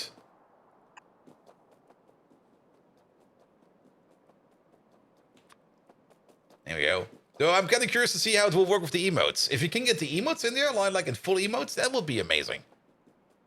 But I guess in the first stage it's mostly going to be like set game speed 0.1. Would that would be possible, right? So long as users can't randomly run commands in your game, yep. /C game lose or something like that, or kill, spawn nuke. Pretty much, you just have a little Go script running on your PC and you're using IRC and a Factorio Archon. Yep. And that's pretty much how you would do it. And everything in chat is inside of a raw string, so no commands. Yeah, small but fun project. Sounds like a lot of fun. All right.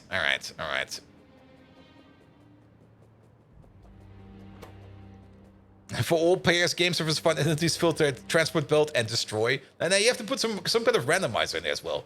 All right, we need silicon, we need chlorine gas. Actually, chlorine gas. Wait a minute, wait. We got chlorine gas over here somewhere. Here we go, it's right over here. We got some chlorine gas available. So, nobody's providing it yet at the moment. I think we might have a bit of a chlorine gas making issue. We used to get most of our chlorine gas over here from recycling guts. But currently we have a bit of an issue that we're kind of backed up by brains. Now, I'm very happy that science is running again, because that should mean that we are consuming brains again. And I guess then we will hopefully be coming out of this slump of lack of brains, or too many brains in this case. Good. Yeah, the thing that's mostly missing over here is actually Pyanodons Pack 2. Good. Speaking of Pyanodons Pack 2, let's have a quick look at you. Yeah, you're still making stuff? Perfect. Nothing to worry about. Alright, but then the only thing we need to bring is ethanol. Wait a minute, ethanol. That's peroxide. That's glass. That's provided down there. Okay, we definitely don't have any schnapps over here. I don't think there's any schnapps being requested over here. I think there might be Mimic over here that we need. Yeah, it's over here. But we could bring it over here. But let's bring the schnapps in first. So we're gonna need a liquid requester. Here we go, put you over there. To get the emotes working, you would have to obtain all of the Twitch emotes and then get them in the game as a mod with a sprite. Oh yeah, that's true. You probably can't do that on the fly. Though, can't you just load random PNGs in Factorio? Is that not an option?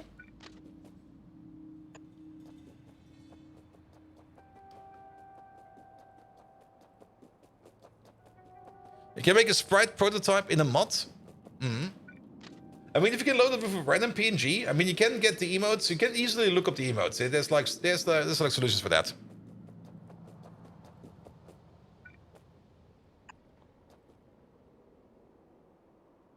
Yeah, we should also put on a robot builder.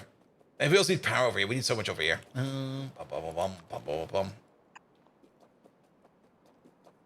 Rich text lets you render sprites. So you could get all of the Twitch default emotes and get them in. Yeah, I mean, the default emotes will not be too many, but then, I mean, the magic will be the custom emotes, of course. But yeah, I get it. I mean, Factorio is also one of those games that are made quite well, and they do the thing that they do preload everything, and they never load anything on the fly. So that's pretty good. For example, yeah, the image item iron plate. Yeah, that could work. That could definitely work.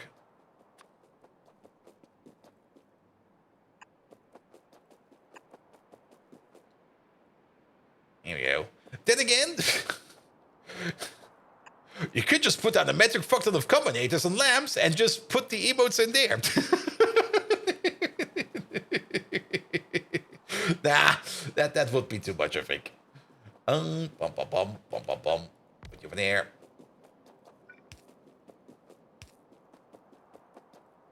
Here we go. You get the power. We also need something at the ass end over there.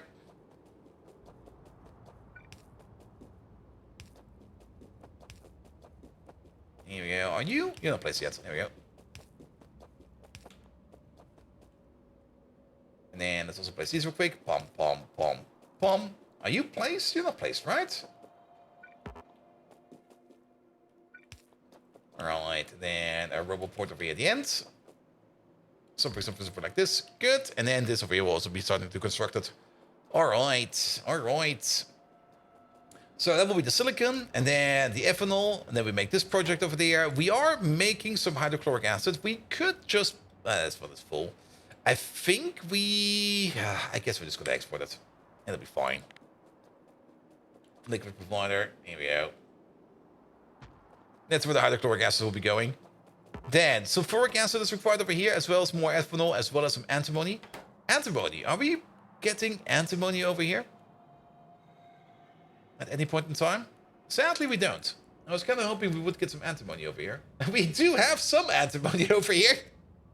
But I think that was like a misorder of something that we actually don't need over here. And now we got like, same for the aluminum over there.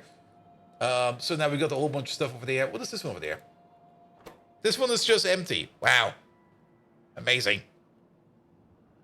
All right. So I guess we're just going to be ordering in some antimony. It'll be fine. Antimony, please.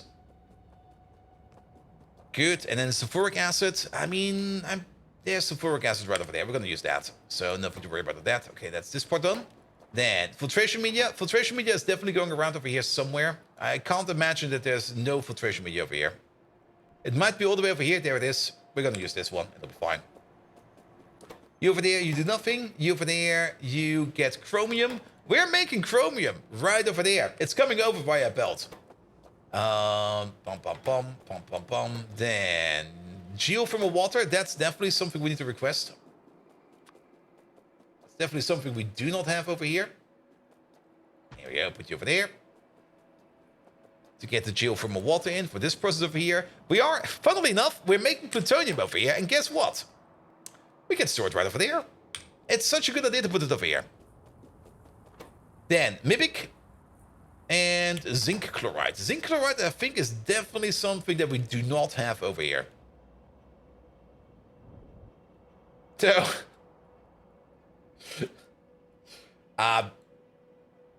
do we have a zinc chloride maker? A good one? We got this one over here.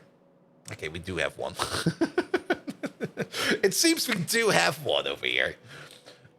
It's sitting all the way down here for whatever reason. I guess we're going to use that one. I was kind of thinking that we could maybe bring in or make the zinc chloride on site yet again. But I think we're just going to bring it in like this. It'll be fine. So bring me some zinc chloride. It'll be fine.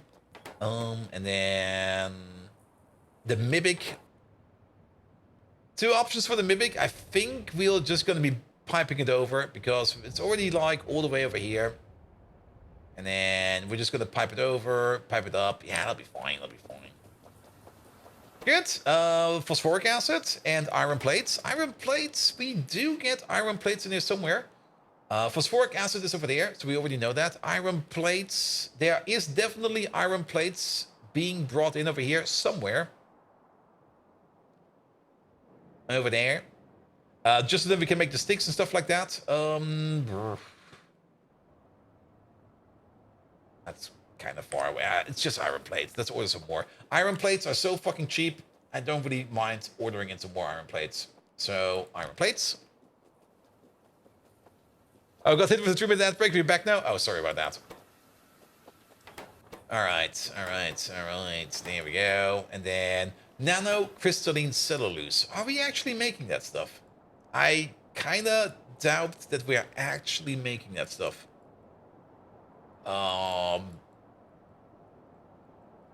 That might be a bit of a side build we need to do. I definitely want to bring it in. Let's have a look in here real quick. Nano ads. Wait. Maybe not in caps. Not Bano. Nano. Nah. Oh, wait. Wait. Where the fuck are you? There you are. Nanocrystalline cellulose. We got it.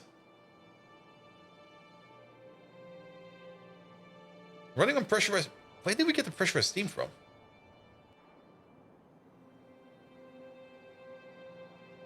Do we have a train for that? Don't tell me it's coming from this... It's coming from this power plant.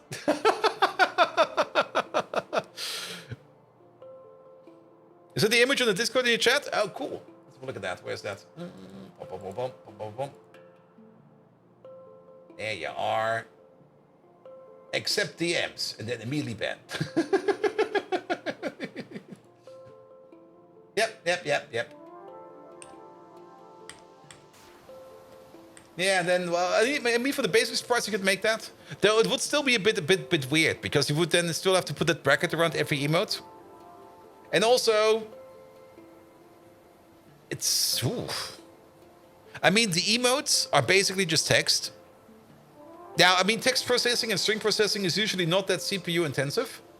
But practically, you would need to figure out a way to scan every string dump for things that could be an emote.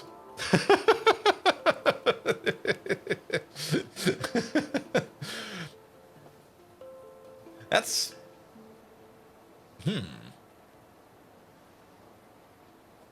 I mean, if you only do it for like the basic emotes, well, but the basic emotes don't have a prefix. Oh, that could be troublesome actually if you're not careful. You could do some text processing to turn emotes into rich text and end up with an easily read. So for global map of all the emote names and do string matching, yeah, it should not be too bad.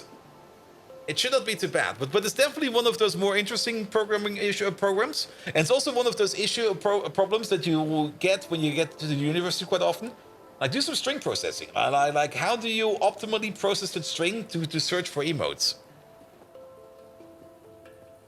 I mean, there's definitely some good ways of doing that, but it's quite easy to implement that in a horrible way. Let's put it like that.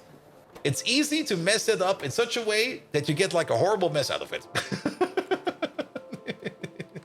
All right. There we go. That's going to be the crystalline stuff. Filtration media we already have. This thing does nothing. Sodium hydroxide. Do we have sodium hydroxide over here? Yep, right over there. Perfect. Oh. Really? How did this happen? Was it just out of range? One moment, please.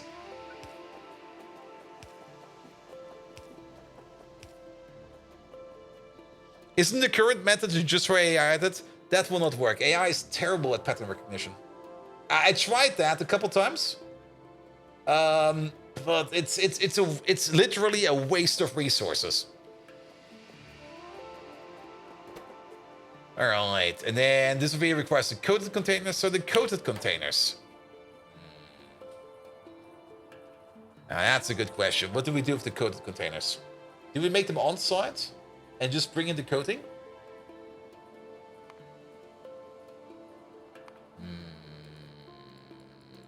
I mean, we are making containers over there. We could also think about making coated containers over here, but just extending this over here a little bit and then bring them over via train. Coated and it does kind of make sense to centralize the coated containers. Because these do have not that many usages, but there are like a couple going around for the fuel rods. And actually, if you kind of think about it, yeah, we definitely want to either bring the coated containers in via a train or make them on site. Either is fine.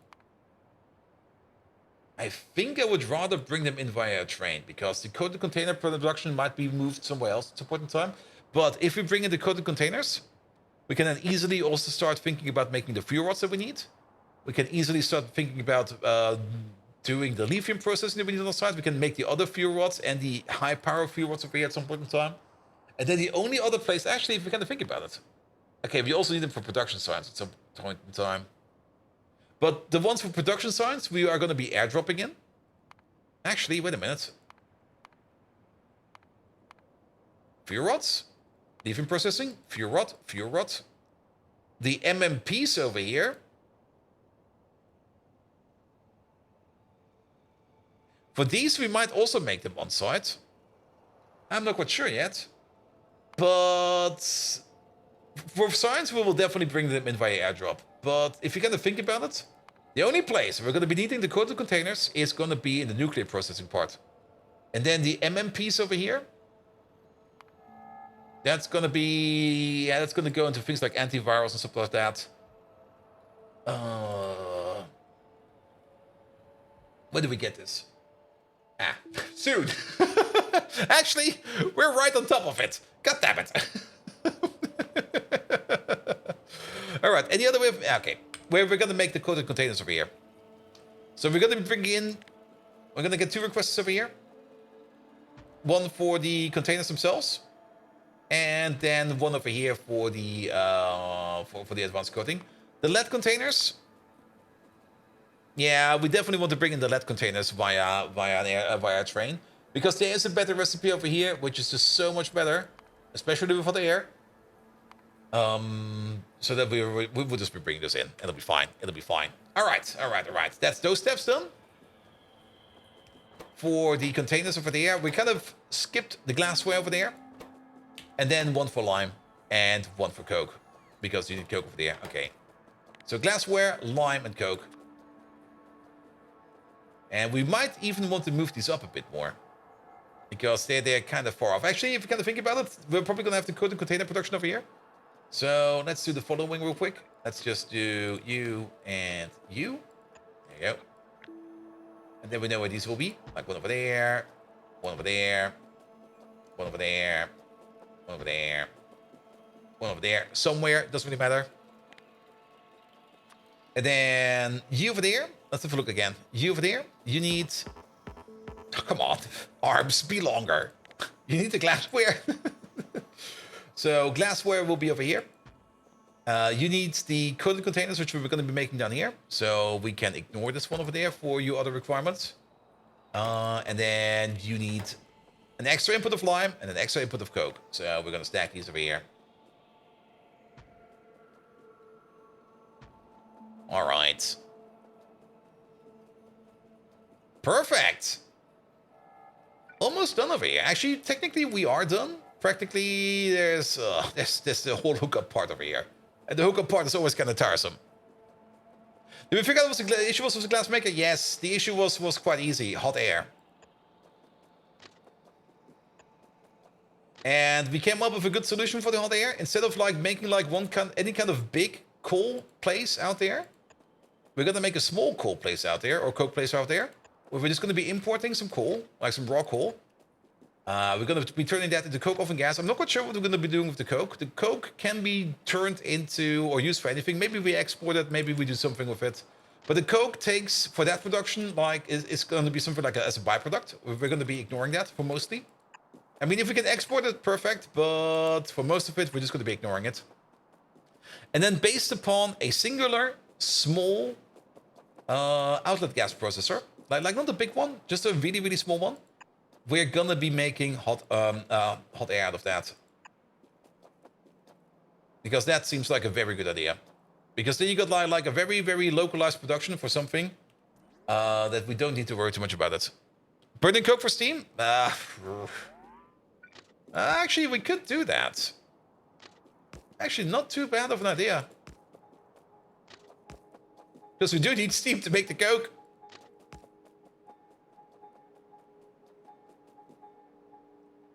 Here we go.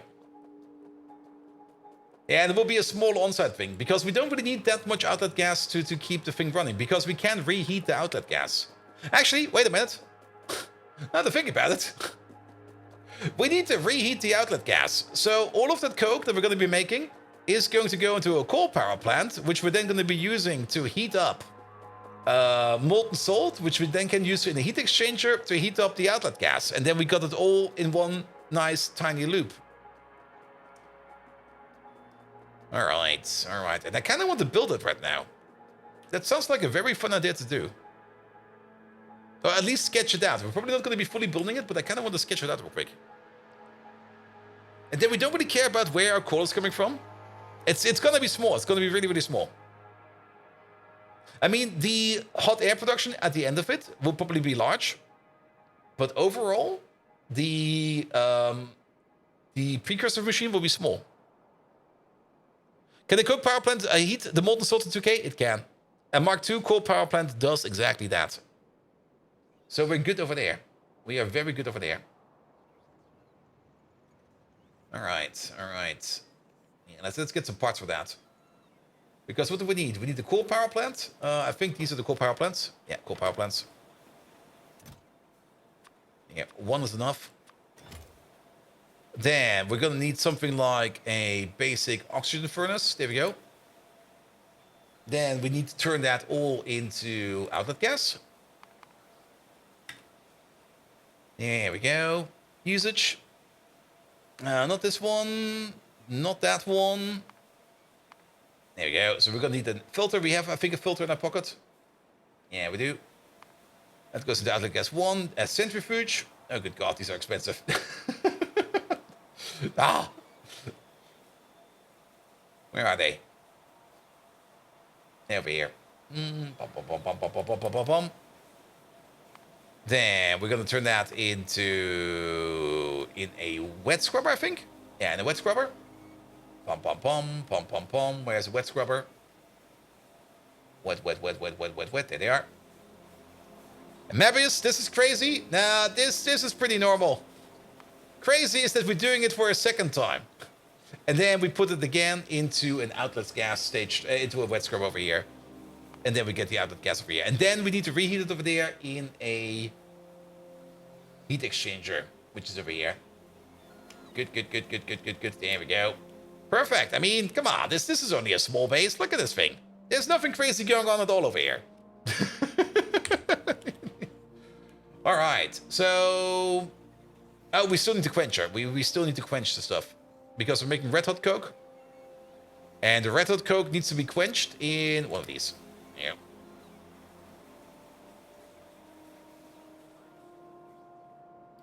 Perfect. I still kind of dislike it that we have hot air in the train, but I guess that's how it's going to work. Is this the last process for hot air at least? Yes, it is. Ah, wait, I forgot the most important.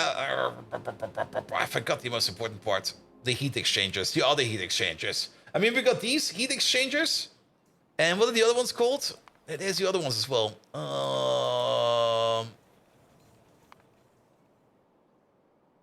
These over here, the regenerative heat exchangers. They're different. That's a completely different thing.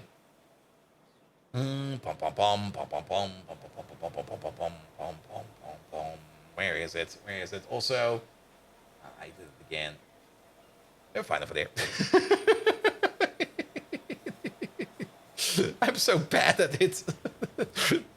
I will do better. Impressed by the effort in building the space and Factorio's performance? Yep. I mean, at the moment, we're running a little bit of an issue. The UPS over here are usually sitting at 60.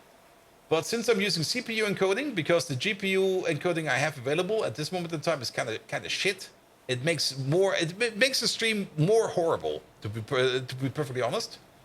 So we're using CPU encoding, and the CPU encoding is sadly also impacting the overall performance.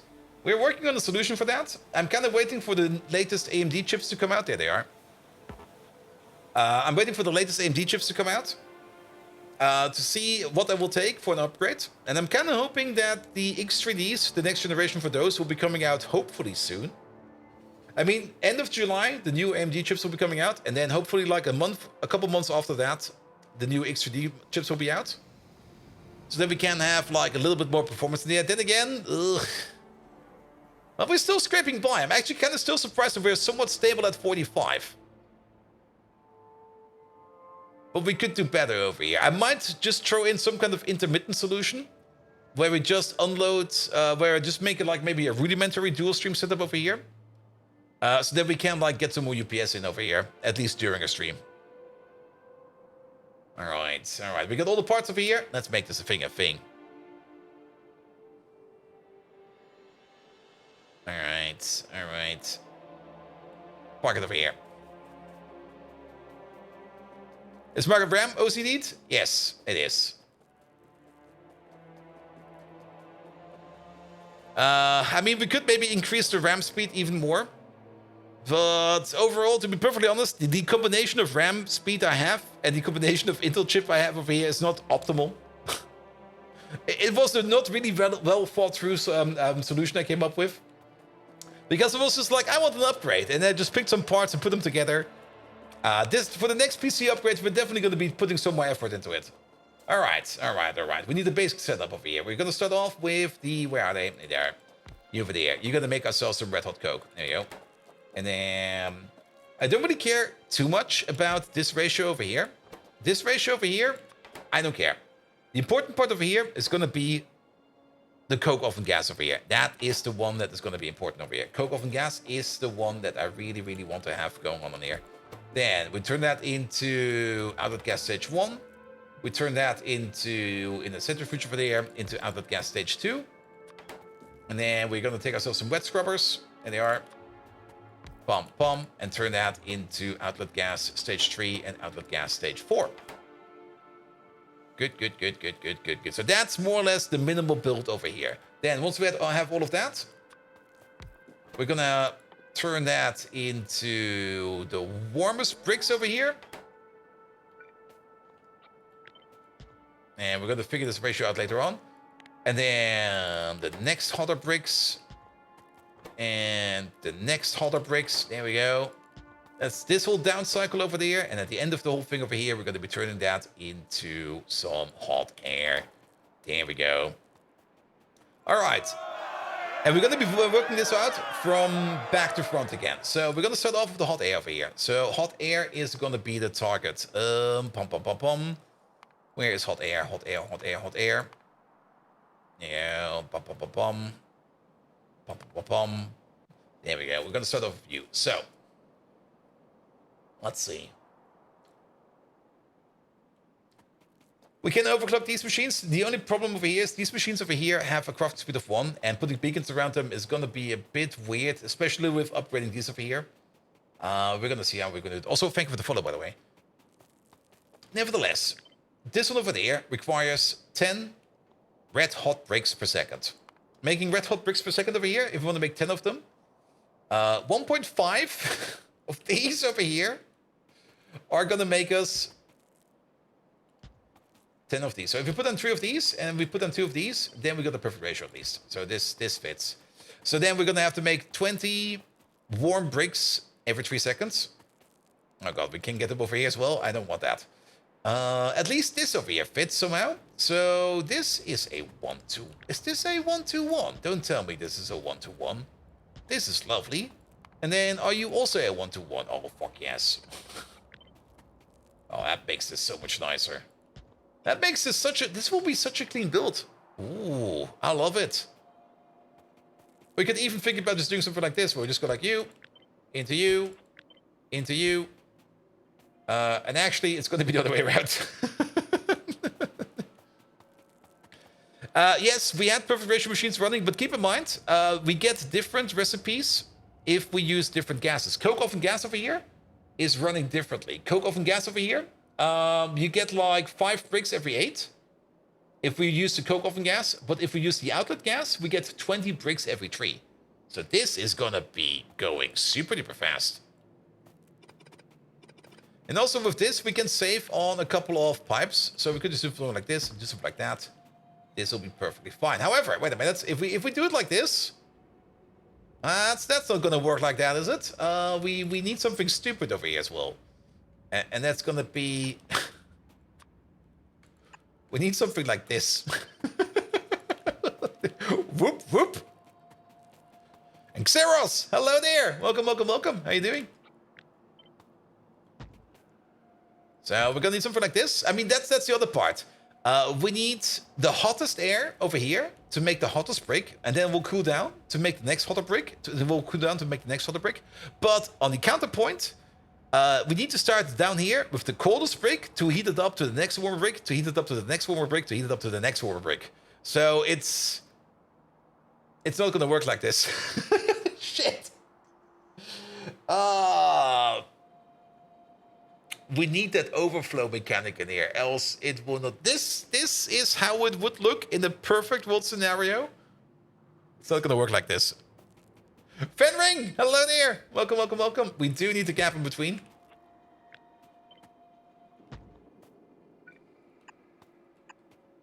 Because we do need to top these up.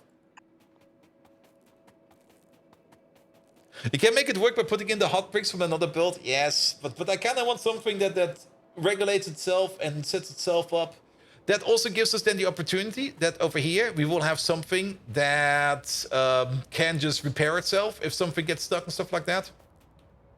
It's not going to be too bad. I mean, we can just connect these over here all together. It's actually going to be pretty fine if you kind of think about it. There we go. And just make a full connection like this. There we go. You over there. You over there. Bum, bum, bum. All right, and now all fully connected. We're gonna need like an underflow valve in a couple of these. Not over here though. Not over there. And actually also not over here. Because this thing over there is just gonna move over. And then we can get in over there.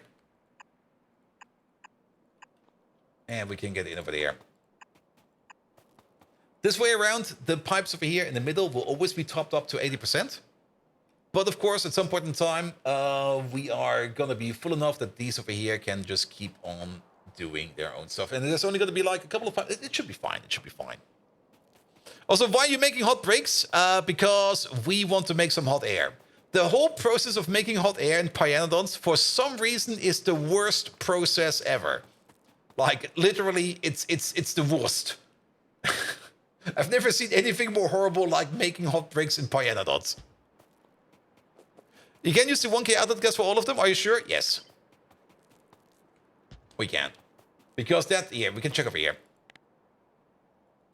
It needs over here outlet gas that's at least of a temperature of higher than 500 degrees. If we start off over here with 1000 degrees, then it will also be true for this one. It will also be true for this one. And then, of course, once we start the process up, once the bricks start to cycle through, then we start to use, then we start to make over here the colder gas, which is still going to be enough for over here. And then this process over here should take over. It might be a good idea to put a tank over here to regulate this a little bit more accurately, because that 80% underflow over here is actually a bit too much in my opinion. What we could do is maybe use a check valve and a pump for that.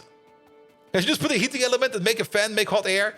I mean, for some reason, making steam, you can just take an electrical boiler, you throw some water in it, and boom, you get steam. Hot air. No. Fuck that. Also, we're gonna have all of this in front of that as well. I mean, our old hot air maker is currently sitting over here. This whole thing over here, that whole thing over there, that's making hot air. This whole thing is our hot air making machine. Our current hot air making machine. We want to replace this with a more sophisticated, more advanced, more better, faster than before machine that will replace this entire thing over there. Use a 20k tank for a tank in each step. Yeah, maybe using a tank might be actually also a good idea.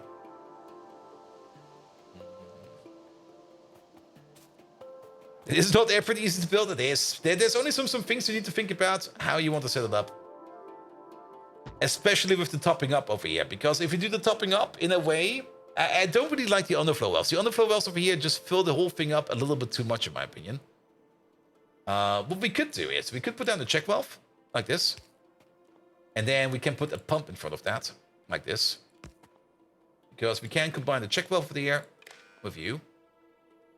And then we're only going to open up this thing over here. I never used a check valve before. Is stuff going to sit in there? This is going to be terrible. This is going to be an open relay. If you kind of think about it. Because everything in there is going to flush into there. And then this valve will be empty. And then the pump will be like, oh, the valve is empty. Push more stuff in. No, this is horrible. This is shit. That is pure shit. I think we just need to put down a tank. And a singular tank will be fine. Like, just put like one of these over there. In between. With a pump in front of it. There you go. Good. And then we're just going to do something like here. If everything over there is less than, say, 500. It really needs not a lot. Then it'll be fine. There you go. You did mine with a direct connection from one exchange to the next step without connecting the pipes side by side. It works pretty well with fluid loss. Yeah, fluid loss is also a thing you need to think about a bit because rounding errors, at least in Factorio 2.0, are still a thing. 1.0, I mean, or 1.1 is still a thing. In Factorio 2.0, rounding errors will no longer be an issue, but we still have to live with rounding errors. And rounding errors are gonna cost us... The rounding errors can break this build. That's the other reason why we want to be a little bit more careful over here. But we only want like one of these over here. So we're gonna do this and that. There we go. So this over there will be the buffer. This over here will just balance itself out. This will slowly fill up. So yes. So you have to use hot air to heat up bricks 3 times. Nah, it's a bit different. We're gonna be using outlet gas over here. So we got a coke machine over there. This machine over here takes in coal, steam, and turns it into red hot coke, as well as some coke oven gas. The red hot coke over there, we then turn into coke and some coal dust, as well as some steam. And then we take the outlet gas over there, and we turn that into, or the coke oven gas, we turn that into outlet gas stage 1, and then we turn the stage 1 into stage 2, stage 2 into stage 3, stage 3 into stage 4.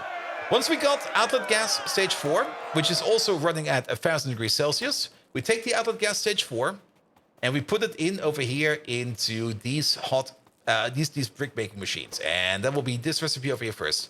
This one over here takes a warmer stone brick, an outlet gas stage 4 at least 1000 degrees, and turns that into a hot stone brick. It will also make you outlet gas stage 4 at a lower temperature. However, then you need to take, to make the warmer brick, you're gonna need to make a warm stone brick with at least outlet gas stage 4 at least 750 degrees Celsius to make the warmer stone bricks, but then you get outlet gas stage 4 at 500 degrees back, and you still need to make the warm stones. For the warm stones, there we go. You're gonna use over here outlet gas stage 4 at least 500 degrees, which you get from the previous process, to turn cold bricks or normal stone bricks into warm stone bricks, and then you get outlet gas stage 4 at 250 degrees Celsius. So basically, the outlet gas temperature over here goes down, the brick temperature over here goes up. So it's 2 processes that go against each other, which is fine. Let's also move you away for a bit. And once we get to the hottest brick over here, we then take the hottest bricks over here and we rush some cold air over them, and we turn the cold air to hot air. And then at the end over here, the outlet gas that's sitting at 250 degrees Celsius, we're going to take that, we're going to put it in a heat exchanger, and we're going to reheat it. There's a recipe over here that takes 100 outlet gas stage 4 at less than 500 degrees. We get 250, so we're going to be fine over there. Combine it with some hot molten salt, and we get almost all of our outlet gas back at 1000 degrees, and we get all of our salt back. So this one over there will be reheating the outlet gas that we get over here at the end, and then we're going to be topping it up again at the top. Can you detect the liquid temperature? Sadly, we cannot. But this over here will be fine. This over here will do the trick. Also, temperatures will mix. So if you... I mean, detecting the temperature is one thing you can do, but temperatures will just mix. Yeah. I'm not quite sure if we still have something out here that is using mixed temperatures. I think we don't have that anymore. But temperatures will just mix. Here we go. Here we go. What the fuck went on over here? Oh, I see. Bum, bum, bum, bum, bum, bum.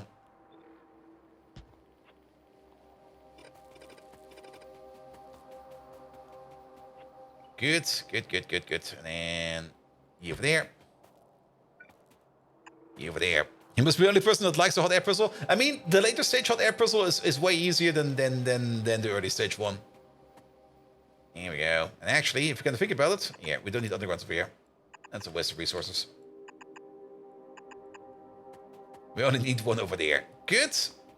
All right, so 1000 degrees goes in over there, which we can also put in a little bit over here, which you can also put in a little bit over here, just to kickstart the process and to keep this level topped up. This will then lock itself off after some point in time, because then these will take over. And then we're going to be fine. One gas power plant? No, we kind of noticed something at some point in time. That for the gas power, there we go. You can run gas power plant Mark 1 with the 2000 degree recipe. At some point in time, I had the idea that the power plants Mark 1 can only make the Mark 1 power, but that's only true for things like the coal power plant or the biomass power plant. The biomass power plant and the coal power plant both have like a recipe that's locked for their respective tier. The gas power plant as well as the oil power plant are available for every kind of power plant. Would be cool if you could detect detect the temperature. You could use the fluid mixing to achieve the desired temperature with some maths. Yeah, but you don't need that. You just don't need that. It's already made in a way that you don't need to worry about that. I mean, keep in mind, this over here makes 750 degrees Celsius outlet gas. This over here requires 750. And then this over here makes 500. This requires 500. And then this makes 250. And then 250 goes to here, goes back into 1,000, and then you're fine. But you like having excuses to make use of combinators? Oh, then you're going to love this. Where is it? Let's find one of these. More like this one over there. We do use combinators quite a bit in the space. Because these beacons over here, they're kind of expensive. Every beacon over here eats 300 megawatts. And for example, this build over here, which currently is off, is sitting at 12 beacons.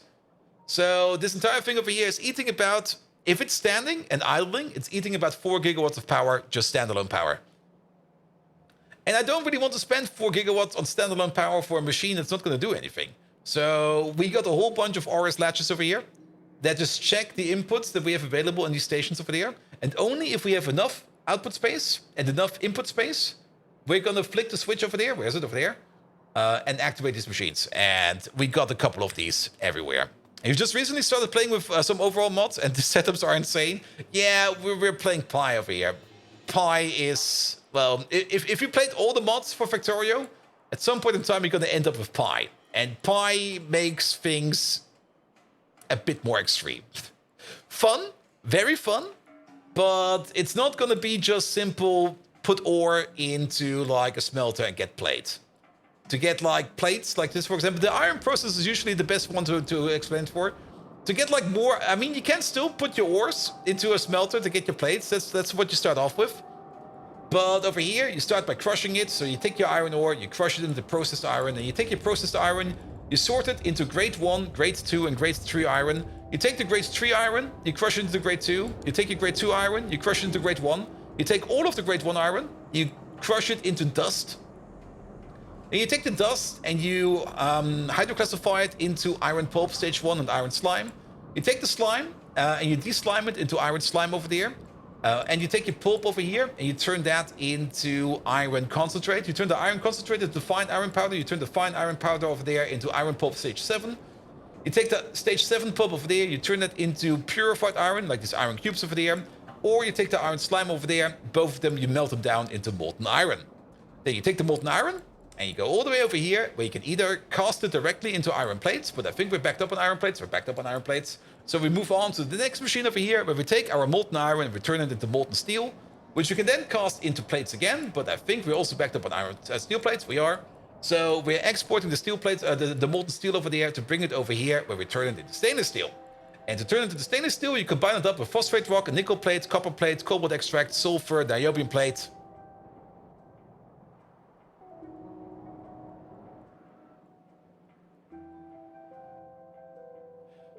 Ferrochrome? Why is ferrochrome not working? We're gonna have a look at that soon. And then you turn that into stainless steel. Then you can take your stainless steel again, your molten stainless steel, by the way, and turn that into stainless steel ingots, of which I think we also have enough. Let's have a look over here real quick. Where are they? There they are. Yeah, we got 69,000. Nice. Which means that the molten stainless steel over here can be moved over here, where we combine the molten stainless steel over here with titanium plate, vanadium pentoxide, cobalt oxide, I think it is, silicon, molybdenum plate, and niobium to turn that into super steel, molten super steel. And then we take the molten super steel over there, we combine it up again with aramid fiber, sand cast, hot air to turn that into super steel ingots. But super steel ingots, we got 43,000 over there as well. There we go. And you curious about the playtime? No worries. Where is it? Here we go. Just a small 1,500 hours.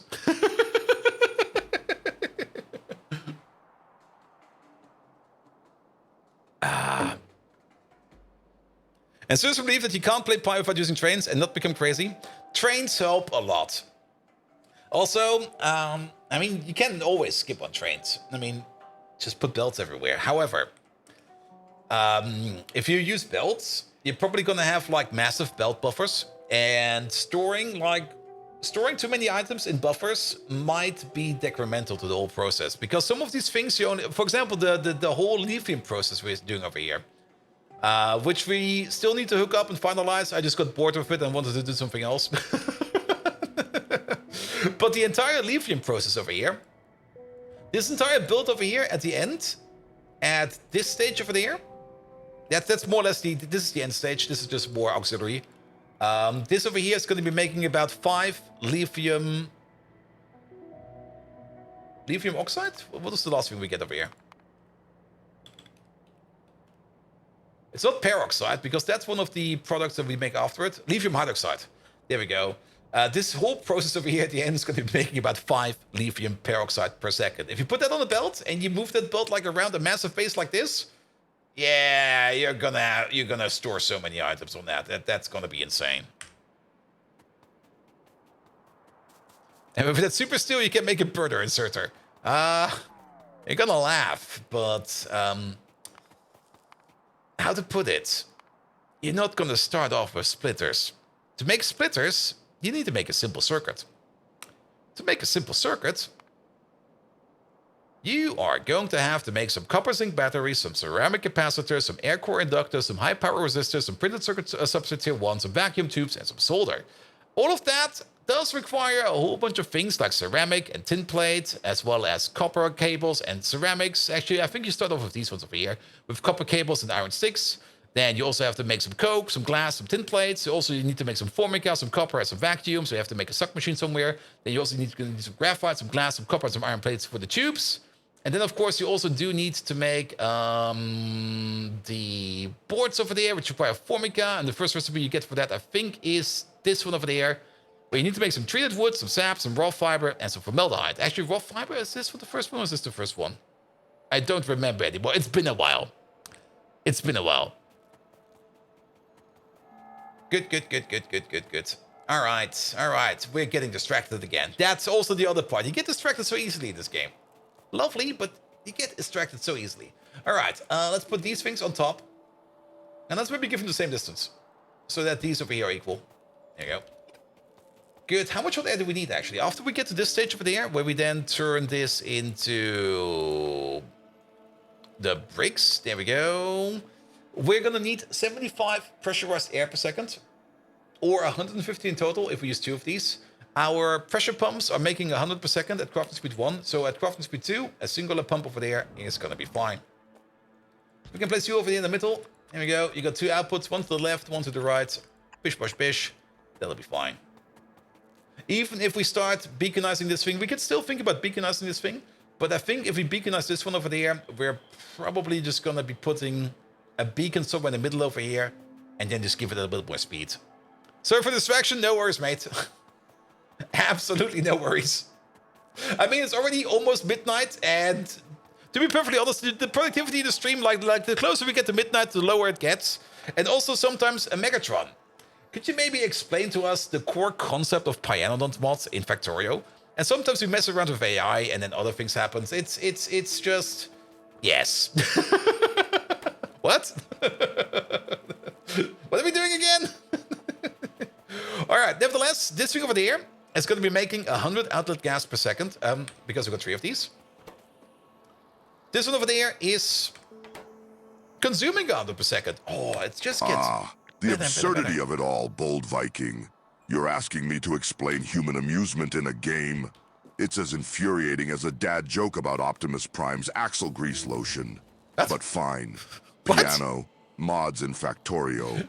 It's a modification that adds playable pianos, pianos, to Factorio. There's not much to it. Dude, as much as I enjoy listening to heavy metal music festivals, the idea of lab coat-laced humans struggling to play Beethoven's symphony on a mechanical keyboard is amusing, I admit. Want to improve the experience? Add a crowd of Decepticons cheering as you desperately peck away at the keys, like a cybird with no rhythm circuit. Imagine the horrifying cacophony, the terror in the front row. Anyway, let's get back to commanding our ever-futile factories, you flip-flopping flanker. Less questions, more Factorioing. Failing is your one promising skill, Bold Viking. Also, he got kind of sneaky over there. He's turning into Batman. Oh, I've built kind of sweat in this suit. I've been working for days. But yeah, piano mods. All right, doesn't matter. This thing over there, equal split, 50-50, left, right. Nothing to worry about. What we could do over here, just because it is going to be a bit nicer, put down the filter over there that we don't lose any bricks. There we go. And then do the same thing over there. Here we go. Rotate you around. Poof, poof, poof. What is that voice? Is he smoking a pack of 6 a day? I'm more curious about Megatron's axle grease. Like, what the fuck, man? Megatron, what the fuck was that about the axle grease? Can you elaborate a bit? Do you think who created this mod was to say this? I don't know. I can ask him. I mean, not only did he make this mod, he also watches other people play this mod. There we go. There we go. All right. Nevertheless, we are going to need over here. Oh, bold Viking. Your obsession with Optimus Prime's axle grease lotion is hysterical. It's like a dad joke about a frog driving a car because his lily pad got towed. Here's the intel. Our dear Optimus Prime likes to keep his joints lubricated with some high-grade axle grease. Apparently, it makes his transformation silky smooth. Ooh. But look! We're getting off track! I am Megatron, not some sleazy gutter tabloid. Enough of these worthless mech gossip. Back to the game before my indignation rivals the heat of a supernova. You, degenerate pumpkinhead, are as effective as using a hamster wheel to power Cybertron. Oh, yes. Now, attack! Decepticons, attack! All right. Every coal power plant over there makes 25 molten salt per second. It's 500 every 40 seconds, but crafting speed is 2, so 500 every 20 seconds. Divide 500 by 20, you get 25.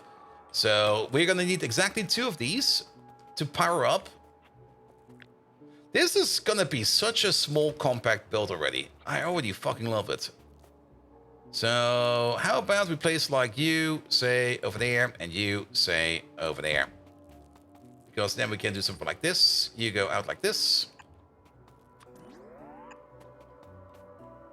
And then we do need a little bit more of a fancy build over there, but that's fine. We might also need to put in some kind of a top-up tank over here. We might do that over here, actually, if you gotta think about it. Actually, yes, let's do that right over here. But that is... We would need a top-up tank, actually, for the salt, because that is... Okay, no, that's fine, that's fine, that's fine. We just move you out by 1. We move you out by 1. And then we can put in the top-up tank right over there. And then you go into there like this. And then you just move over by 1. Here we go. We can still do this thing over there like this. And you over there like that. I kind of fudged that over there, but that's fine. Alright. And we can actually just use the exact same requirement as this one over there. There we go. Good. That will be the top-up for the molten salt. And then this over here is going to be making... This over here will be able to compensate or make at least the molten salt that we need to fire up this entire thing over here. And then the only thing that's missing over there is going to be your output over there. We're just going back all the way to the top. Into you. There we go. And we need to top this up as well. So we're going to put down a tank over there. There we go. And you guessed it. We're going to use this one again. Perfect. This... How much is this going to make? This thing over here is going to be making 500 hot air per second. As this smallish build over there. We do need to make the coke over there. And we do need to supply it still with coke oven gas over there. But then again, how much coke oven gas do we need to supply over here? We're going to need to top this thing up over here with 5 outlet gas per second. That's what we need to top this thing off. If we want to make outlet gas over here, we're going to be making it at the rate of... Well, more. To say the least. It's going to be more. Not only that, it's going to be making 500 hot air per second. If we compare that to this thing over there. This thing over there, this entire thing over there has 4 hot air makers of the previous tier. If we're going to put you down real quick. And we're going to go to hot air, which is going to be this thing over there. That entire thing over there is currently making 600. So this thing over here makes 500. Like, this over here is 500. This entire thing, 600.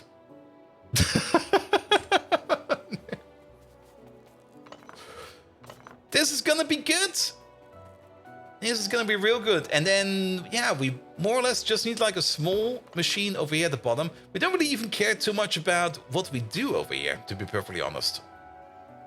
We just need to provide a little bit of like tall oil over there. You didn't add the modules and beacons yet? Yes, that's true. But then again, power plants don't really scale well. Like, this is currently a perfect fit in its own. Also, these sit at the crafting speed of 1, so even beacons over here are not going to be doing too much unless we really go hard on it.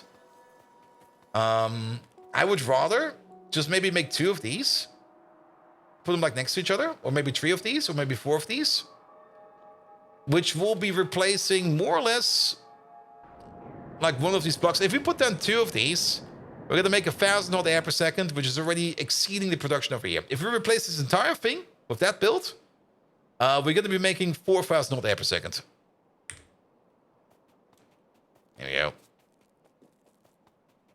go. Brit stack's rather sus. Wait, which one? What, this one? This one also looks a bit sus.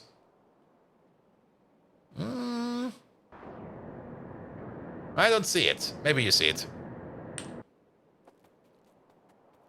Good. But nevertheless, one of these over here. I mean, this is going to be the baseline. You make 50 coke oven gas per second. Actually, 100 at crafting speed 2 over here.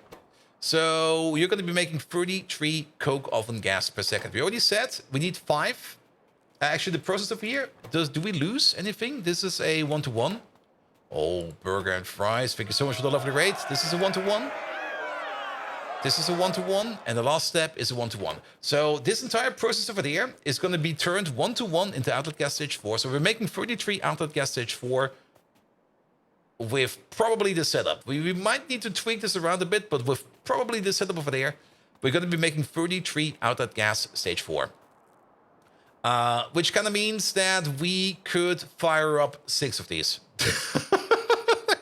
Burger and fries! Hello there! Thank you so much for your lovely rate. Megatron, we just got raided by a sentient pair of burger and fries. Could you maybe, just for me, just for one time, assume the role of a kawaii Japanese schoolgirl and give burger and fries a most epic shout out, because I really would enjoy it if you turn into an anime Japanese schoolgirl and do make it as kawaii as possible. Here we go. Here we go. Burger and fries. Thank you so much for your lovely rate. Then let's have a good look at this one over there. You run at the clock speed of 3. Clock speed of 3. This one over there is a crafting speed of 2, so you're going to be fast actually. Crafting speed of 3. Crafting speed of... This is 1 build. This Bold Viking, I'm getting the impression you're finding amusement in making me, Megatron, do ludicrous things. Yes. This request is more excruciating than that time I forcibly learned how to tap dance just to step on Starscream's circuits. But out of sheer Decepticon royalty, I accept this absurd challenge to acknowledge Burger and Freeze, our raiders. Ohayu desu, Burger-san, Freeze-san, you're most kakoi for this raid, Ganbati ne. There, you suboptimal circuit blower. Now let's take this game to a level that's normally reserved for actual strategic thinkers, a category you clearly don't fall into. There's more chance of seeing a Furby leading the Decepticons. Onwards, you fried circuit disaster. There we go. Let's do it like this. This will be fine. Yeah, Megatron is not really good in turning into cute anime girls today, it seems. But that's fine. That's fine. Now you found out. I'm not quite sure what you mean. Because usually we build these however we see fit. There we go. But yes, one of this over here. Like exactly one of this. There was the plan over here. And that might still work actually. How much of this are we actually making? Oh, okay. The Megatron found out that we're making fun of him. Yeah, he will forget by tomorrow again. So this thing over there, if we do manage to run a red hot coke machine over here at full speed, we're going to be making 6 coke per second. Currently, this thing over there requires 20 megawatts of fuel. However, we can turn it down to 4. Oh, this is gonna be good. I was kind of thinking that we will not. We are going. Okay, just add a bit of coke, coal. We're turning that into coke. You over there, you require 63.5, and you over there, you make 5 average free. It's a 1 to 1.5, if I remember correctly. It's been a while. Let's have a look over here. It's a 1 to 1.5. There we go. So we would need the second one of these going around somewhere. Doesn't really matter where. We can just place it over there. Turn all of that into coke, and the amount of coke that we get out of this, I might just put speed modules in you to make you faster, so that we only have one of these going around. Good, good, good. And maybe we even put you inline over there. You know, this feels a bit off, but if we put you inline over there, then we got this entire thing over there, which will be making stuff. Then we copy down you, make another one of you. There we go. And this thing over there is definitely going to make enough coke to fire up these, because we will need 4, 8, 12, 16 megawatts of power over here. We're definitely going to be turning all of the red hot coke over there into actual coke. That's going to be times 5. So we're going to be making 25 pieces of coke. No, wait. At the crafting speed of 2, we're going to be making 3.3 pieces of red hot coke per second times 5. That's going to be about 15. What, really? 15? That much? That makes sense. It's times 5 over here. We're making 10 every 3 seconds. That's 3.3333 per second. Times 5, that is, well, not really 15. It's more than 15, but I'm just going to go with 15. That's 15 pieces of coke per second. If we do manage to consume it all, which we should try to do, we might need to put a second one of these down over there. It doesn't matter. But still, 15 pieces of coke per second, that is something like 75 megawatts of energy. Yeah, you know what? Is it a 2 to 3 ratio? No, it's a 1 to 1.5 or 2 to 3. There we go. And we're going to take this entire thing over there. Wait. This entire thing over there. Flip you around. Hot air. Just add coal. Hot air. Actually, add a little bit more than that. There's there's quite a bit of basic ingredients over here that we need to put in there. Because to get through the whole outlet gas production over here, we need copper cable, nickel plate, tar, organic solvent. We are going to make sulfur on the side. We're going to need acid gas. We're going to make even more sulfur on the side. Toll oil. And we're going to make aromatics on the side. All right. And then this thing over there is going to be making 2,000 hot air per second. Which is, if we're very generous, the same size as this thing over there. All right. Also, we need to add salt. That's also still missing over there. But that's going to be a thing we're going to be adding next time around. Or I might do it tomorrow on my day off if I do some more Factorio work tomorrow. Good. Yeah, this is going to be fun. This is going to be great. At least this will solve our hot air problems for a while. And also we can distribute these a bit. We can like place maybe one in every corner over here. Like maybe one over there, maybe one over there, maybe one over there, maybe one over there. And then hot air will never ever be an issue anymore. Good. Perfect. But it's past midnight over here. So I think it's time for me to go. So there we go. All right. Let's have a quick look at who we're going to rate. I see Aussie over there. Aussie. Flanker is doing some ready or not. I should not join him. I might just end up joining him. I do kind of want to play some ready or not. But we're definitely going to be raiding Aussie nuts. And I'm only going to play until 1 a.m. There we go. I do got like that final part of the job interview tomorrow. All right. Aussie Nuts. There we go. Thank you so much for today. Thank you so much for all the lovely follows. Burger and Fries. Thank you so much for the lovely rate. Guys, if you have not checked out Burger and Fries yet, get over there. Check out Burger and Fries for yourself. He's absolutely amazing. So go over there, leave him a follow, and be amazed. A whole bunch of people followed. Thank you so much for that. Smeagol. Not only did you resubscribe at tier 3, you only gave out 10 gifted subs today, as well as Fallen Angel, or was it yesterday? That was yesterday. Fallen Angel gave out the follows yesterday. But Smeagol, thank you so much for 10 gifted subs as well. Those are highly, highly, highly appreciated. Good. Then more follows, a whole bunch of follows. Thank you so much for those as well. We had a bit of a hype train at the beginning. Thanks to Wily Coyote and Kintaru. Thank you so much for that. Also, a whole bunch of people threw some bits in there. Thank you so much for that. Wally did. And there was somebody else in there as well. Cracker Lacking also put some in there. Thank you so much for those as well. Good. And then a whole bunch of follows, even in between streams. Nevertheless, I'll be back on Thursday with some more Factorio. Tomorrow will be a day off because I got some admin stuff to do. And also some other stuff to do, and actually some actual work to do. So there's the Wednesdays will probably be blocked for a while just to get some stuff done. But I'll be back on Thursday with more Factorio, and on Friday we're going to be continuing our adventure in Greg Tech New Horizons. Nevertheless, we're going over to Aussie Nuts. Aussie is also an absolutely amazing content creator. He's probably playing, what is he currently playing? He's playing some Once Human. So let's check that out over there. But without further ado, I wish you all an amazing evening, and until next time, see you around!